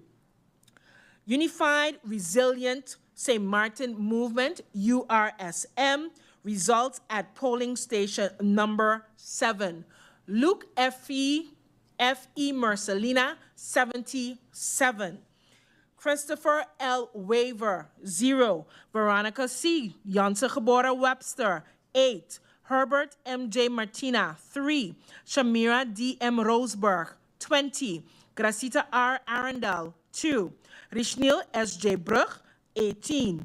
Jason O. Matthew, 4. Joseph G. Peterson, 0. Michael O. Summersall, 1. Delano L. Hutchinson, 2. Felicia C. M. Brooks, 9. Sao Y. Stemer Gebora Yao, 0. Paco J. Isenia, 0. Glensley C. Emmer, 0. Total votes cast for URSM at polling station number 7, 144. We continue with polling station number 10, NIPA, with a total eligible voters of 1,427. Total votes cast, 892. Total valid votes, 883. Total invalid votes, 9. We begin with Swaliga Action Movement, SAM, and the results are as follows. Franklin A. Mayers, 20. Cecil R.D. Nicholas, 6. Tamara E. Leonard, 18. Claude A. H. Peterson, 5. Rhoda R. Arundel, 2. Paulina N. Lake, 3. Pamela R. Gordon Cabora-Carty, 1. Lucien O. Benskop, 0. Ruben A. B. Pantaflet, 1. Delano D. Samuel, 7. Billy Jean-Baptiste, 3. Marcos C. Henrietta, 3. Total votes cast for Swaliga Action Movement at polling station number 10, NIPA, 69. 69. We continue with the National Alliance, NA, and the results at NIPA polling station. Silveria E. Jacobs, 16. Egbert J. Doran, 6. Artwell M.R. Irian, 20. Cloyd L. Marlin, 7. Darrell T.J. York, 14. Edsel E. Gums, 3.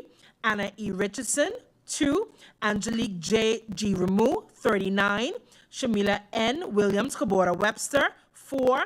Curtis K.W. Thomas, 0. Hyacinth L. Richardson, 5. Alan K. Connor, 2. Shamira P.M. Hernandez, 0. A. Terrence Ray, 2. Ishmael Foster, 0. Louis G. Hurtau, 1. Carlita L. A. Guy, 3. Total votes cast for the National Alliance at voting district number 10, NIPA, 124. We continue with ECE and the results at NIPA. Nigel E. Wigley, 4. Armando F. Gums, 0. Arnold E. Dorr, 1. Total votes received for ECE at NIPA, 5. Continue with the Democratic Party, DP, and the votes received at NIPA voting station number 10. Sarah A. Westcott, Kobora Williams, 28. Grisha S. Heiliger, Kobora Martin, 31. Demar C. Labega, 15. Khalil K. Raven, 1. Viren V. Kotai, 48. Marinka J. Gums, 9. Benjamin S. Bell, 2. Fabio Doralis, 1. Mei-Ling AMR, Derby Kabora Chung, 2.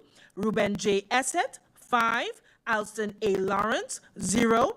Richard J. Panafleck, 3. Quincy R. A. Rochester, 2. Oliver N. J. Williams, 0. Michael C. Barron, 2. Densley M. Adamus, 2. Dennis A. Williams, 0. Savante D. Hernandez, Escar Fuller, 0. Alexander I. Gums, 1. Ingrid A. Grell, Kabora Davis, 0. Laurel B. Hosier, 4. Patricia A. Flanders, 1. Aken R. Richardson, 2. Total votes received for Democratic Party, DP at polling station number 10, NIPA, 159, 159. We continue with OMC, Quality Movement for Change, and the results at polling station number 10. Olivier E. Arundel, 10, 14, 14. Elvison J. Adamus, 0. Mario L. A. Arundel, 0. Lisa L. Alexander, 0. Louisa R. Lake, 0. Cleveland J. Codrington, 1. Edward S. Arundel, 1. Farley R. Elshot, 0. Samuel V. Caceres, 0. Danielle Jean, 0. Laura C. Lewis Kabora Martin, 0. Franklin D. Watson, 0. Bob A. E. Wilkins, 0. Donette T. Landefort Ferdinand, 0. Aloysius E. F. Proctor, 0. San Francisco E. Lake, 0. Lee A. Blackman, 0. Lawrence L. Lake, 0. Florent Aspelair, 0. Total votes received for OMC at voting station number 10, NIPA, 16. We continue with Nation Opportunity Wealth. Now at the polling station number 10, Christoph T. Emmanuel, 7. Claudius A. Boncamper, 6. Lyndon C. J. Lewis, 25. Keith Peter J. Gittens, 2. Giovanni C. Gums, 6. Ryan R. James, 2. Mark E. Mantle, 1. Larry E. Hall, 0. Drina I. Lopez, 1. Leandro M. Peterson, 0. Edwin E. Schope, 1. Kimberly K. E. Reyes Prelo, 0. Gerald J. Burnett, 0. Marie Claire G. Langlaise, 0. Louis K. Smith, 0. Gromiko L. and V. Wilson, 5. Total votes cast for Nation Opportunity Wealth at polling station number 10, NIPA 56, 5-6. We continue with the United People's Party, up and the votes received at NIPA. Omar E.C. Otley, 25. Richard F. Gibson, 8. Akeem E. Arundel, 5. Francisco A. La Cruz, 9. Rolando Bryson, 7. Janini Chatelair, 14. Nikhil Kukreja, 24. Addison A. Boston, 5. Richard A. Patrick, 0. Bria S. Christina Sorton, 2. Teddy F. Charlie, 2. Cressburg A. Brown, 1. Shirley Hillier, 1. Kevin P. Bryan, 4. Martin O. Wilson, 0. S. Natasha Manuela Cabora Gums, 0. Wendell A. Today, 1. Chanel E. Brownbill, 1. Total votes received for the United People's Party at NIPA, 109. 109. We continue with Party for Progress, PFP, with the votes received at NIPA. Melissa D. Gums, 39. Rayon A. Peterson, 12. Ludmila N. L. DeWeaver, 65. Patrice T. Gums, 20. Luciano L. Nichols, 2. Marvio A. Cooks, 3. Jean Oblaze, 1. Rosalinda F. Martina, 0. Marlon M. Hodge, 0. David J. Solomon, 5. Solange L. Duncan, 16. Miklos M.C. Hitterson, 5. Total votes received for Party for Progress, PFP, at polling station number 10, 168. We are at Unified Resilient St. Maarten Movement, URSM, and the polls are as follows. Luke F.E. Mercelina, 114. Christopher L. Waver, 2. Veronica C. Yonsa Cabora Webster, 21. Herbert M.J. Martina, 1. Shamira D.M. Roseberg, 10. Gracita R. Arundel, 2. Rishnil S.J. Bruch, 6. Jason O. Matthew, 2. Joseph G. Peterson, 1. Michael O. Somersall, 0. Delano L. Hutchinson, 11. Felicia C. M. Brooks, 0. Sao Y. Stamen Cabora Yao, 6. Paco J. Isenia, 1. Glensley C. Emmer, 0. Total votes cast for URSM at polling station number 10, NIPA, 177.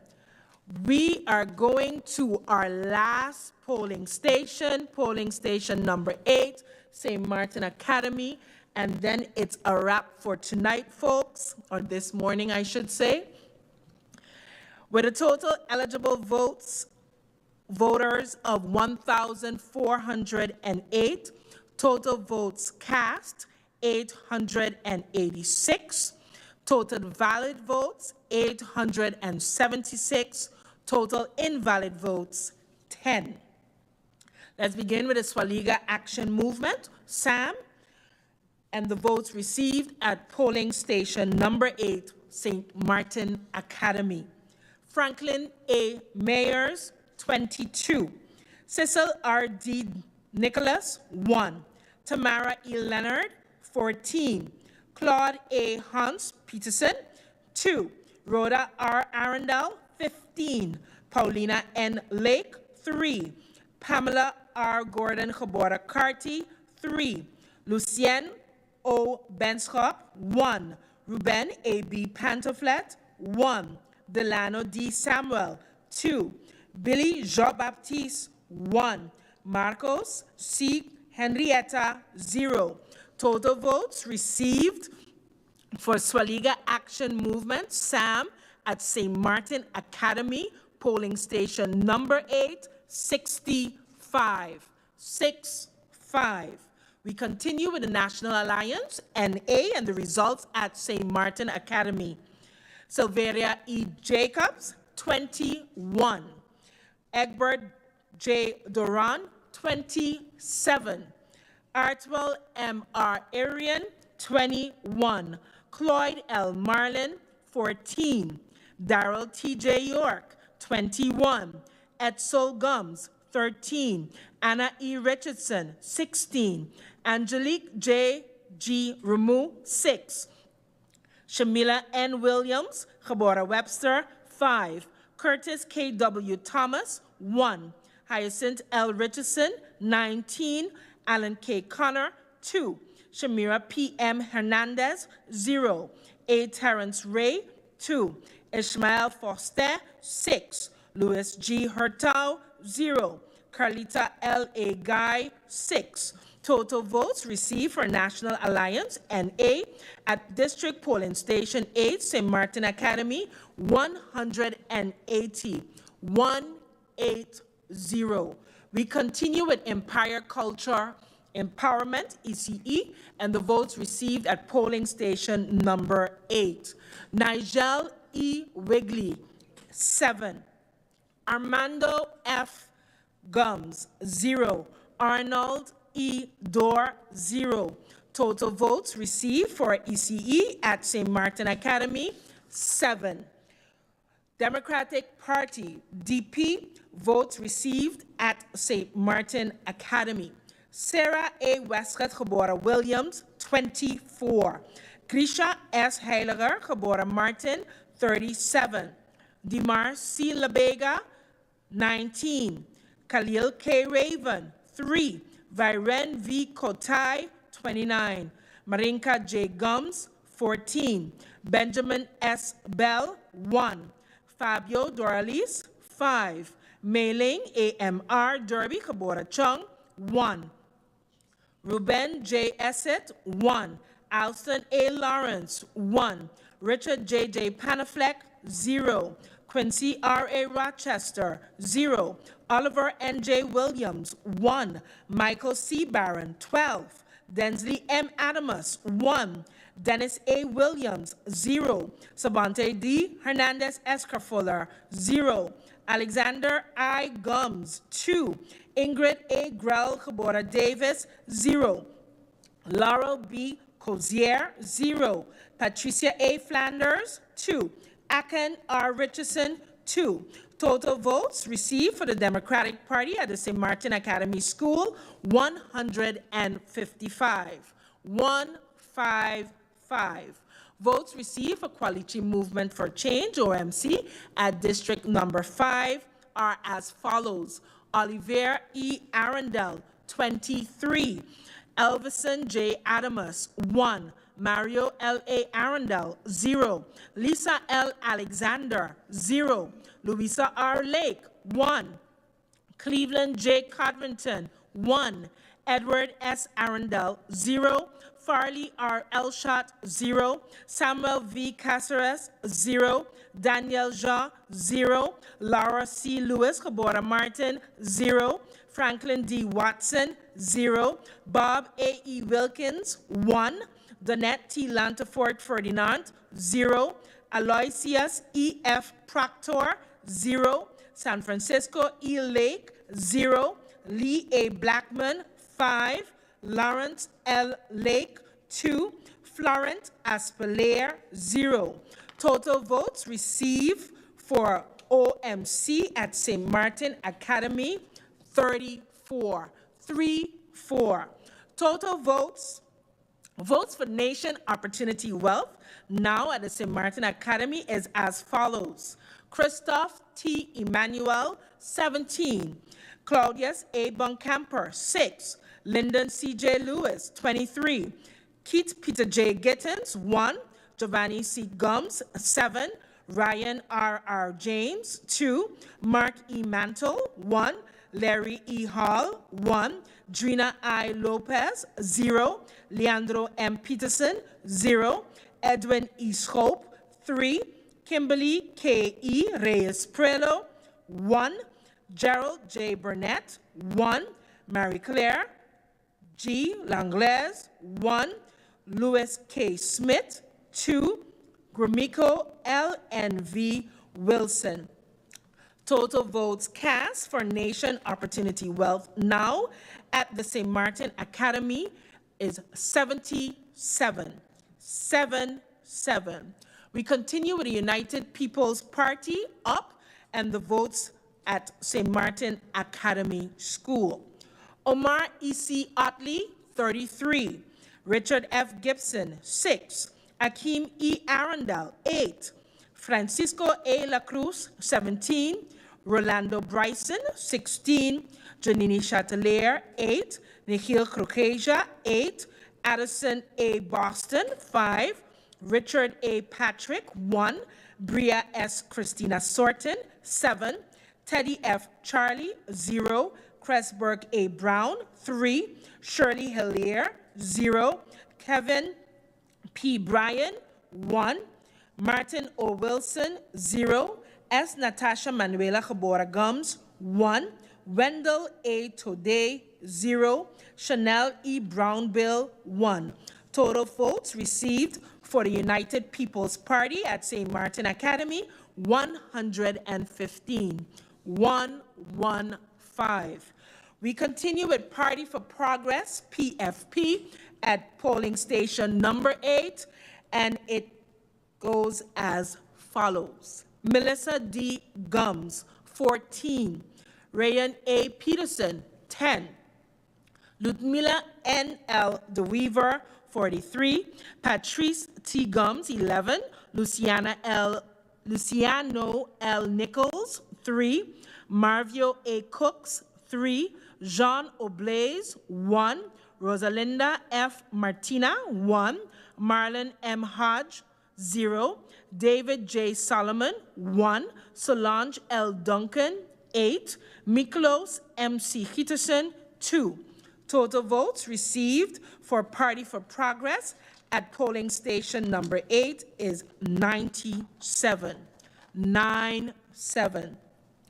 We are down to the last party and the last polling district for our August 19, 2024 parliamentary elections, and the results are as follows.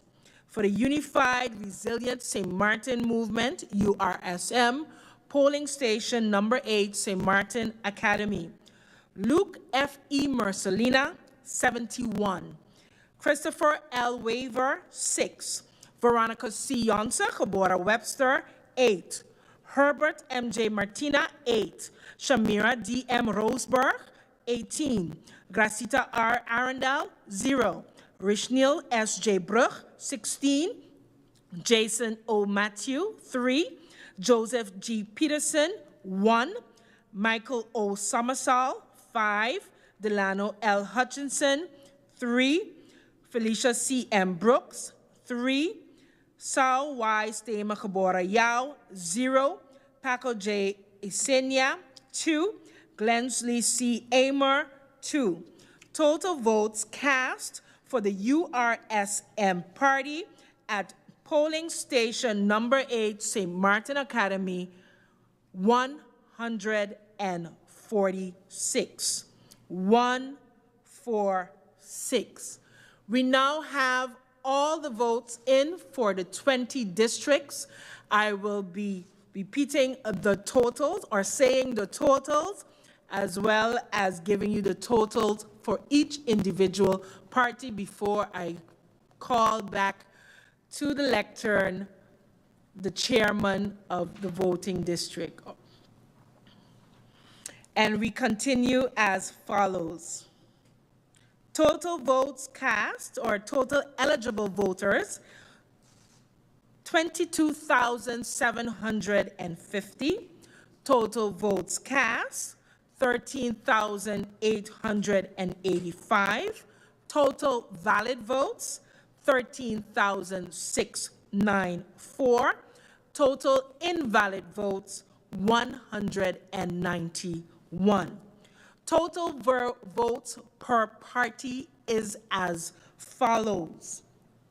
Swaliga Action Movement, SAM, 1,249, 1249.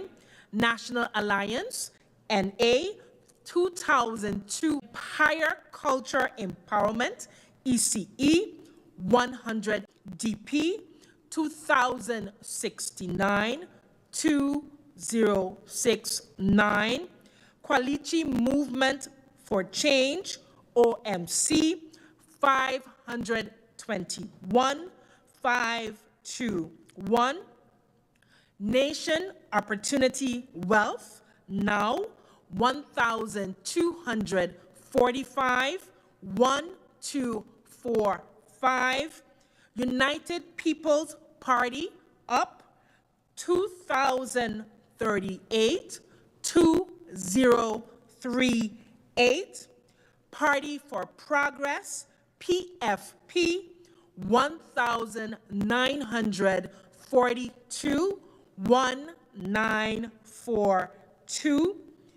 Unified Resilient St. Martin Movement, URSM, 2,230, 230. Folks, that's the results for our St. Martin parliamentary elections, August 19, 2024. We are going to take a few minutes break before we bring on our chairman for our last words for this evening. Few minutes.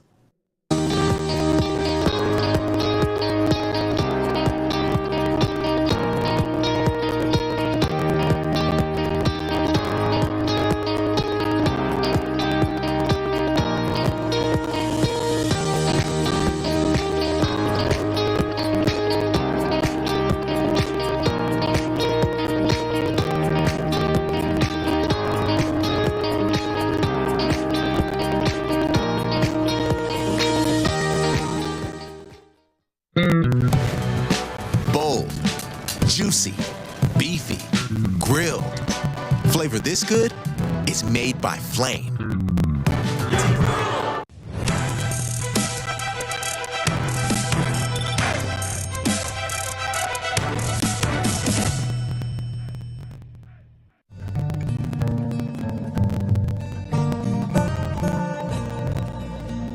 Human trafficking and human smuggling are grave crimes that exploit the most vulnerable among us. Here in St. Martin, these crimes are happening in our own backyard. Victims may be hidden in plain sight, forced into labor, exploited in the sex trade, or held against their will. If you suspect someone is a victim of human trafficking or human smuggling, don't stay silent. Reach out to the National Reporting Center of St. Martin. Your call can provide critical information to help rescue victims and bring perpetrators to justice. Call the National Reporting Center of St. Martin at 915. Every report can make a difference. Together, we can combat human trafficking and human smuggling.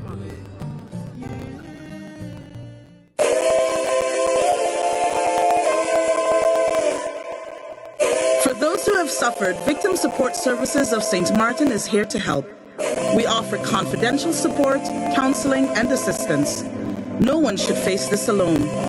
Contact Victim Support Services at 721-587-6477 or visit our Facebook page at Victim Support Services VSS.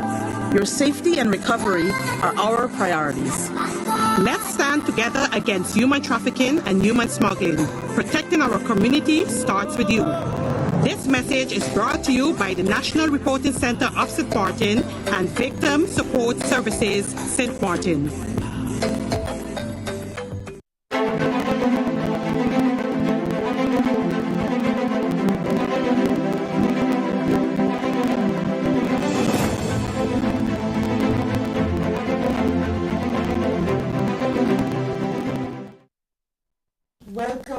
guess you see that. Election 3. Watch, St. Maarten has decided all 20 polling station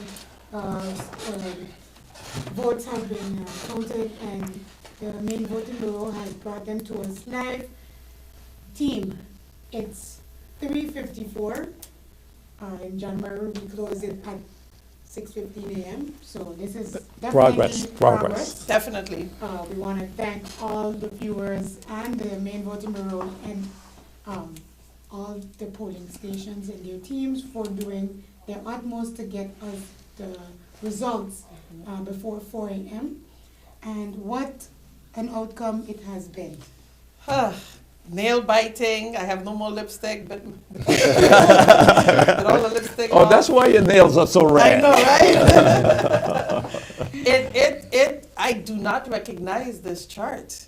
Yeah. It has been, when they talk about game changer, I think that, the game don't change much more than this. We've had a few surprises. I believe the top vote getter is Dr. Luke Mercelina. And so I guess Luke must stay, as I said earlier, followed by Ludi.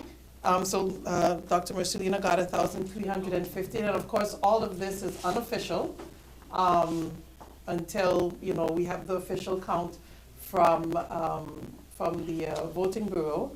But we have Dr. Mercelina with 1,315 votes. It's been a while since one candidate has been able to pull their own seat. And so this is very, very commendable. This is the second time that the URSM, is running for election. And I think that this is very, very commendable. Also commendable is 𝒚𝒐𝒖𝒓. He is also one of the top vote getters in that party. This is called persistence.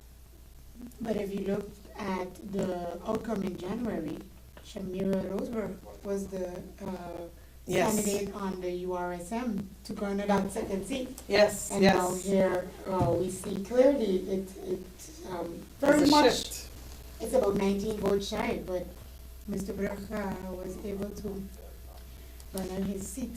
This is what we talk about when we say every vote counts. Do not underestimate the power of your vote come election day.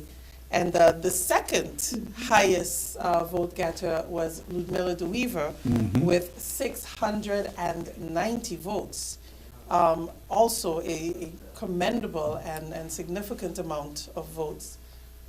Because of time, we can't show the previous years, but I believe that this is an increase in the number of votes that she's retained. Yes. Don't underestimate the grassroots. Don't underestimate, getting down there and doing trenches. Doing that work, putting that work in. And then the third highest vote getter is Omar Otley.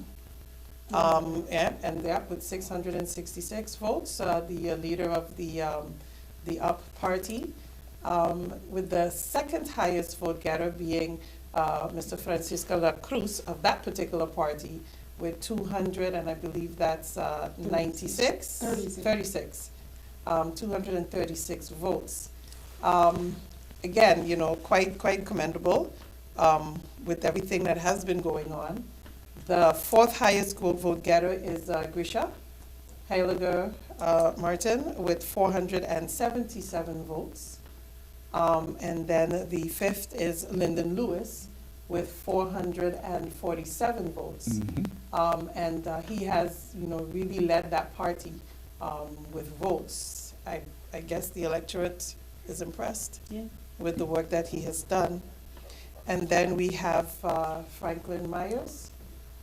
The voting bureau. We're going to go over now to the voting bureau. We'll be right back. Stations, polling stations, and I would now like to reintroduce the chairman for the Central Voting Bureau, Ms. Tackling. Thank you, Ms. Bedminister. I know it's been a long one for you. You've read a lot of numbers and a lot of a lot of candidates, a lot of polling stations, so I'll get right to it. So, ladies and gentlemen, everyone that's still with us, I'm happy that you're still with us at 4 o'clock in the morning. I am pleased to be addressing you at an earlier time than I did in January. You know, I think I said I was hoping that when I drove home it wasn't light out, so I think that we've achieved that. But in any case, I appreciate your continued presence with us here tonight. I've just finished a call with the governor, where I informed him of the preliminary results of today's election. And based on these preliminary results, I can now share with you the initial seat allocation. There were a total of 13,964 valid votes cast. This put our electoral quota at 912.93. I'll go through the different parties and the amounts of valid votes. The SAM party had a total valid votes of 1,249. The National Alliance, 2,264. The ECE, 136. The Democratic Party, 2,069. The OMC, 521. The NOW Party, 1,245. The UP, 2,038. PFP, 1,942, and URSM, 2,230. This means that the seats will be allocated preliminarily as follows. The SAM will have 1 seat. The National Alliance, 3 seats. The Democratic Party, 3 seats. The NOW, 1 seat. The UP, 2 seats. The PFP, 2 seats. And the URSM, 3 seats. Based on our preliminary candidate results, these seats will be allocated as follows. For the SAM party, Franklin Myers. For the National Alliance, Jurendi Duran, Artwell Arian, and Darrell York. For the Democratic Party, Sarah Westcott Williams, Grisha Martin Heiliger, and Viren Kotai. For the NOW party, Lyndon Lewis. For the UP party, Omar Otley and Francisco La Cruz. For the PFP, Ludmila De Weaver and Melissa Gums. For the URSM, Luc Mercelina, Richnel Brug, and Shamira Roosburg. Please keep in mind that these results are preliminary and subject to verification by the Central Voting Bureau, as well as any potential objections. As the chairperson of the Central Voting Bureau, I want to take this moment once again to express my deepest gratitude to all stakeholders who've worked tirelessly to make this election day a success. I would like to extend my thanks to the Secretariat of Parliament, the KPSM, VKS, the Civil Registry, Public Works, the staff of GBE, the staff of DCOM, who's been here all day with us as well, the staff of Computech, who's been pushing data, and all other organizations that played a crucial role in ensuring the smooth operation of the electoral process. I also want to recognize and thank the incredibly hardworking polling station workers. Their dedication and tireless efforts were key to conducting the voting process efficiently and orderly.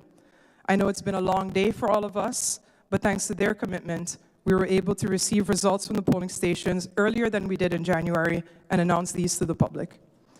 Our goal this election was to bring you results sooner than we did in January, and I'm pleased to report that the measures that we implemented have had a somewhat positive impact. However, I must emphasize that as per the law, once again, these are preliminary results.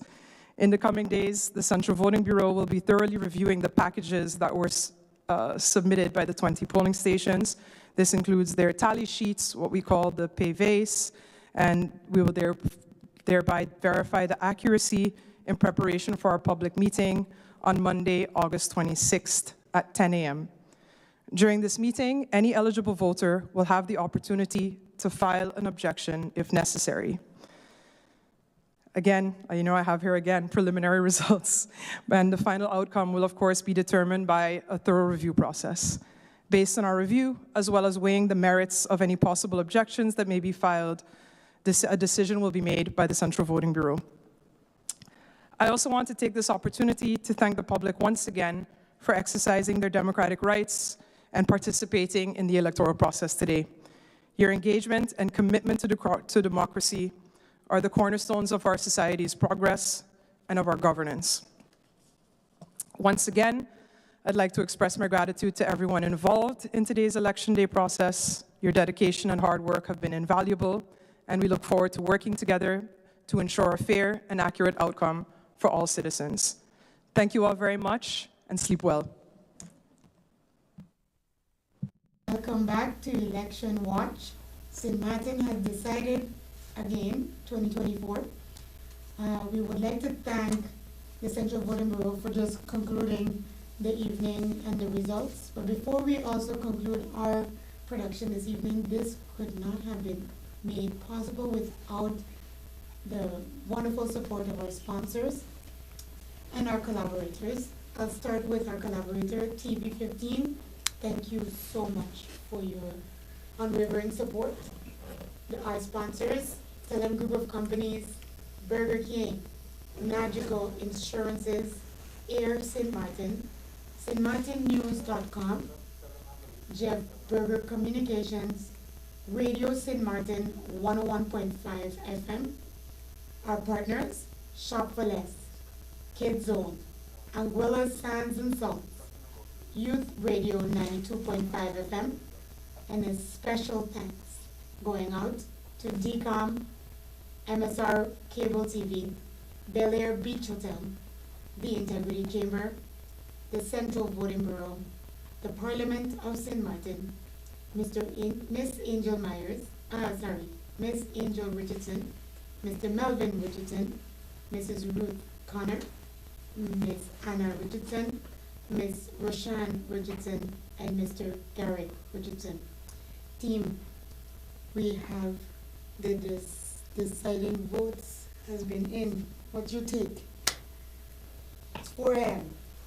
4 a.m., well, the people vote for the current government, because if you look at Luke Misselina, who is from the URSSM, the DP, who is also in government now, and the PFP, they have 8. So the National Alliance have lost a lot of votes, you know, so the people have shown that they don't have the confidence like before in the National Alliance, because that's how the figures show it. Sam, you got to give Sam his kudos, because that's the first, you know, I must say election that Sam did, but managed to acquire a seat. And kudos to the Minister Lewis. You know, he really carried the Now party, and he is now actually the person that will represent, you know, the people in Parliament. So it's a complete change around, and the up, you know, they have dropped a seat. They have now moved to 2 seats. So yeah, there's a complete shift. Now we all await the forming of the government. Yes, anticipate. That's where the tension. Yes. Which combination of parties will form a new government? You see clearly that National Alliance has lost a seat. You see clearly that I guess UP have lost a seat. Democratic Party on its way back up. They have gained a seat. And yeah, like I said, we have to give kudos to Sam. I mean, of course, he's been in politics before. He's a veteran, but he come out from nowhere and pulled off. And you can see too that the EC, they have lost some support from the first time come out. They have lost some support. And yeah, USM is the big winner here. Yes. Without question, USM is the big winner. I mean, Dr. Messalina was able now to be the highest vote getter. Okay, and we find Otley, who was hoping to be the highest vote getter, he dropped to what, third? He is Third. third. Third. Yeah. Yeah, it's interesting. Yeah. It's quite interesting, but also the Now Party also lost. Yeah, the Now Party, a yeah. seat. Now Party lost a seat. Oh, yes. Yeah. Oh, yes. And we see interesting here now, the leader of the Now Party, the leader of the of National Alliance are both out. I think it's safe to say that if we thought that the past 8 hours, 9 hours was tense, I think the next few days will be even more tense. Yeah. Yeah, the actual thing begins now. Yes. Begins now in terms of the formation of the government. St. Maarten has decided. And they have a deadline for September. It's a couple of weeks in order to form that government. With everything else going on in September. Well, yeah, but remember that the governor plays a role in this all. Huh? Yes. He showed his hand actually in January. So I expect him to play a role this time as well. And we look forward to seeing the outcome as the hours progress. But as we've all just indicated, it's 4 a.m. and we are grateful to the Central Voting Bureau and the team of City Central Bureau for being able to bring us the election results before 6:15 a.m. And with that, I would like to thank our viewers, our sponsors, our collaborators for a roller coaster of events, I would say. And of course, we would not be able to have done this production either without our amazing crew behind the scenes, crunching numbers, updating our graphs as the numbers come in.